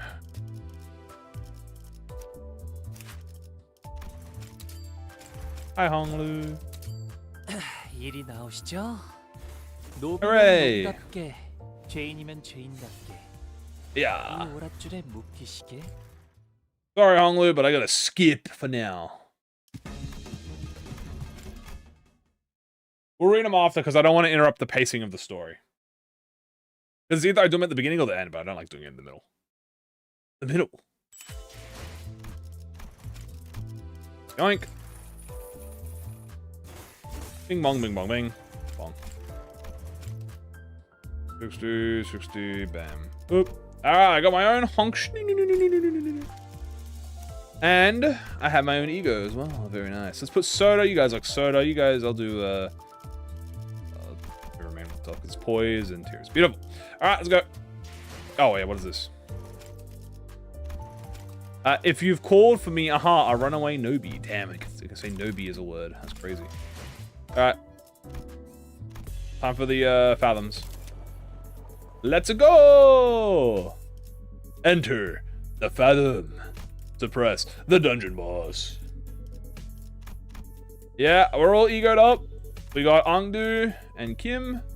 We are good to go. No support needed. We have everyone at 60 that we can care about. All the blade lineage level 60, which is one part. Okay, so. 꽃을 피워볼까요? If that is how everyone has been living, then my life, my photographs too. So this is S-Corp 2, right? Damn, where the hell are we? It is reminiscent of my homeland, but the sights are much too hideous compared to what rests in my memories. Hideous was apt. When we emerged from the entrance of the dungeon, S-Corp streets, greeted us was a distorted and eerie scenery I wouldn't be surprised to find in an S-Corp themed haunted mansion. 'Tis a place hardly fit for human habitation, far more dilapidated than one expected. Thou sayest that people inhabited these lands for truth? Really, I think it has a cool vibe. Vibe's my foot. I don't think I'll be able to get a wink of sleep in here. The lives of the downtrodden were beset by 1,000 woes and tenfold more struggle, and the streets they inhabit reflect that reality. Many times I had contemplated in consultation how the folk here had even the will to live on. The shadow that had begun to haunt Kim's face still lingered there as he looked around. If the distortion reveals the fathoms of those it gazes into, as Kim had said, perhaps this is how S-Corp is reflected in his eyes. On the days when the skies were spotless blue, without orders from the counselor, I would scale to the roof of that shoga and feel it wrestle beneath my back as I lay upon it, the thatched roofed house. I thought it could be a respite, soul of mine, yet in this mirrored world, another has walked here before my arrival. I join him in looking up at that thatched roof of the shoga. Beneath it, a wicked tunnel have I passed. Now I witness myself before the one who just struck the head from my torso. There was a figure standing tall next to the building, staring defiantly up toward the man on the straw roof. Oh! I'm Gyong. Oh! Are you home? Oh, shit! Oh, are they family? Bodyguard. Are you home, I asked. Oh shit, this guy looks sick. Are they family? They might be brothers. Are they brothers? Oh, they're so brothers. Whoa! What the hell? Damn! Look at my dude. Look at him suited up. He look kind of clean with that fit on. He kind of got like One Piece coloring going on. What a strange visitor I have. Why not call at the front gate if you've come seeking the master of the house? Be not like a dog barking up the wrong tree. It is unbecoming. A dog? Really now? S-Corp Military Commissioner Saul. I can see you up there, lounging on the roof. I'm not going to speak to the door like I'm blind. S-Corp Bodyguard P. Has a spell of some sort befallen the day? To have such an odd occurrence transpire twice. Successive. The work of a bewitching spirit, I say. What's so bewitching about checking in on someone? Isn't it odd that a high and noble military commissioner of our esteemed corporation would come in person to simply check in on how a lonely mercenary fared? You know me? She certainly knows her Jess. Oh, wait, is that a woman? She marches forth vested in war strider armor, yet expects no violence. She wields a two-handed great blade like a demonic yaksha, yet harbors a hostile intent. Why, who else might she be but the military commissioner Gyung Up, the principal of the famed in family? Oh, it's a woman! It's a baddie! Oh, shit! Oh, I can kind of see it from the hair. I thought it was just like a ponytail. I guess I have to change the voice. You are certainly in the habit of speaking in hyperbole. I'm not sure the noble I deserve to be complimented with an epithet so grand as the principled. Not a compliment.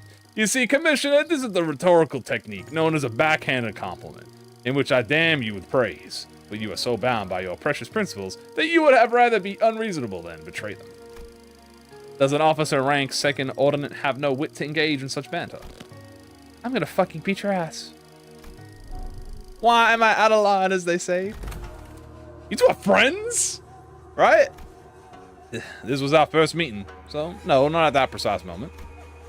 I know, I'm just saying that, like, if I were her, I wouldn't have even let myself become friends with you after such a bad first impression. Can't imagine becoming friends with someone who keeps pushing my buttons. Maybe, but people do find friendships in such personalities if they have a taste for prickliness. Aw. You've got a friend in us, don't you? What? Don't say that line! Okay, fine, you have a point, I guess. I do have a habit of pushing people's buttons, too. But still, I hope you're not seriously comparing the way I talk to his sassy, gotcha-digging, pun-riddled... Well, the world we live in is a vast and diverse one. Consider yourself lucky that you're surrounded by so many quirky characters. Friend in what? Deltarune tomorrow! It is because of that same look that she took the joke well, rather than respond by trying to cut off my head. You are out of line, yes, but I know you would be, so I won't take issue with it. Though I must admit the rumors of your sharp tongue do you no justice. The streets speak of a man they call Kim Lee, Bamboo Rain Hat. A man who once had intended purpose to path of the brush, only to realize the sins of his forefathers and exiled himself to the back streets. Yet with the sheer power of will, grifted teeth, and scarred heart, did he find the path of the sword another way into the nest, as the right state council's sworn guard at that. That's you, isn't it? All those superlatives, yet the reality is that I merely found the path of man, butchering his viable way of life. Direct any compliments you have toward the right state council, if you will. I am but a butcher and blade that happened to fall into the right hand. Ha! Not a compliment, just the word on the street. Ha! You're a quick learner. And spare me the fancy reading of my name. Watching you pretend that pompous posturing comes naturally is painful enough already. Keep it simple and spell it out. It's Bamboo-Hatted Kim. Thank you. Ha ha! And does he continue to veer away from the line? I'd rather be a corpse cold and dead than stay in line. Have a shred of mercy on me, almighty one. If I'd come all the way here just to punish you for every little misdeed and ill manner, I would have laid you out and split you in two, 3 ways before this riveting dialogue brought us this far. So, feel free to continue traversing outside the line, but in return, would you answer a few of my questions? I've been watching you from a distance for a while now, and... Really? Stalking someone's not very principled, are you? You sure she didn't give you a good wallop after that? No, truly a mystery, innit? Besides, she'd give me the free rein to continue traipsing outside the line. I couldn't, in good consciousness, turn down such offers of kindness. Not that I ever do. You sure have a way with words. A way of finding your way under the listener's skin, huh? Perhaps yet are such yaps not to be expected among fellowship of close mutual bonds? They didn't look like friends yet, though. So, care to tell us why she's been watching you? I was engaged in the age-old pastime of throwing rocks. Oh, you speak of the game of Sujon? Rock tossing. Save them for later festivals of Dano. I was throwing rocks at the passerbys. What a bum! Fight on thee! This is a wrong deed, good sir! Tell him, Don! I suppose it is. People of the Pipyo and Sal, the bone and flesh, in particular found it to be distasteful, and they did not let their discontent be hidden. But the P, blood, and the downtrodden cheered me on to a degree. They found it cathartic. Huh, curious. Then is it a right deed or a deed not right? Pure? Sal? What name is Sal describing? It is a well-known truth that S-Corp is also known by its other name, the Sal... Oh, fuck me. How am I supposed to be? The Salpipio Agro-Industries. Oh, I was going to say S-Corp, bro. A wing specializing in the general agriculture and livestock industry of the city. The vastness and the depth of its responsibilities have necessitated such a division of labor. Thus, District 19 is split into 3 core councils responsible for different aspects. Sal, P, and Yo, each meaning flesh, blood, and bone, respectively. Sal, responsible for the cultivation of rice and other grains. You're responsible for meat and livestock. NP, in charge of the technological aspects of both. As a scientist and a researcher who once taught at S-Corp, you must have felt the persecution the P faced firsthand. It is believed that the Trinity was designed for balance. They would provide assistance when requested and keep one another in check when needed. It was once a promise of cultivating a fair and sustainable S-Corp. Alas, the noble intentions of yesteryear now lied sullied. The Trinity now degraded to 3 quarreling bands of profiteers, blinded by avarice, relying not on honor but betrayal and perfidy to claim the top of the triangle. An inherent of the flesh claims the position of the chief state councillor and monopolizes rice as the common folk starve. An inherent of the bone, once a right state council, odies to Sal and rises to the seat of the left state councillor. When such a shameless conspiracy permits not to the common folk to even till the land as they please, anguished cries of suffering flood the streets. Thus the common folk are reduced to livestock bleeding out, hanging from a hook, while bone and flesh collude like that of emaciated dead. Who shall claim the severance of the flesh and bone and force them both to yield? Get it? Claim my flesh to yield thy... Okay. Fair enough. Yield my bones and their flesh. I see how he gets that now. An oft-heard poem when walking the streets of Encore. Oh, then the people whom thou have targeted with thy rocks were... They weren't people. They were rats. rats? Oh yes. The council find rats detestable. Much better to stop them from a distance if you want to crush them. By any chance, do these rats have a habit of sneaking into the royal court to better pilfer what the common folk rightfully deserve? They certainly suffer from a severe case of kleptomania. So you purposely threw a rock at his feet to trip him in the ground, knowing that he was a klepto rat? Well, I simply could not help but react as such in the presence of a scurrying rat. Is there an art you find funny? Speak if you do. I could use a good laugh about it. Just heartily expressing my gratitude, that is all. Those whose corruption is revealed ought to readily receive their scarlet aura bonds. The gal to scamper away with their expensive prosthetics. My men were having some trouble apprehending them, until now. Well, if that is your intent, you are invited to leave a token of gratitude somewhere in the vicinity. Perhaps I'll happen to pick it up. Wouldn't want to get thrown in the dungeons, teeming with a real vermin. Oh, I was going to do just that. What? So, when you'll stop being a sword and be human again? Oh, fair enough. What? When do you clock out? The way I see it, you're not the kind of person who'll ever let a drop of liquor get to his tongue while on duty for the right state council. Oh, damn! Oh, damn! She a baddie! Oh, my goat knows ball! Return to this shoga when you're human again. I'll buy you drinks as thanks. Oh, shit. Never mind. She's a baddie. She's feeling him up. She's a funny one, hmm? Mentor, then this fellow you had often mentioned fondly was. Correct. Haven't I mentioned her a few times as a drinking fellow I had left behind in escort? I must say I found myself that relationship most intriguing. That's a military commissioner of the Sal faction would fraternize the bodyguard of the right state councillor, who was one of the P faction. Still, I knew that the fellow was not other than a military commissioner of S-Corp. Hangdu's eyes had gone wide in shock, her voice rising unconsciously. It is news to me that you have had ties to a second ordnance officer, a military officer with the command over high-ranking employees of the wing at that. Well, I was in the service of the right state councillor, who was a first ordinary, you know. Oh, well, that might be true yet. Yeah, you would like to know why I, with such a powerful friend by my side, have ended up in exile from Escort. Yes, your silence over matters of such great importance is why I have come to introduce you to others as a resistant one, mentor. We had made the Blade lineage our home for Escort, the Veil no home for us but the lineage but you, mentor. I would rather show than tell. Let us proceed, shall we?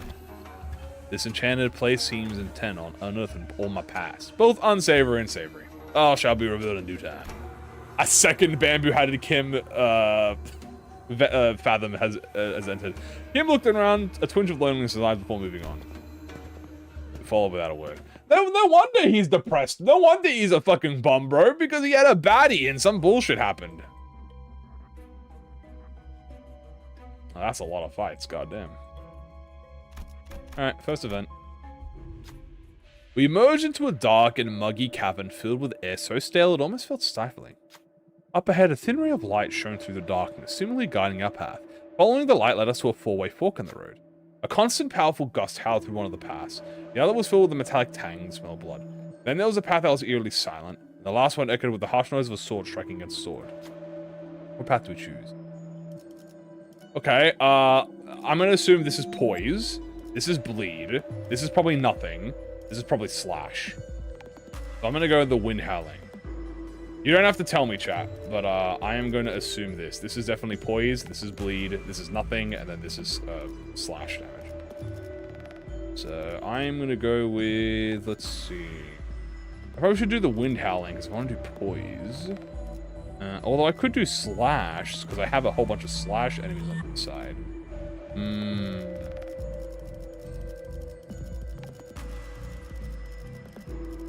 I get enough poise easy. That is true. I could go with slash then.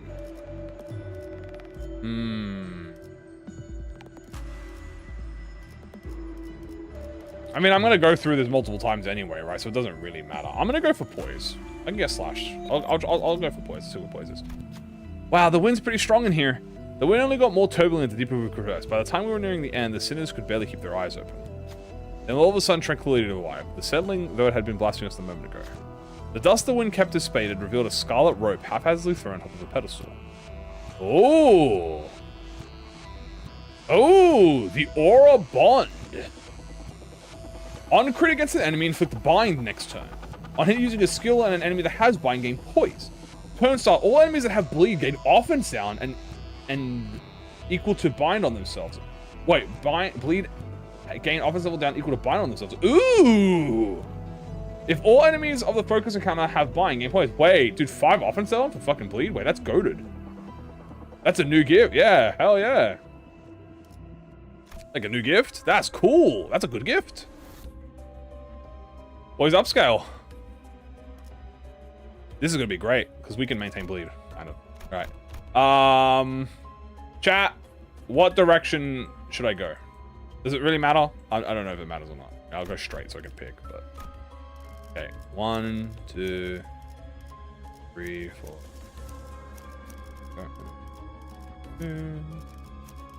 Oh wait, I forgot. Yeah, I forgot Otis. Straight? Alright. Straight it is! All roads lead to Rome. Yeah, we're gonna figure it out all out anyway, but I'm just gonna do the one... Ooh, what a pretty background, by the way. Oh, what a nice background. Oh shit, new enemies! Resentful blade lineage soul sues. Oh shit. Striker stance, acupuncture, slash series. Oh, they're not. Wait, they're minus coins. Ah, fuck. Ah, shit, they're minus coin units. Oh shit, we got Kim! Yo, 81! This guy's OP! Draw of the sword. Acupuncture. Yield my flesh. Show me claim those bones. Used to claim my bones after. Overthrow. Damn, his overthrow is 3 coins? Claim their bones. Holy shit.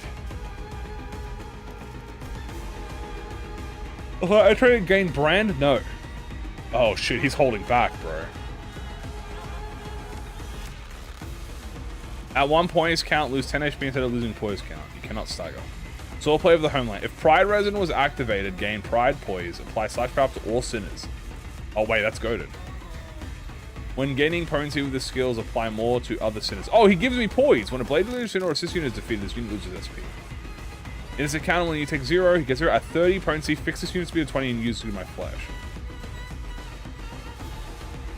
Okay, so he forces you in my flesh. Not even prime, damn. Alright, what about these guys? If this unit is defeated, apply 5 poise count and 2 points to all ability. A 20 equipped slash series at the leftmost slot. Ah, fuck. They gave them an ability that makes them get skill 3. Don't lose poise count. Your missing HP is crit. When using poise, apply poise to allies. If Bamboo Hattie Kim is on the field, gain slash damage up. Oh, great. And then gain head splitting memory. Alright. Oh, this is an unfocused encounter. Okay. I like how this is the unfocused encounter when we fight the minus point unit, bro. You know what I'm saying? Okay. Alright, beef. This might go. Where is he? He's somewhere. It is hard to see where the fuck he's fighting at. There he is. 동주 상구 같은 배를 탔으니 Alright. 돕긴 도와야겠지. 물론 나만 Ego type. 앵두가 Activate the ego. 모두도 도우셔야 합니다. 모지스 아씨가 눈 Oop, fried res, more poise. 눈덩이를 부으시면 저는 눈물을 먹은 모두 Nice. Go, my goats. 위험을 보이시면 배워야 할 것을 뵐 때가 있었지요. Let's go. Come on. Just roll 2 coins. Yes. Good shit.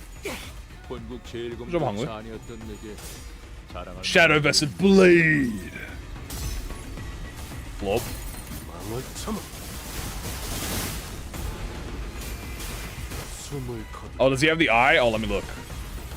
반듯한 일격이었어. Frag the super close. 실로 Boink. 군다더라. 달을 베어내고 Oh, he does have the glowing eye. Oh, shit. He looks cool, dude. He looks good with the swords, bro. Hey, he's just casual, bro. He's not even stressed right now, chat. He's literally just fucking farming aura. Is this a lot of enemies, bro? Jesus. Yield my flesh. Yield my flesh. Declave. 망설임이 없도록. 몰아떨굴 수밖에. 귀와 요격. 야. 떨굴 수밖에. Yeah. 단수가 이어서 몰아떨굴 수밖에. 그래 그게 정석. Kill them. Capture them. 목을 내놓으시죠. Oh, yield my flesh?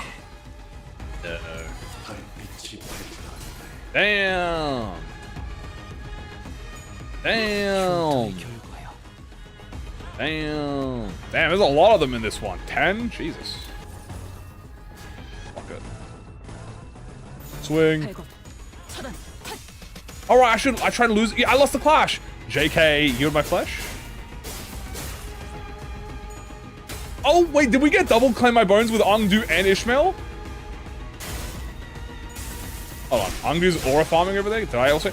Yo, did I also get claim my bones? Yeah, we did double claim our bones! Oh, that was cute. Oh, Ongdu and Ishmael double claimed their bones. Ah, that was cute. 단수가 이어져. They both did that. They twinned. That was cute. Adorable. Good job, Fish. Good job, Fish. I gotta remember that she has claim my bones now. I gotta actually use that instead of S1 probably. 개갈 필요도 없어 보이니 방에 가서 세상 돌아가는 모습이나 보려 한다. Excuse me. 보시겠다는 말 아닙니까? As we were slowly looking around the rest of the streets of S-Corp, a youth, after fidgeting and hesitating for a moment, walked up to us and asked for help.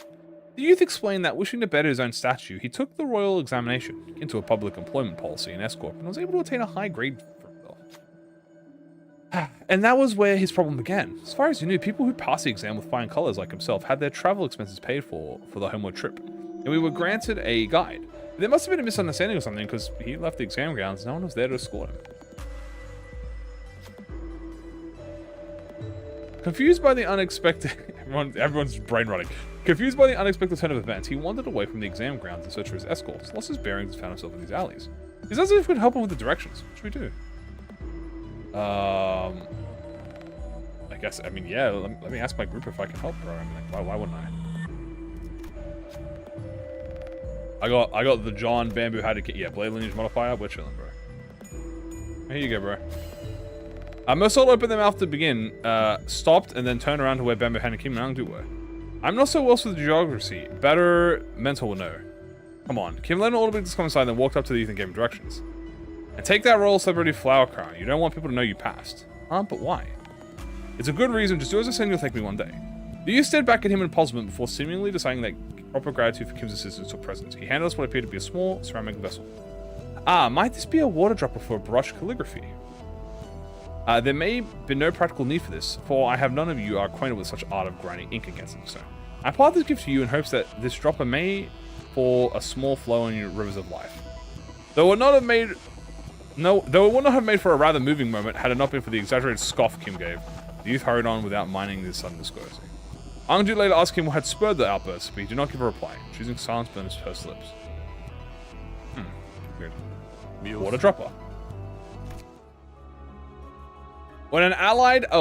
Bakesha water dropper. When an allied identity gains assist defense, if that ally gains 2 damage up and 2 protection. Effect to the number 1 deployed unit. Turn and gain 2 haste next turn. When identity is faster than the enemy, deal 30% more damage. Okay. That's cool. I'll give this to Angju then. I'll make her number 1. I'll get assist defense buff. Okay. Beautiful. Yeah, time to play HP number 1. Okay, I'll take that. Happy. You. I'm gonna put a Hong Lu as number 3 too. So I can it can sit out.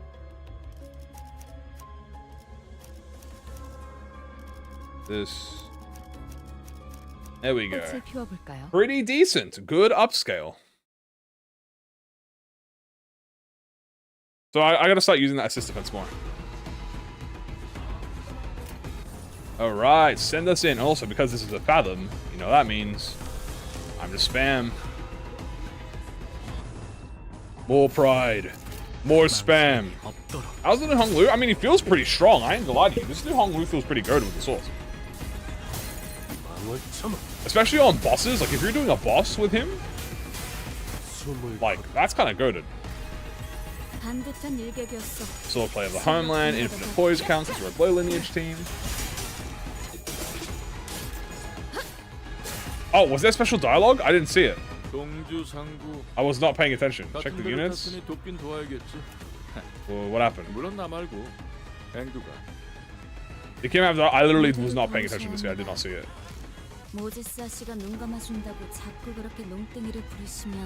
Oops. I didn't expect them to have. I mean, I should have expected them to have dialogue, but I just didn't notice it.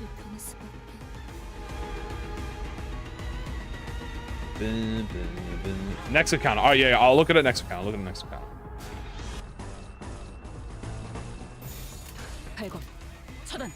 Oop. Go ahead. Beat my clash. You fool. You absolute buffoon. Yield my flesh to claim their bones. W. Kill. Kill. Kill.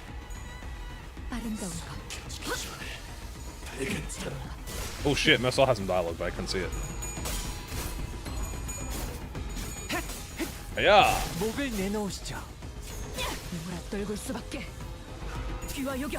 Even the balance.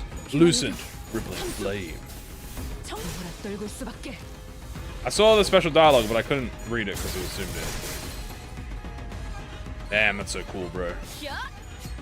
We'll see it easier in focus encounters chat, because in focus encounters, you don't have the camera zooming everywhere. Ow. You fool, you're just making me stronger. Die, 10,000 deaths. Beheaded.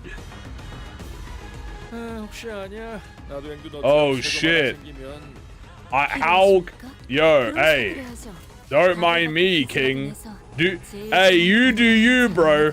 Hey, no need for me to interrupt. That's all you, bro. Let me see the master at work, bro. To yield his flesh, to claim his bones. Oh, that's the originator of the technique right there, dude. Oh my goodness.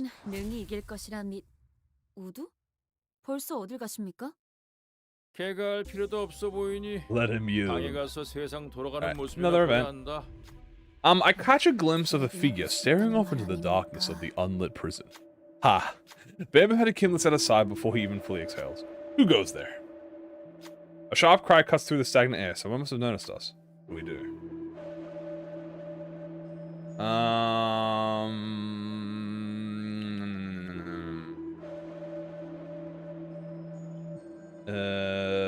Claim that we are prisoner guards, keeping an eye on the prisoner, or unsheath our weapons and stand ready for battle.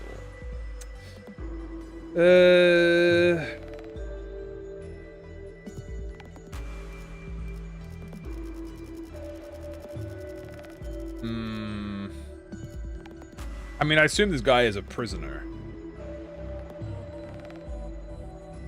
So he's probably gonna think we're assholes if we do this. But then he might be like, oh. What do you guys think? Fight? You guys wanted me to fight? Alright, we'll fight. I assume this is fighting then. Alright, let's unsheath and fire. Alright, let's beat his ass. You're not the prison guards. The woman who called us up for a moment and asked us trying to gauge us if we stood with our weapons drawn. Then she walked toward us. Oh. In a gait that could not be aggressive. But instead of chatting with us, she caught upon the figure standing inside the prison. Would you care to explain who they are and what happened? The one-sided exchange continued for a while as she tried various lines of questioning to chat the figure inside the cell, but it was no avail. Might as well be talking to a corpse. That's that exasperated to say it before turning. Proceed. Are you not here to visit him as well? Might you be of those who share his purpose?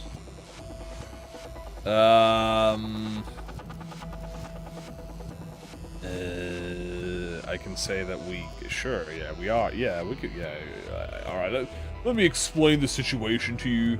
I don't know what the fuck's going on here. This guy is aura farming in the prison cell, and I don't know what the fuck's going on. So, no, I'm just gonna explain it to you. I don't know what the hell's going on, bro. I'm just gonna aura farm. Visit that fool? Hearing that, Mersault and Kim stepped forward to explain what had led to the incident at the Right State Council State, with a particularly critical edge coming on describing Kim's own actions. So that is what has transpired. Hold on, how does that man know what happened? There's no time to idle chat. You must leave S-Corp this instant. By the time Kim's story ended, the prisoner's curiosity finally bubbled over the limit and threatened to spill over the questions.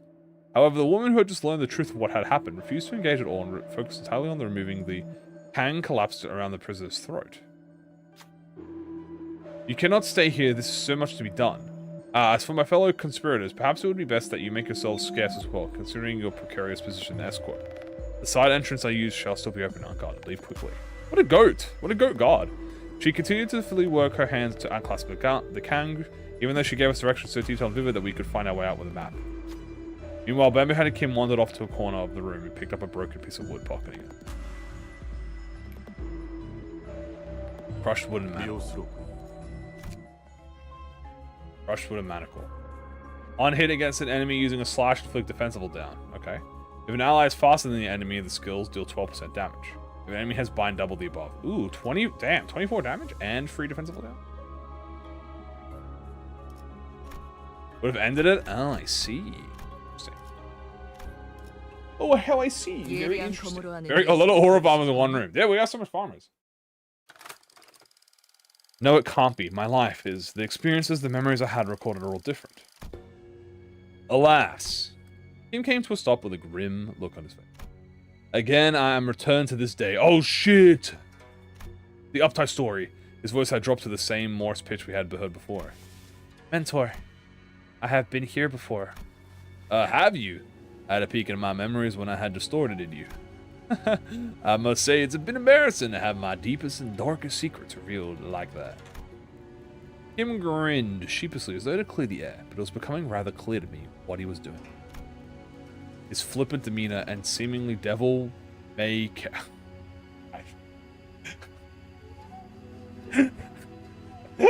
Oh, that said cry, bro. I was about to lose my shit. I'm sorry. His flippant demeanor and devil may what? Devil may care attitude. Okay, interesting. Jackpot. We're but a mask to hide the true darkness in his heart. What is this? I've never heard of this one before. You guys flame me for saying Fortnite. What is devil may care attitude? That is... And this must be, indeed, the Right State Council's estate. Someone who I had once protected. Oh, thought was worth protecting. Tim pushed open the main gate and made his way into the front yard. Watch out, Angdu. Take a tall step over, or you might trip.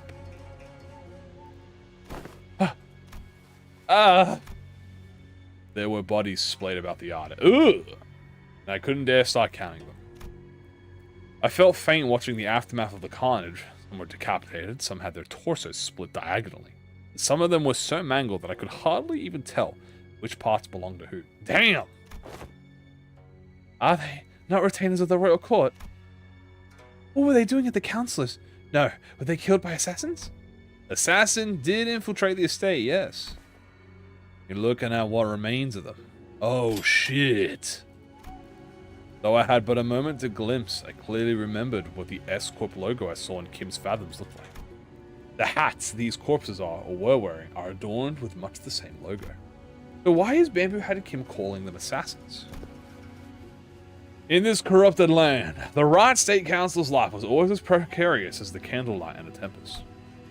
Such is the fate of all those who have the guts to speak the truth in Escort, where positions of influence are hoarded by corrupt sycophants who've chokehold of power as ironclad. The most prominent among them, the Left State Council, with the Chief State Councilor's blessing, sought to wield his own private army to silence forever the tongues of those who would advocate against the corrupt. Private army? But they are prohibited in our homeland. So they're kind of like how the Great House of H-Corps each had their own armies? That is similar to what is happening, but not exactly. H-Corp mentioned, if S-Corp's circumstance were to be explained in plainer terms, it would be akin to a situation in which a company, whose employees outwardly appear to be working for the same side, is in fact fractured within, while certain departments pledging allegiances to a different individual than the chief executive. What assassins there had been in the past, at least wore masks to hide their allegiance. I had thought this no different, though with assassination significantly less invested in maintaining their disguises. Not realizing that I had just placed my stone inside the tiger's maw. Gah! Looking around at the very yard teeming with assassins, I recall thinking it odd just how many of them they had sent. Though the Left State Councilor's power had grown to loom over that of the king, I should have realized how ridiculous such a brazen attempt on the life of one of the tribunal councillors at the royal court would have been. Foolish. I can't. I have failed you, councillor. There were simply too many of them, as though they had decided that tonight was the night they would finally slay the councillor, or die trying. I was soon overwhelmed, and some of them eventually managed to get around me and reach the councillor's bedchamber.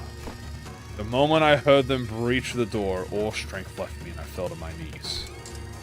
Ah, Kim Lib, I'm a poor excuse of a bodyguard, and I have failed you.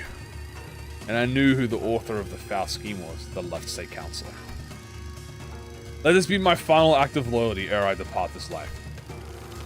Though I am too meager person to carry on your will, Councilor. What I can do is plant the seeds of terror in the hearts of the unjust, if only to shackle their blackest hearts from committing greater misdeeds. I shall go before the villain who contrived this betrayal and see that the favor is repaid with steel! Only by such vengeance shall the Councilor at last close his eyes in his grave. Also had thought. Freak. What? Greetings, only bodyguard of the right Councilor. I see that you've been hard at work. Accursed parasite. I ought to flay you alive and reveal the wretched soul underneath. Some gal, you have to show your face here. Oh, here? You mean the home of the Honorable Right State Councilor, who toils day and night in service of the royal court? I know the assassins were sent by the Left State Councilor. Get out of my way. I shall collect your head once my task here is over. Alas, alas, this unsightly display of anger shames all of us. Are all those who live by the sword as uncouth as you? The cruelty of your damning words is an oppression upon decent men like myself. Let's see how long you can... Heed me, soldiers. No! Heed me, Haisho! Arrest that mad butcher. Huh? But what?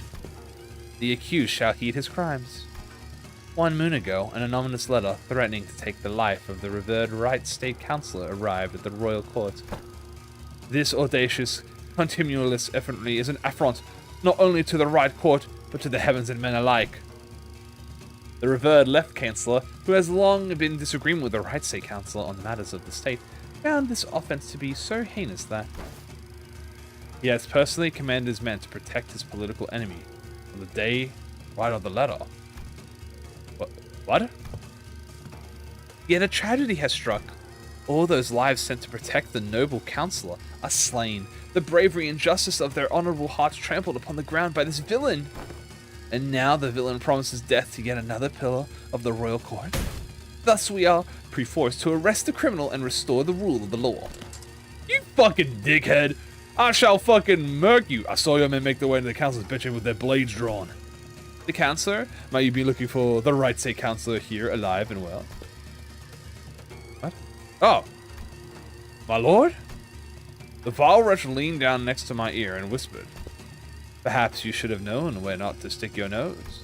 Did you really think you could overcome the entire private army in the left state councilor's service? He sent so many of his men to their deaths? Just to lure me into a trap? Why? Now don't take this as a compliment, as you're not even the apex blade of the homeland, nor are you the Unyom, the cloud blade, but you have been a rather outrageous obstacle to the execution of my plans. Couldn't get through with the first thing in my plan, with you constantly getting in my way. Let's keep you nicely locked up and out of trouble." This can't be. For what it's worth, young man, I am sorry. I've come to realize the error of my ways. The truth is that through S-Corp is indeed the pond of turbid water. It was those like us who had stirred the dirt from its bed and turned it cloudy. Fearing the worst, we arrived to protect the revered right state councilor. I'm gonna beat your ass, bro. 1,000 curses upon the villain in his quest for the right state councilor's life. The butcherous man has already watered the ground with his S-Corp laborers, the very lifeblood that runs in the veins of this most serene wing. And that charcoal-hearted villain is none other than the council's sworn guard, Kim Lib.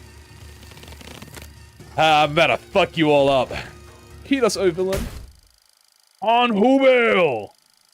Oh shit! I just saw his eyes glow. And let the aura bonds take you. Damn. I just saw his aura. You've fallen far, my friend. You were once considered a candidate to honor of Unyom. And with that brand of Nanobi snapping your strength, even your mastery with the blade will only dull. Are you doing my execution on you on? I hadn't received the order to behead you, if that is what you're asking. Nor would it befit someone of my station to sully my hands with an executioner's duty. How will you live on now? I don't know. The council has abandoned me. There's no path forward. Damn, he looks fucking sick with his hair, bro.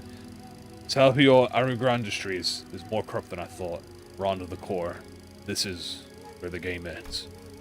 Time to resign my stone. Indeed it is. Why are you freeing me? Once a game has been lost, you start anew. Test other gambits in the next round. God! God, game's a baddie! Why don't you stop playing this unfair game where the opponent always starts with stones placed on all 9 star points on the board? And find a place where you can begin anew, in equal standing. As soon as they realize it was you who freed me, they'll come after you. It's okay. Unlike someone who made a fool of himself and fled after passing the royal examination, I have the royal court's backing as its military commissioner. My position in the court isn't so fickle that they would cast me down right away just because I let go of someone like you. You're a branded criminal. In the eyes of the royal court, you're as good as inconsequential. I'll report that even if you were to flee, you would still be nothing more than a plaything in the palm of their hands. I didn't think you were the kind to go against your honorable principles. Some things can't be done without bending a rule or two, and you are needed. S-Corp's future is in need of those who are less bound by expectations, like yourself.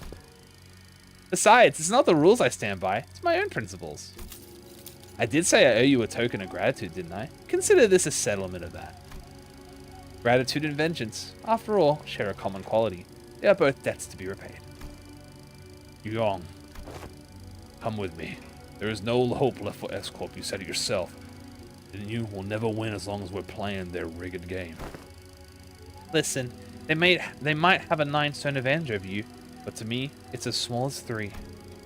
I'll manage to keep my finger on the pulse. Besides, change doesn't always have to come from the outside. The old wisdom that says that to catch a tiger you must enter its den, but wouldn't it have helped to have an ally waiting in the tiger's den to back you up when the time comes? There, all done. Your bonds are severed. God, she's the GOAT! Go now. Go and build your strength beyond the walls of S-Corp, yet beware of relying overmuch on foreign power. I don't have it in me to take up such a grand purpose. I'm done with S-Corp. You know how I am, I just go with the flow. Yes, do as you will. Go with the flow. Be whatever you want to be. But I'm just hoping that the currents of the river will someday bring you back to S-Corp. That's all. Aww. Though I had left the rigged game, my records afterwards weren't stellar. The laying of the stones on my board was always full of holes and mistakes. I joined the Blade lineage, became their mentor, dragged them into the library. Library! Until eventually, I cut those who had placed their faith in me. Self-defeated move after self-defeated move. Library mentioned, library mentioned, library mentioned, library mentioned. When Young had let me go, I thought I had escaped the tiger's maw. But as I left the game, progress with the flow, I soon came to the realization that my life was an endless sequence of connect and dies.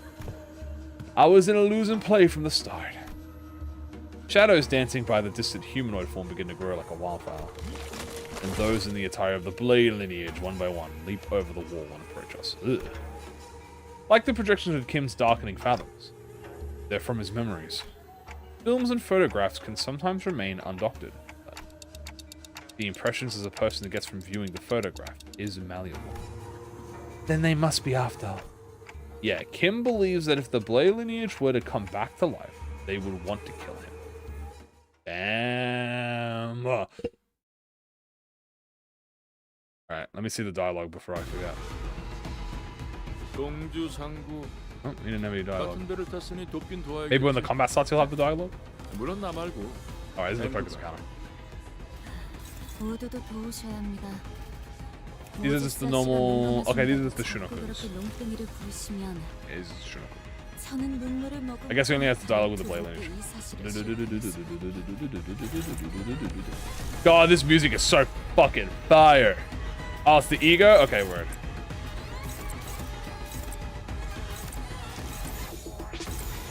Yeah, see it.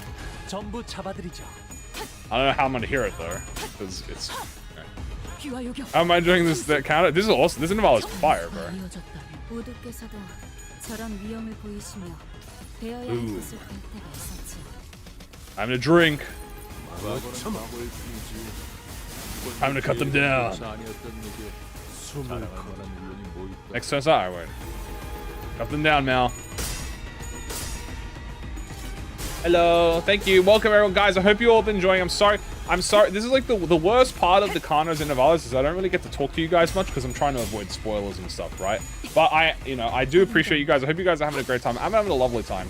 Obviously, once we finish this intervallo, we're going to be doing the Uptie stories, and then tomorrow we'll be, we can talk more about it. But yeah, I hope you guys are enjoying it. Love you all. I'm glad to have you guys here. I'm having a great time so far. And also having fun with the new units. Definitely, also very wordy.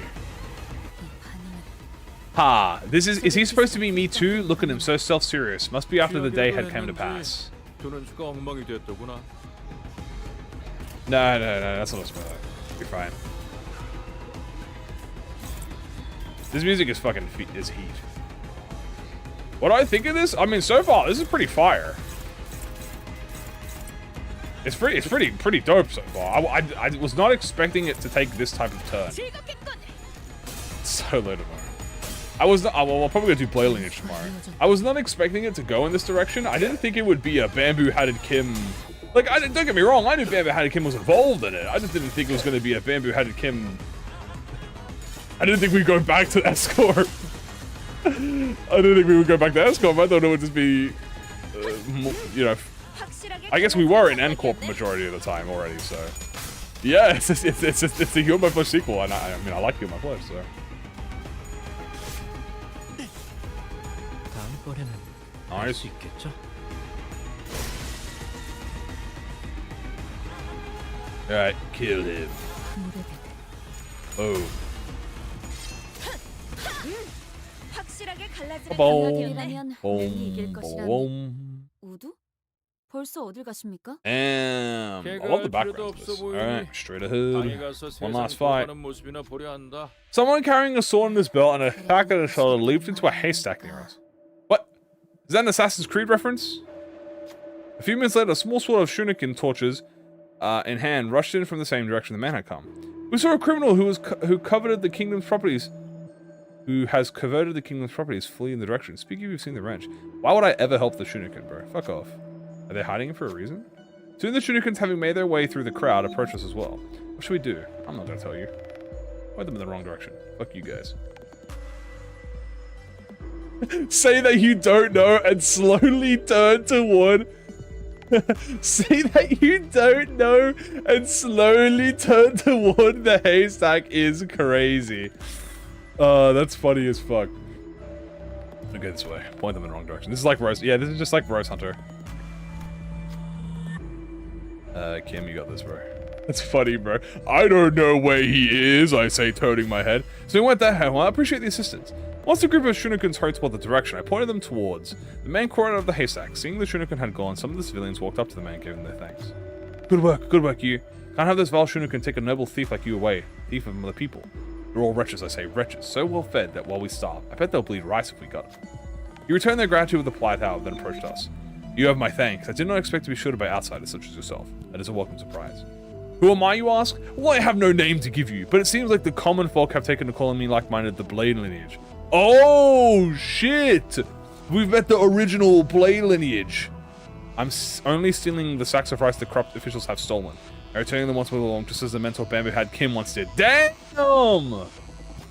And Kim's quick down a small embarrassed cough.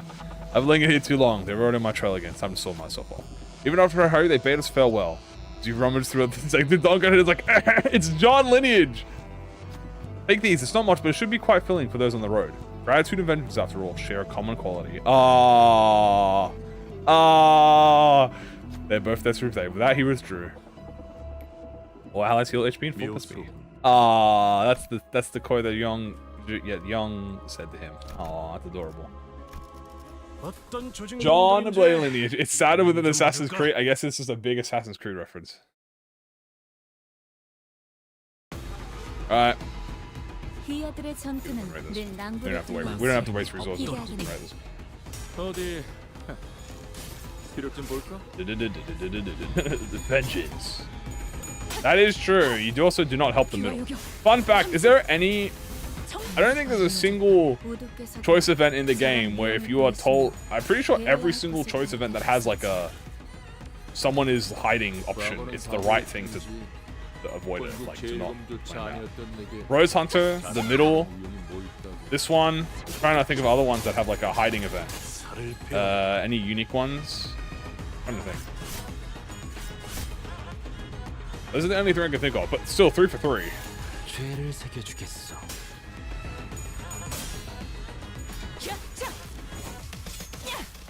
Cause snitches get the stitches. True.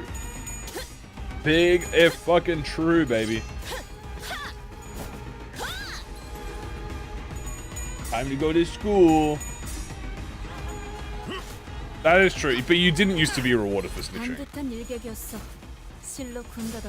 It's very anti-snitching. Yeah, the music in this is fantastic. I love the Blade Lineage music already, but this is like fire as fuck. Samurai! I missed that.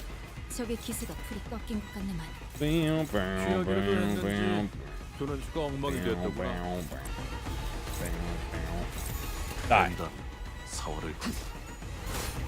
1 billion poise. Have I seen the skills? Yeah, I saw them. Very fire.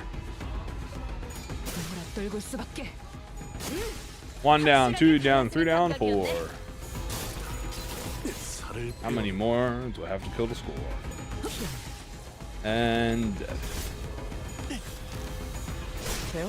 very nice. How's the new Honglu feel? Dude, the Honglu feels pretty fucking good. Honglu kind of good. I haven't really had the chance to like, you know, I've only had like a few boss fights with it, but I guess we'll see in this boss fight here. But the one boss fight I had with it, it felt pretty good, especially that you like nerf the boss. Like a prey backed against the cliff's edge, I am left bereft of paths. My hand hesitates with no room to place the stone. Misjudgments begone when when the contemplations harrow the mind. Now all that remains is to neutralize that one enemy combatant in the yard. Tell me, who is waiting for us in there? You should know. This place and its enemies are projections of your memories. Not the hardest guess to make, is it? I expect to find Yim Yuang in there. Yuang was a woman of loyalty and principles, even as a military commissioner. She never stopped wanting to change the way of the royal court. But even she must have broken in the end. I scoured the newspaper and TV for anything I could find on the current state of S-Corp, but it was as plain as day that nothing had changed there since my departure. Mentor, is that not but a baseless speculation? Your concerns grow uncontrollably. Never have you spoken to us about such a monstrous one in the past. Thus, what lies before you is the figment of the distortion reflecting upon your memories. Yeah, tell him, Mangdu!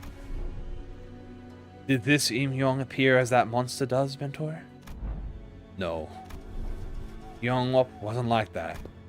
Yong, I still believe that Salpio Agrion industry deserves to die, but destruction's not the point. The point is that I want it to be a place where I can cut away the Avaricus corrupted and have it be a wing that cares for its common folk. Ah, I didn't know you better. I would have thought you were seeking to supplant the current escort. You know that's not what I'm talking about. I'm just a wanderer, floating down the river's flow to where's the current taken. When the river bent and I hit a wall, someone picked me up and made me a blade out of me.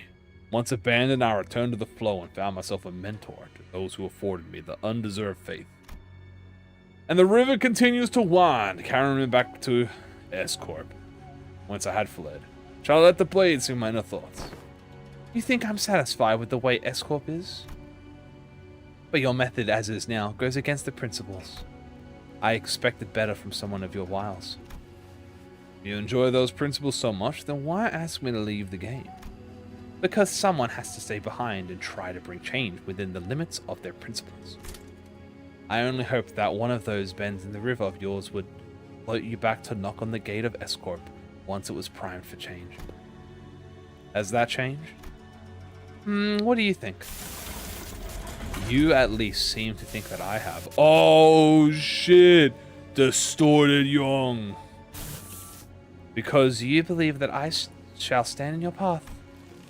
Stand in my path. Oh shit! And stem the flow of this river evermore. Oh shit! Oh shit! Directing it down! Very well. The law states that denial of the will of the royal court is a crime deserving of death by beheading. I, Yong, a second ordinate of the Salpio Agrion Industries, official of the sword and military commissioner to the royal court, shall uphold the command and sever the buds of rebellion before they propagate. Damn! Alright, baby! Let's fucking rock and roll! Boss time! Oh, shit. Oh, she's got text. I am Gong, second ordinance, and she had a lot of yapping. This is a she East upscale. Alright, let's read chat. Oak splitter. Bear splitter. Ooh! So all the homeland reassume stance. Okay, it's the exact same. Is it the same gimmick? Okay, it's the same gimmick.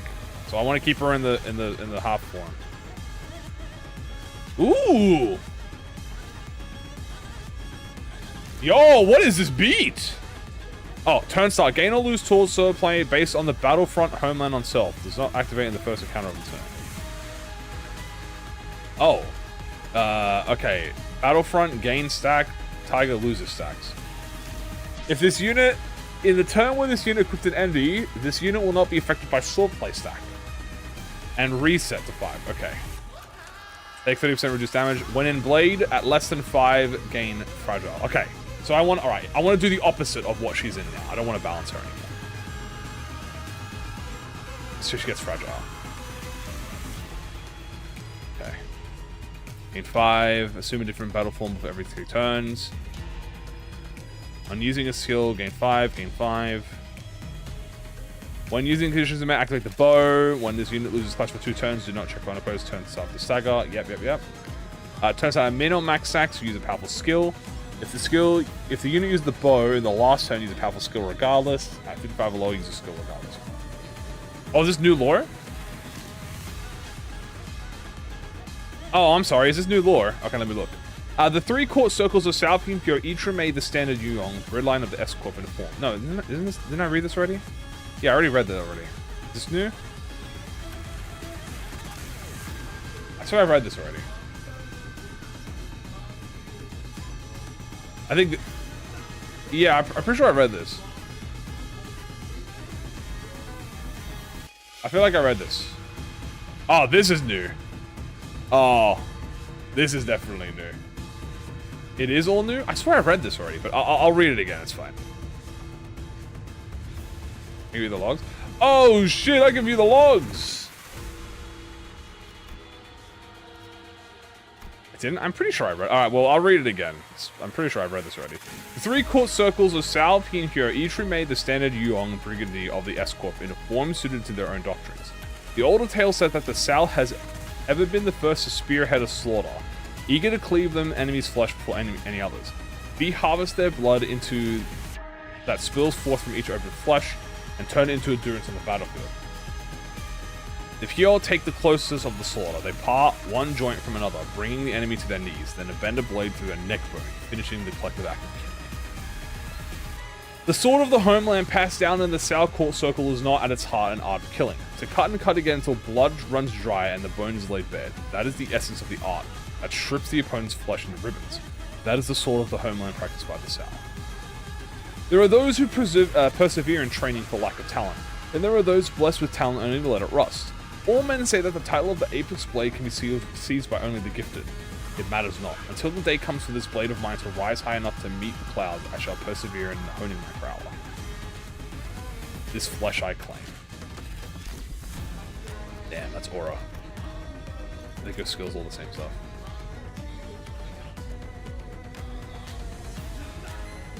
Damn. The mountains of Escort hold to matter of beasts. Yeah, we already read that. Alright, let's read the log. Due to the unexpected difficulties in recording a voice log owing to the noise level in the surrounding area, as the relative lull of the situation emergence permits, the observation log will be handwritten. The flash is followed by anomalous alterations, select entities or surroundings. The flash is always accompanied by a loud noise. The noise is accompanied by various noises in the community, commonly associated with photography. The rustle of the winding film, the high-pitched whine, the electricity charge of the flash. Altered entities universally exhibit anomalies akin to a scrapbook, like colleague of various print metals, such as the newspaper or magazines. For humans, these anomalies were mostly observed commonly. After a certain point, most altered entities began to exhibit identifying elements associated with District 19, and was once altered by the process caused by the distortion, halted. They returned to the Pinframe team staff members of NCorp service their queue. It does not appear that its main mode of interaction is spawning sub-entities or summoning illusions, but overlaying appearances to entities already in the vicinity. Noticeable boosts to the field overlaid entities have been observed. The exact cause is unknown. The current working theory constructed by the LCD on site and reasoning team positions a high level of likelihood that is a location distortion. Following that reasoning, it can be concluded that this case cannot be resolved by defeating the altered entity. No further discussions are to be made. This observation log is Faust writing this? This feels like Faust writing this. Alright, let's do this. Alright, well, I wanna... She gets power, I think, in being above this, right? Yeah, so I want to make her lose her stacks. So I want to make her lose her stacks, and then at the very end, I want to put her in the middle. The middle. Fortunately, I have to replace you with my flesh, but I'm sorry, my king. You will return stronger than ever. Bam, bam, bam, bam. Valsum Assault. It said it is written, so it's a bit hard to tell. I'm gonna clash this. I want it to go low. I don't want it to be high, right? Beast. So bear is high. Yeah. That is a Assault line. That is true. Could be Ezra.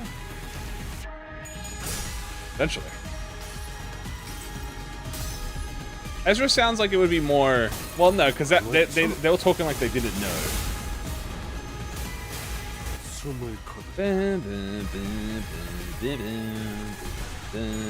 Damn it. Hold on. Angu had the clash with Aura.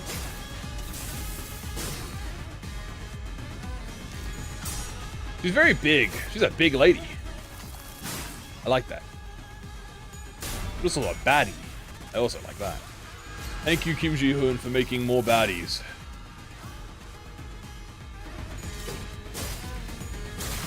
Hey, nice. Good job, Kim. Yeah. By the way, guys, welcome to the Intervallo Reflectorial boss, by the way. Yeah. 그래, 그게 정식이지. This is gonna be good. This is gonna be the boss. Boom. Oh. The Slash series. 생각이 많아지니. Okay, now we've nerfed her, which is good.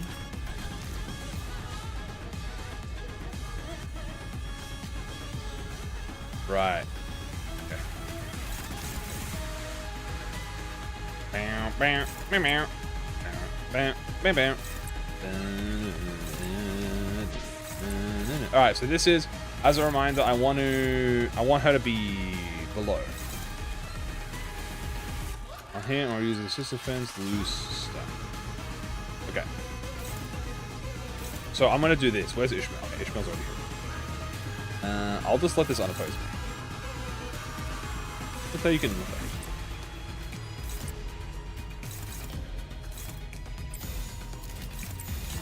There you go.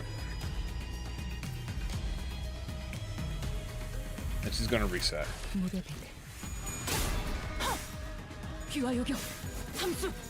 Alright, that's good.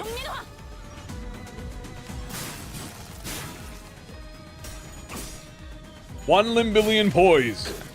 Thank you very much. Keep the trust effect on her as well, so we get the bonus. Oop. Heal turn. We are reducing her SP, which is very good. Nice, we get that evolution buff as well. There's going to be more poise and bleed damage. Not like we're bleed units, to be honest with you, but good enough.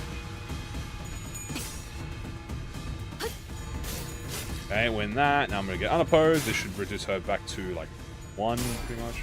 What the fuck? Okay, that's definitely a fuck. Developed. Gain fragile and deal more damage. Gain fragile, doubly affected by the coin of bow. Okay, she's gonna start bowing now. Right, yeah. Alright, so I need to win every clash for the bow.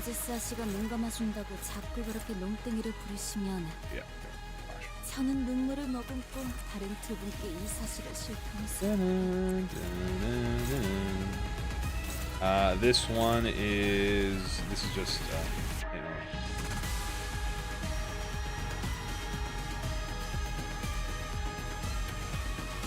Yeah, I want to clash this. Red is clash.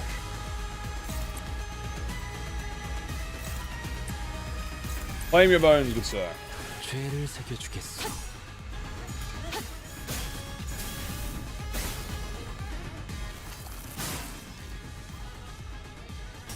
Boom.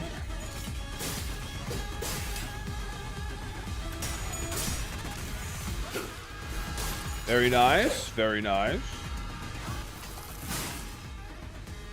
Win my clashes to yield my flesh.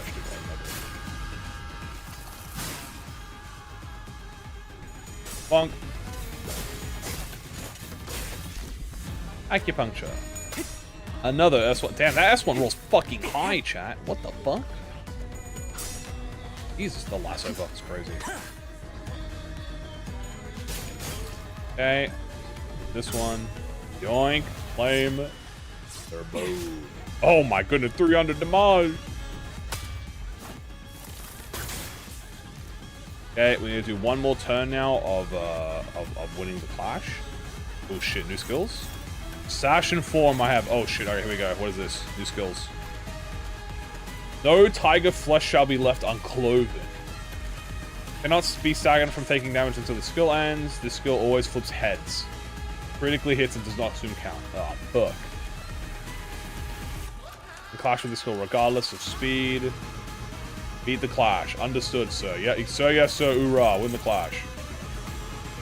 Oh, shit, but she just swapped forms now. Oh, fuck. Okay, I have to do this first. Okay. Combat start, clash start, gain 3 sword. On hit, attack it. On hit, as an unopposed attack or attack that uses. Okay. You do this. Win the clash. So that's gonna win the clash. And then she's gonna have above 3. Yeah, because she'll gain 3. Yeah, she'll be 4. Okay, that's good. Then this I want to let hit me. Yeah, I'll let that hit me. Because she's gonna go above. Because now she's in Tiger Stance, right? Yeah, she's in Tiger Stance now. Yeah, so Tiger. Let that hit me. Then I'm gonna do Assault here, Faust here. Then who else? But my glorious Honglu will clash with this skill. Okay, I think we're all good. Yeah. Sorry, Angdu. I'm gonna steal this from. Wait, are you gonna assist defense?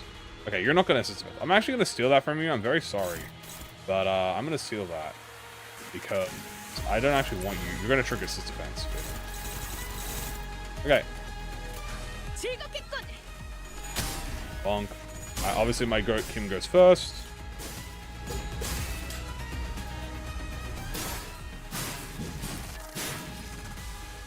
So now, beat that. Which is good. I wanted that.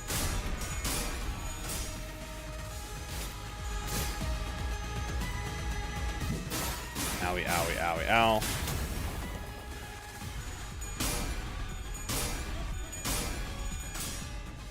Nice. He's almost staggered.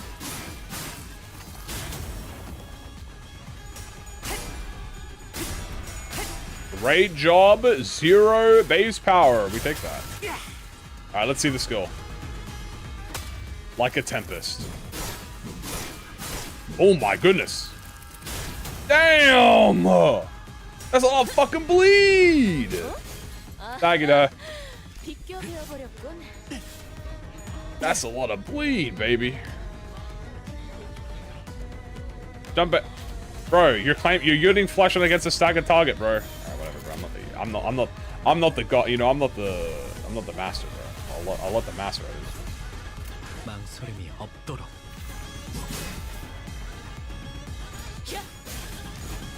Imagine if she had won the clash. Yeah, I think I would have died.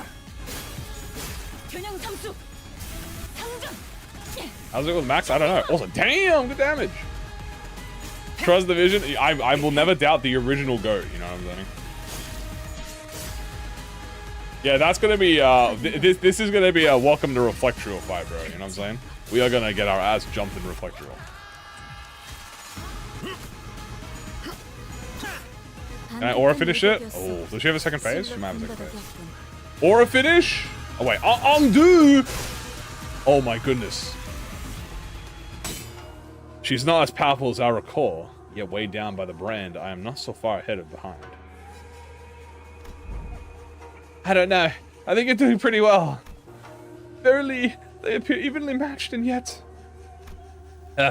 He's wielding that sword like he's trying to get himself killed. That blade work is far beneath him, seeking the end here, is he? Oh, shit! Can you afford to look away in a duel? What are you doing? You'd rather lock your sword with mine than parry it away. Can't have a proper sword fight without a blade lock, though, huh? True!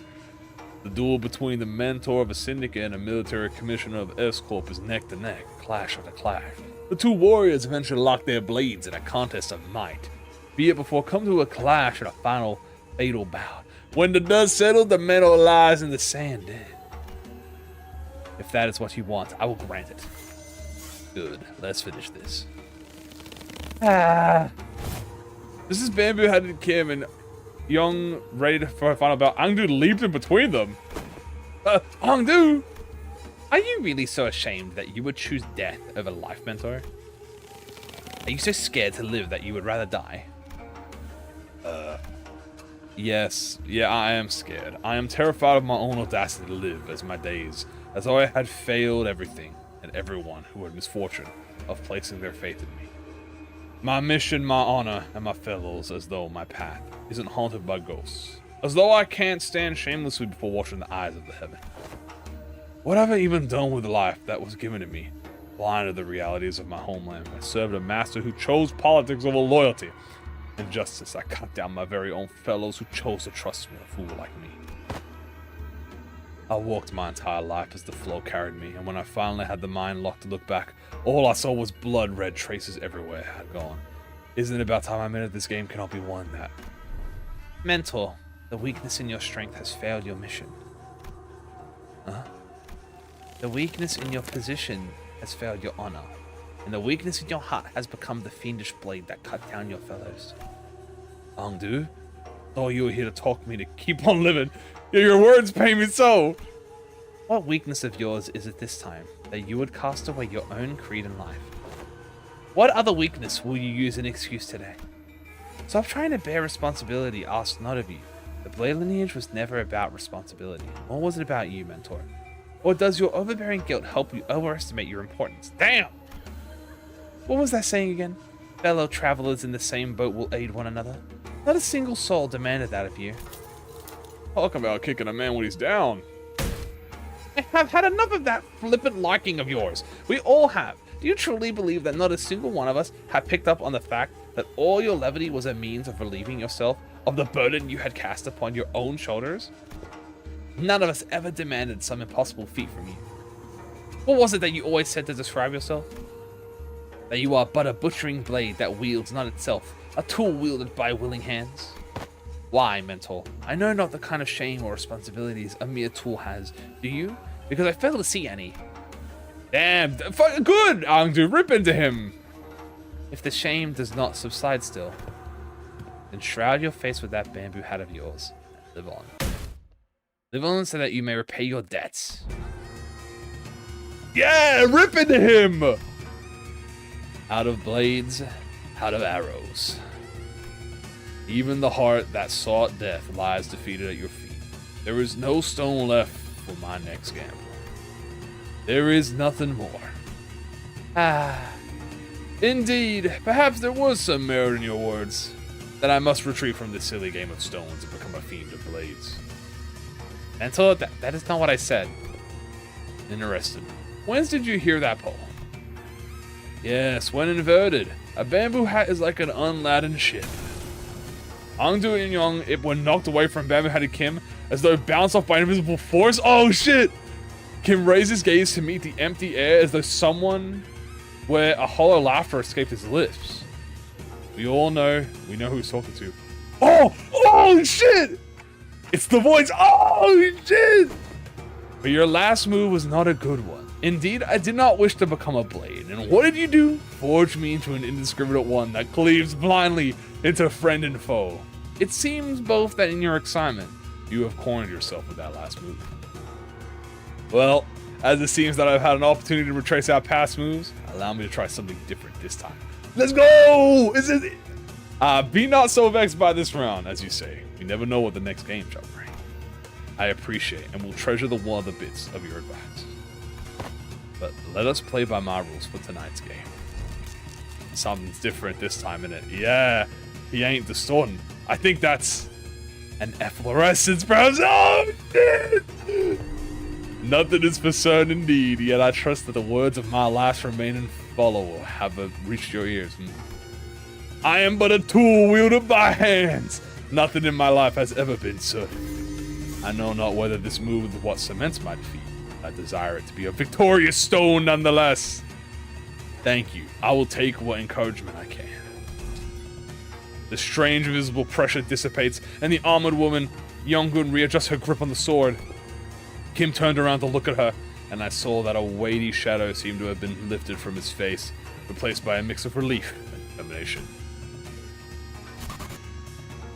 Oh, a bit embarrassing to change my stance now, but now I fight to live.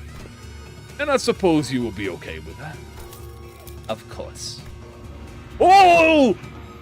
To hide from the heavens, gaze this hat I wore. An empty boat, it bore my friends along. In bamboo veil we drift from shore to shore. With wine I don my hat to watch blooms throng. In mirth I doff that shroud to moon adore. Oh shit! Yeah, baby! So with this bamboo hat to veil my brow, holy fuck. Though winds and rain may rage, I shall not throw. Yes, sir! Efflorescent bamboo hat. Oh, shit. He to me, bamboo-hatted one. Speak your name, for I find your outfit dubious of character. I am he who has mentored the lineage of blades to its premature end. I am he who has sought to bring salvation to the downtrodden, to no avail. What to call a man who has failed to disturb in himself of the world? How to name a man who has failed to bear the weight of the world? There is none. Oh shit! So call me Bamboo-Hatted Kim! Bamboo-Hatted Kim, the treasonous wretch! Oh! Yeah, baby! 귀하들이라면 능히 이길 것이라는 Thank you, Angdu. 우두? Holy shit. We got his aura back! Aura returned! You know, like in Dark Souls, when you die, souls reclaimed, aura reclaimed. The photographs rapidly fold away from reality. Perhaps because Kim had successfully managed to face his own past. When the photographs and memories that were overlaid upon the fathoms are pulled away, what remains is a man in a dirty, ragged cloak. The fathoms of S-Corp slowly lose grip on the world, and soon reveals the fathoms of the distortion that is hidden beneath it. I see residents of the back streets in their blissful highs from taking the canned experiences, and a man who's watching them with disapproval. Why is everyone running away from all this? A baker, always surrounded by the smell of fresh baked bread. A florist who makes lovely bouquets for graduating youngsters. A photographer who captures beauty, full sights to remember. They're our lives, our experiences.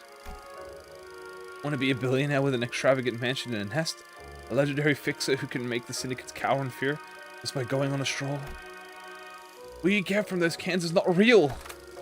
Is everything in your lives, is all of this, just empty means to an end so that you can get high on fake purchased experiences nailed into a can? If that's all your life is, then my life, photographs I've taken are all. No, it can't be. My life, those experiences and memories I've photographed are different. We're all blindly consuming fake experience after fake experience without a care about the real thing. That's why you're all floundering, grasping at illusions. But let me show you the things I've shot. The memories, the experiences, the reality of your lives. That's all! It was only in passing, but I glimpsed an unmistakable grimace, a scowl on Mersault's face. I reflected upon the events of today, as could at least begin to guess as to why that might be. You don't believe there's any experience in either can experience or that guy's photographies, do you, Mersault?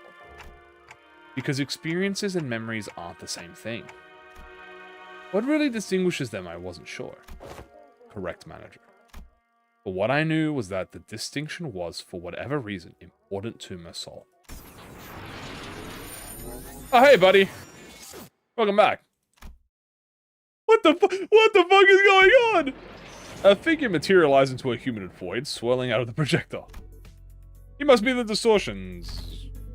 And next to him is another figure. Whoa, stumbling out in a giant suit of armor. Oh shit! Fuck, that thing is still alive? It is but an overlay of the fathoms created within a distorted space. The concept of life and death has little meaning for such a thing. Yet faint does she grow, it must be that the distortion's power is waning. Ark, accused one, for these are your crimes. The crime of fomenting chaos in a foreign wing while impersonating Shunokuns of the Sapio Agri-Industries. Oh my god, is her willpower that strong that she's doing her job as a fucking distorted being? The crime of exploiting the suffering of the Sapio Agri-Industries downtrodden as a mere veil for the one of Ode's fathoms. And, though it be but a part of the reenactment, impersonating a military commissioner of the kingdom without the royal decree. Pursuant to the law of the homeland, the accused is sentenced to death by beheading. Oh my damn! And before we had a chance to step in, the faint Mirage-like warrior brought down her sword on the Dokugraph's neck, decapitating him. Oh, I feel bad. Oh! Oh! Wow, we do not get those much often. Wow, we do not get a beheaded sprite like that very often. Can an entity of the Fathoms slay one outside it? Such as an instance here has never been observed, but as it is happening right now, right before our eyes, I'm gonna say yes. Young is a woman of principle and a fucking body. She would have done the same to the bitter end had she truly been here. Oh god, I can't feel bad for him, bro. He just got Duke operator. As the headless body of the inflection point crumbles to the floor, Imyon's shape slowly fades out of reality. We found ourselves back in the projection room. And there. No way, don't tell me that headless corpses. Yeah, we found a large group of injured N-Corp staff thrown pell-mell about the room, and Ezra, who was looking down at the headless body of the Dokographer. We just had to walk up to Ezra. Hey, Ezra, here's the beheaded corpse. 돌아오고 있어요. Wow. 뒤틀림에서 다시 사람의 형상으로. What a goated, 살수의 방식으로는 절대 도달하지 fathom, 못했을 결과일 테죠. subject. 이젠 좀 알 것 같네요. Alright. I assume this is the last one then. 전까지 제가 현장 추리팀에서 The sword suddenly jigged across the solace. Yeah, right on. Gotcha, team leader. And that's the initial report done. Good work, guys. Plugging her radio back in, Ezra commanded us in a relieved voice. The distortion has perished in the mission. Will that not cause trouble?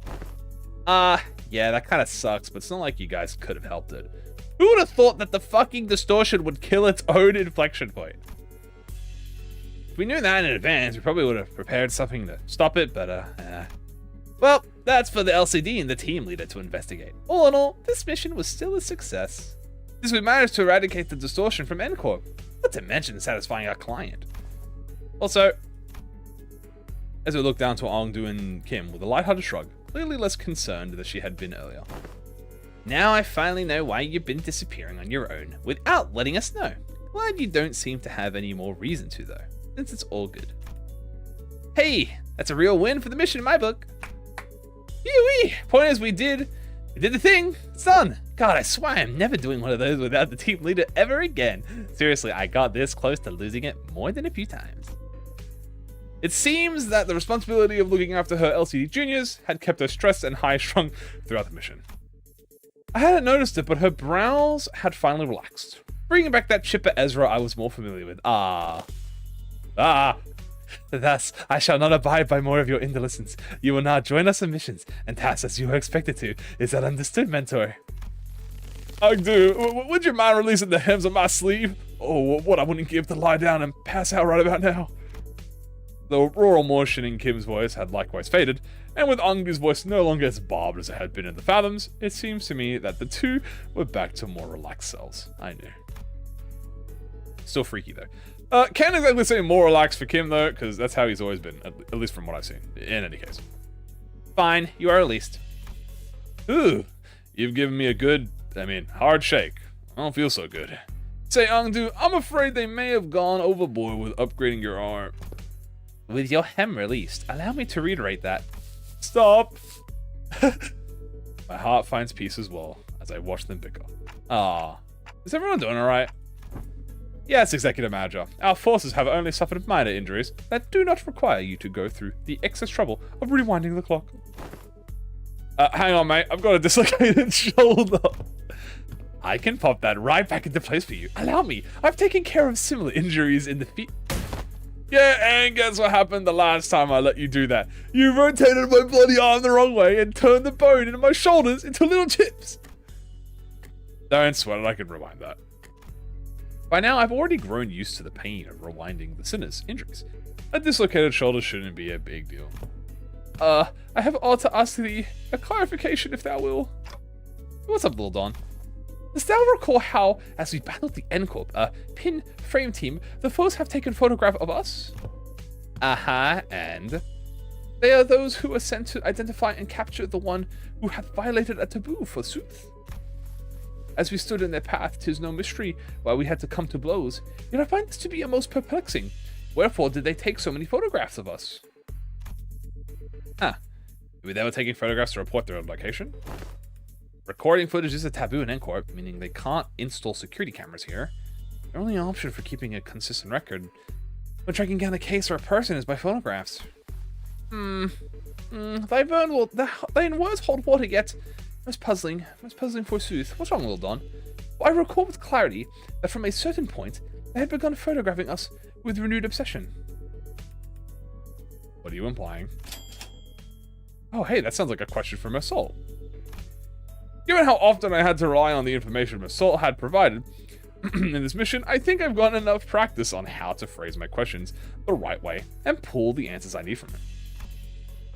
I couldn't get him to tell us his own judgment on matters, but since he seems to have a near photographic memory of what he's seen... Hey, Assault, do you remember how many pictures of us the NCorp staff took? I do, 56 times. That's a lot of pictures. You actually remember the exact number of the times they shot us? I do.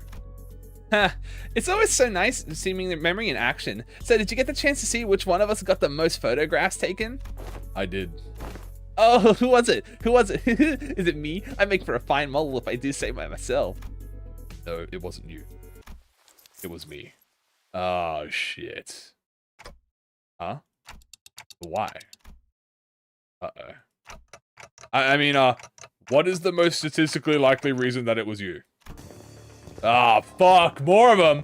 It was at that moment that I heard the sound of pebbles crunching under the boots approaching us louder and louder. What the heck? NCorp. Ah, dang it. Are you here because we beat up some of your guys? Listen here, we had to because of the distortion. See? It is as she says, the skirmish was an unfortunate consequence of combating the distortion phenomenon.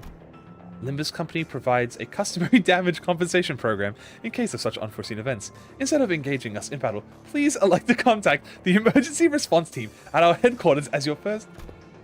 Yes, we fully understand the circumstances surrounding the battle, and we intend to submit an expeditious request for damage compensation, as you have recommended.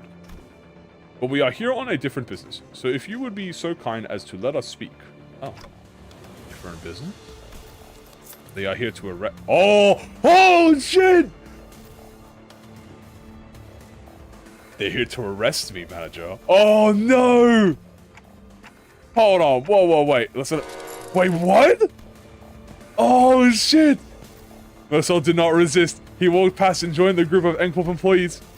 Please confirm that you are Mersault, formerly One Who Nails and former member of the maintenance and management team at the Grand Magician's headquarters. Confirmed. By the decree of the Giants, you have been expelled from NCorp, with imprisonment as the penalty for non-compliance. Pursuant to Article 12 of the Eviction Regulation, you have been informed that remaining in NCorp's district for more than 6 hours may subject you to immediate arrest. Please confirm that your memory pertaining to the above incident has not been expunged, and you are of sound mind to recall entirety. Confirmed. Very well then. In keeping with the regulations, I hereby notify you that you are now subject to arrest and transportation. Please place your hands behind your back and please offer no resistance. I am required to inform you that resistance may incur further penalties. Wait, stop! What the fuck is going on? Wait, forget all that. Did you know this would happen, Assault? Assault, who stood calmly with his arms behind his back as the NCorp employees handcuffed him, nodded placidly in my direction. I did, manager. And why the fuck didn't you sworn? It was less a question and more a reflex, but I didn't need to hear this reply to know why. Right, I never asked, did I? You did not. Wow. I'd say you should have warned us way earlier, but you just reply, I will follow those instructions going forward, right? Yes, I would. Subject now in custody. From this moment onward, you are considered a suspect and will be transported to NCorp headquarters for your trial. Oh, shit! As for the rest of you, would you be the organization that suspect is part of? Organize your ass! What the fuck is going on? Heathcliff, you're about to antagonize NCorp, a wing. In the absence of a reasonability justifiable cause, such as a contract, waging a battle with a city corporate entity is strongly discouraged. Yeah, and we're just supposed to twiddle our thumbs up our asses while they drag him away? This must be another piece of information they neglected. Tell me. Oh no! Foul! Yet another development that was set in stone. Despite her calm and collected explanation, I could tell that this was not a pleasant situation for Faust either, as she was sending an uncomfortable glance at the N-Corp employees. So, where are you taking him? Retrial will be scheduled for the execution of the exile sentence. They replied dispassionately as they took Mersol into custody. We looked back at them, not knowing what to do or say. The late afternoon sun pricked us like 1,000 hot needles. Mersol, now in cuffs, gazed at us with an expression that would not have seemed out of place on any ordinary day. Oh, fuck!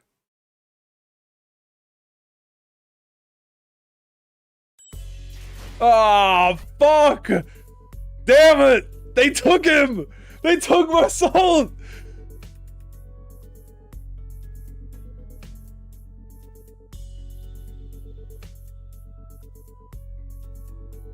Son. God damn it. What a counter, huh? Wow. That was fucking great. That was awesome. I completely forgot that we were leading into Kano 10, so bro just got arrested. That's wild. Yeah, we're not gonna... You know Mercel's not gonna be available to battle for the next fucking... at least part 1, bro.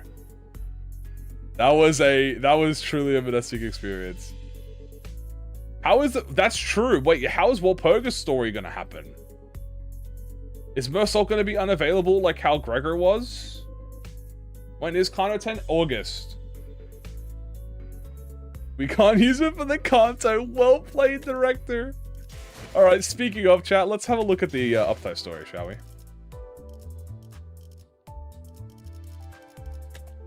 We are officially finished with the Intervallo, but I'm going to look at the Uptime. Oh, we have Dante notes! Oh, we got to read the Dante notes. Blade Lineage. Record 2, Blade Lineage.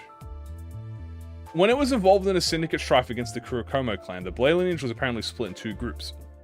One of the groups were those who dreamed of returning to S-Corp someday. The people who had been with Bamboo Kim since the back in S-Corp. The other group was made of people who saw only the liberty to live by their sword. Kim said returning to S-Corp was not much of a priority for Salsus, who earned their keep by brandishing their swords. And Kim distorted, in the middle of all that, losing both sides. Those who chose to remain with him were killed by their own leader. The Blade Lineage so diminished, the Salsus who had no clear purpose left him and drifted away. Angdu was the only one who stayed with him by the end until he... And now she's become an official member of the LCD. The Mentor survives still, but calling the Blade Lineage an organized syndicate may be a bit of a stretch.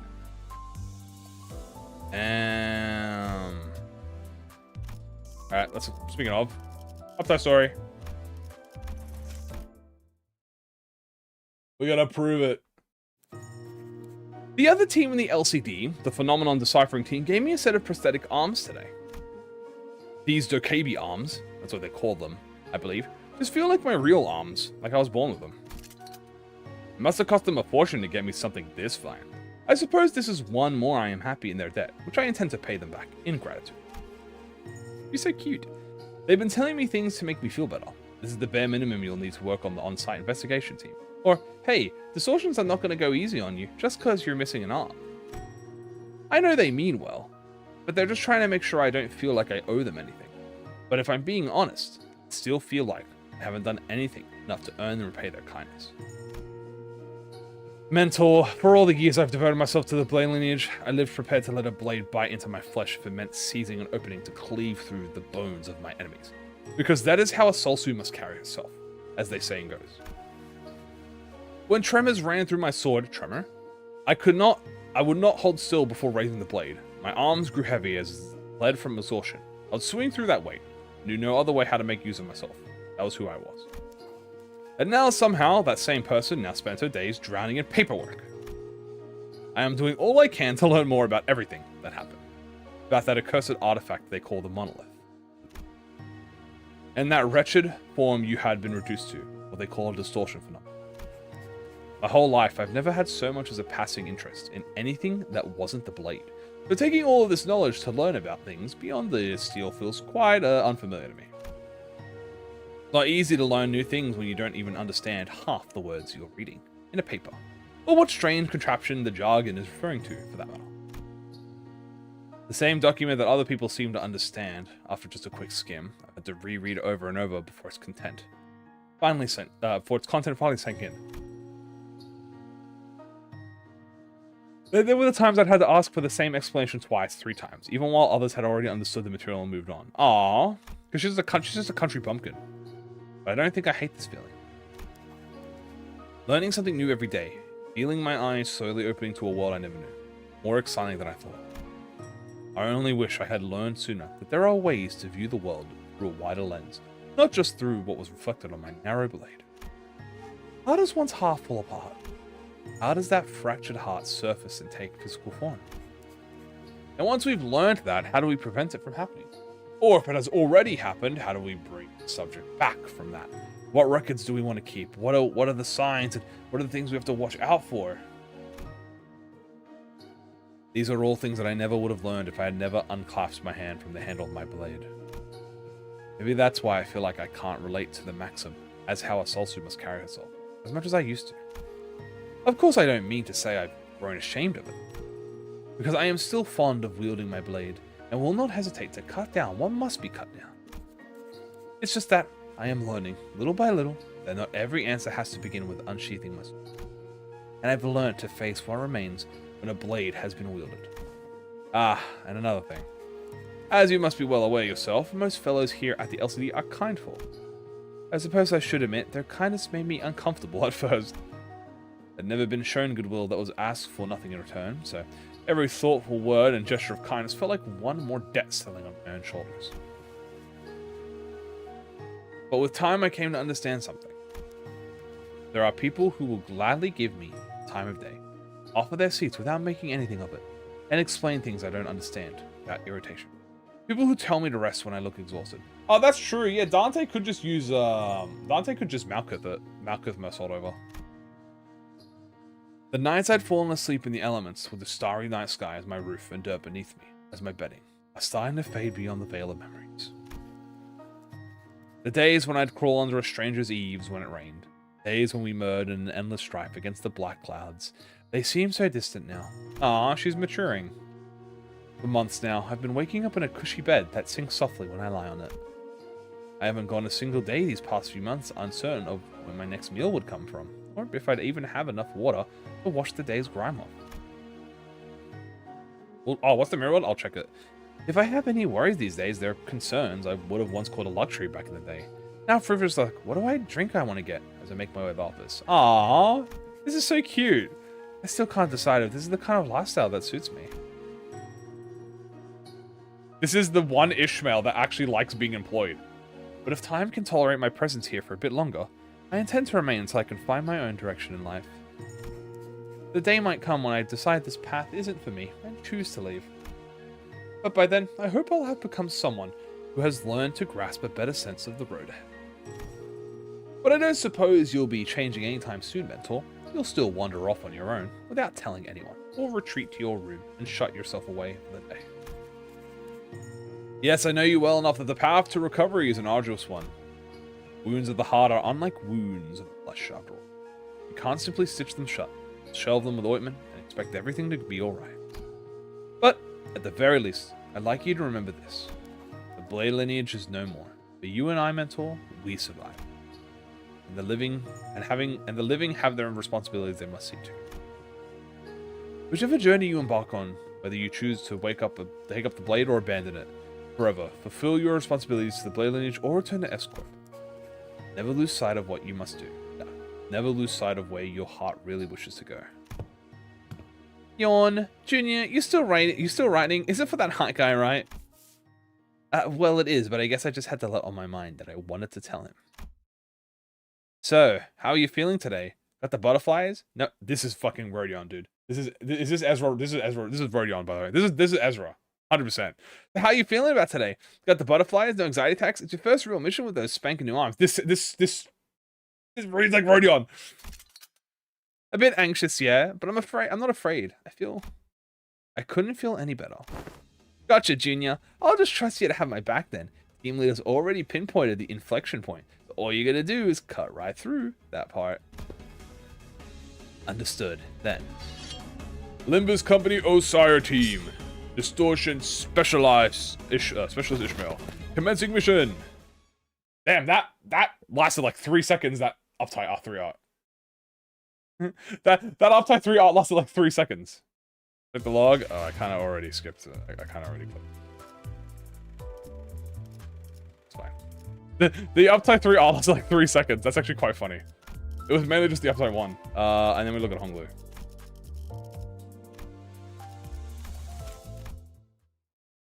What's my rating? Did I like it? Oh, I loved it. Yeah, it was great. Let me finish this and I'll give you guys my thoughts. Level-headed resident. Pan. It's just up ahead, young man. Soon we shall find ourselves past the border of the T-Court backstreets. Youthful resident. What happened to everyone else? All snared by the Shunokuns, those vile wretches. Sir, behind you! Look behind you! Gah! Gotcha. It is well within the late hours of the night, only a few minutes after the night of the backstreets has ended. The child, hot on the heels of the 2 residents who had chosen to use their precarious hour to flee the escort, threw a heavy lasso at one of them. The lasso was made from ropes called ora, or scarlet bonds.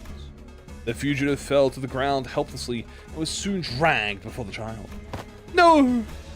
Forget about me and flee, go! The fugitive shouted in a desperate attempt to at least get the boy out of there, but the child was a Chunokun, and Chunokuns never hunt alone.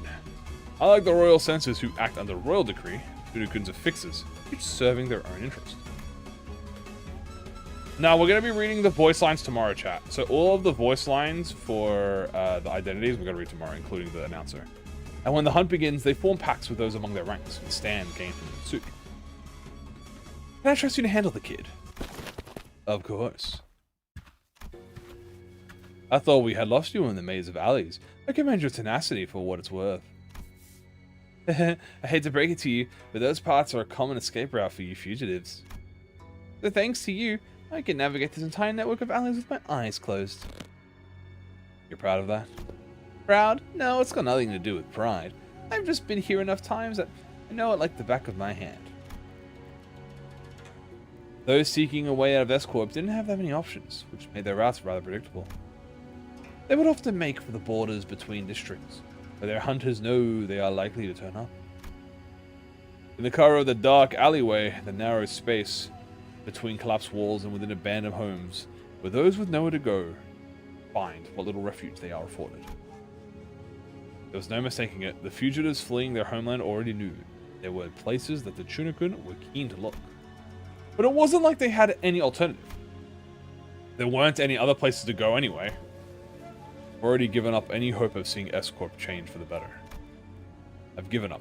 I no longer care about its current state of affairs. All we want is to put this place behind us and never look back. Yet you still pursue us with such dodginess. Why? Well, because it pays you to bring you back, and who knows, maybe I'll land a big fee on my way to the ladder. There's something I've been wondering for a while, actually. Why does your kind flee? Do you actually expect something to change? There's nothing for you in the other districts. You think your life will improve once you make it to a different wing? The wings are all the same. There's nothing you penniless, powerless people can do to better your lives. Thrash and struggle from within. Flee to a different wing without, but nothing will change. Why do they flee, knowing the risks to their lives? What could possibly be motivating for them? The child failed to understand, drive between their desperation to flee. And he never will! You think we're fleeing in search of warmth and safety? In search of a home? Nay, in search of anything. Wrong. We've grown too weary to hope, too spent to expect even the faintest turn toward better days. We only seek to be free of this hell. Free of this awful hell that will reave us of our families, our neighbors, and eventually our lives. Well, be careful what you wish for, because you literally might find an even worse hell at the end of your journey. That may be so. A life more horror than this may indeed wait us. But to us who wish for nothing but save liberty, the uncertainty tomorrow is a peril who will take us with willing hearts. Somewhat unhappy with the resident's cryptic reply, the child stopped chatting with the captured Nobi. And the captive too fell quiet, eyes toward the direction where the Nobi boy had flown. and an indeterminable amount of time spent in silence. The other Chinoki returned, but instead of his welcome return, the child responded with a click of his tongue. When he noticed that his pair came back empty-handed! Oh shit, he lost him! Where's the boy? Got stopped by some new upstart syndicate. Said I was to cough up a toll if I wanted to get past them. That can't be helped, I guess. We're running a business after all. No need to incur unnecessary expenses. It's just the Heian era. As they were preparing to return to the Nobis, the child noticed something that soured his mood. It was a look on the captured noble's face, a smile. The child frowned, puzzled by the fugitive's strange tear. Surely he knew that his treatment would only grow harsher once he was dragged back. What could he possibly be smoking? Curious, the child tugged on his scarlet bond, eyed the fugitive, and asked. The Bayou got away. He's just a stranger to you, isn't he? He's not even your kin. You do know they're going to punish you once you take him back, right? For all that effort, all you managed was to help just one other person escape. So tell me, whatever are you spying for? The child's query was met with another quiet smile. What that smile carried, this child would never understand.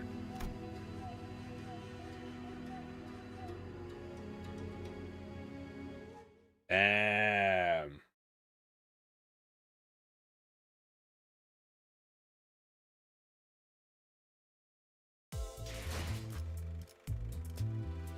That was fire, chat. That was awesome, chat. That was great. Another bad ending Honglu, yep. You got the chair type aura? That was kind of chair type aura. Is he not rich here? Nah, I guess not. Well, that was an INTERVALLO, guys. All right, let me tell you. First of all, how do y'all think about it? First of all, I really enjoyed that INTERVALLO. That was a good INTERVALLO. I like Bamboo-Hatted Kim not being just a silent deadbeat aura monster. Don't get me wrong, it's cool to imagine him as just like a hyper moments and aura character. But I really like his, I really like what he was. I think that was, honestly, I think that was like the best thing to come out of him. It is a Lulu Gintoki. Yeah, he's literally Gintoki, pretty much. It's like it's the best thing. I think that was the best thing. I really enjoyed the fights. That were fun. I like the enemies. I like the baddie, Yongmi. Oh my goodness. Damn!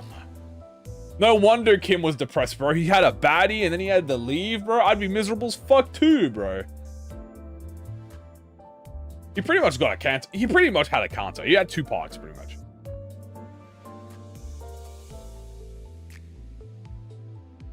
You know? Yeah, Mersault stuff, the Mersault stuff was great. The N-Corp stuff was great. I like the location distortion. I think... Yeah, I think it was like... I'm sorry. I think it's like... It's disappointing, but on purpose. Like, you're supposed to... Like, even Dante and the Sinners were like, bro, this is the legendary Bamboo-Hatted Kim, master of aura and hype moments, and everyone's flaming him. And that's like the point, right? Like, everyone's literally flaming him. The one who nails, for real. So, I thought that was perfect. I liked Ongdu in this was so good. Ongdu might have been the second to Mersault and Bamboo-Hatted Kim. Ongdu was genuinely top tier in the same with everyone. Everyone was great. I liked the N-Corps. I liked the location distortion. I liked Zhuangmi. She was a baddie and she was also cool. I liked Kim. I can't believe Kim got efflorescent ego, which is wild. I did not expect that. Yeah, he transferred his aura to Ongdu, pretty much. Like how you didn't even register Kim in the chat. Did it focus on the code hanger? I genuinely did not even notice that. Like, does it have the theater of the scene, like, without going into the main story? Does it? Because I genuinely did not. I saw the guy in the chair, but I just assumed the guy in the chair was just a fucking dead body or something, bro. Like, what the fuck are they doing, bro?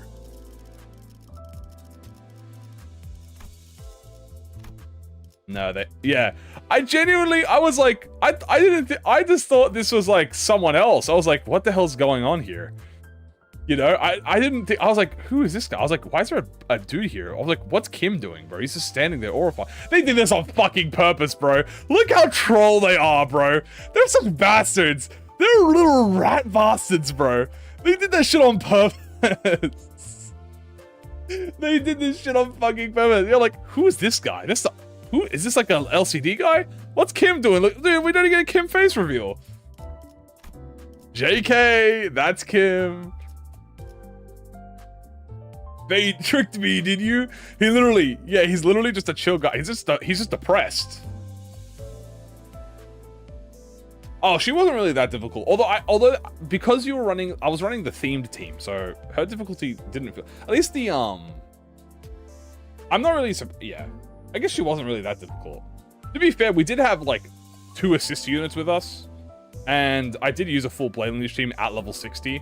I'm sure maybe if I was under leveled and I wasn't using blade lineage, it might have been hard to fight.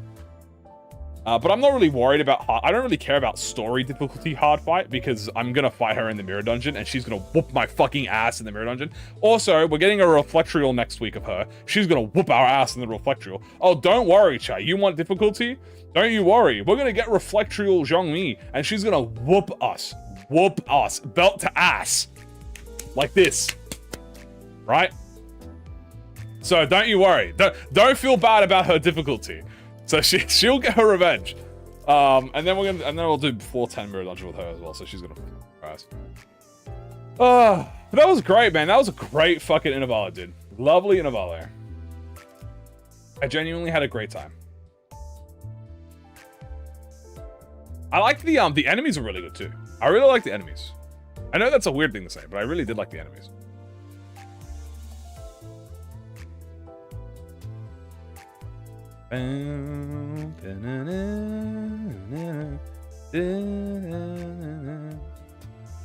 Remember how to Kim save us. Honestly, bro was like level 80 and was like nerfed, bro. What the fuck? Like that guy's cracked, bro. Someone stop him.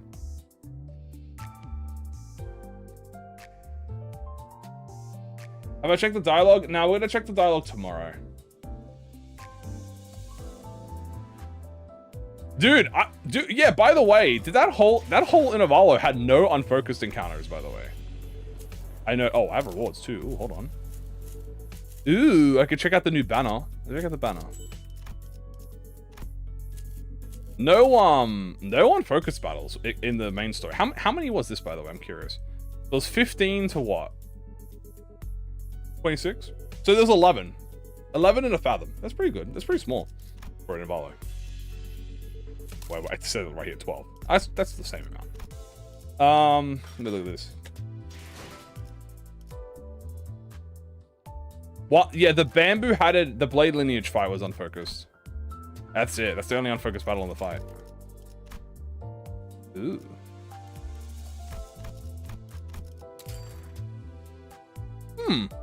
I like that. Oh, you got the little. Oh, what about the ego? Like he might be the hammer. He might be, bro.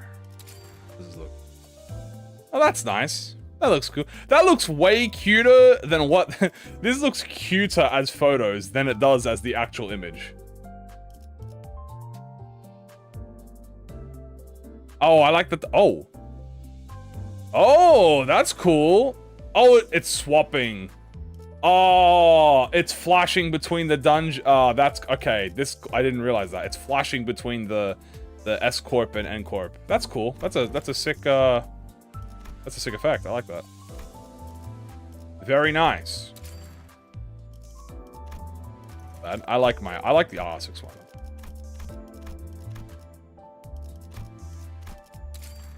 I like the dark orange. Gives me like Goku vibes.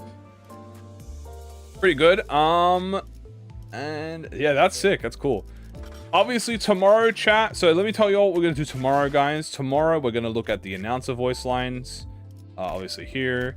Tomorrow we're gonna look at the voice lines for the identities. Obviously here.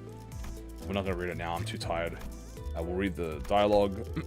Then we're probably gonna do a good old mirror dungeon. Speaking of, let me have a little tease. Let me have a little tease, shall we? Ego gifts.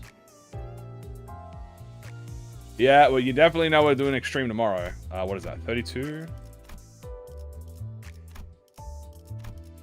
Well, there's the rope. We know what that does. And that's the shackle. We know what that does. But here are these other gifts we have. So we have... Oh, a new fusion! Oh, shit! Oh shit, that's another Blade Lineage fusion. And no records. Oh, and that requires the red tassel actually. And this new gift. Interesting. That looks okay. Yeah, out of something.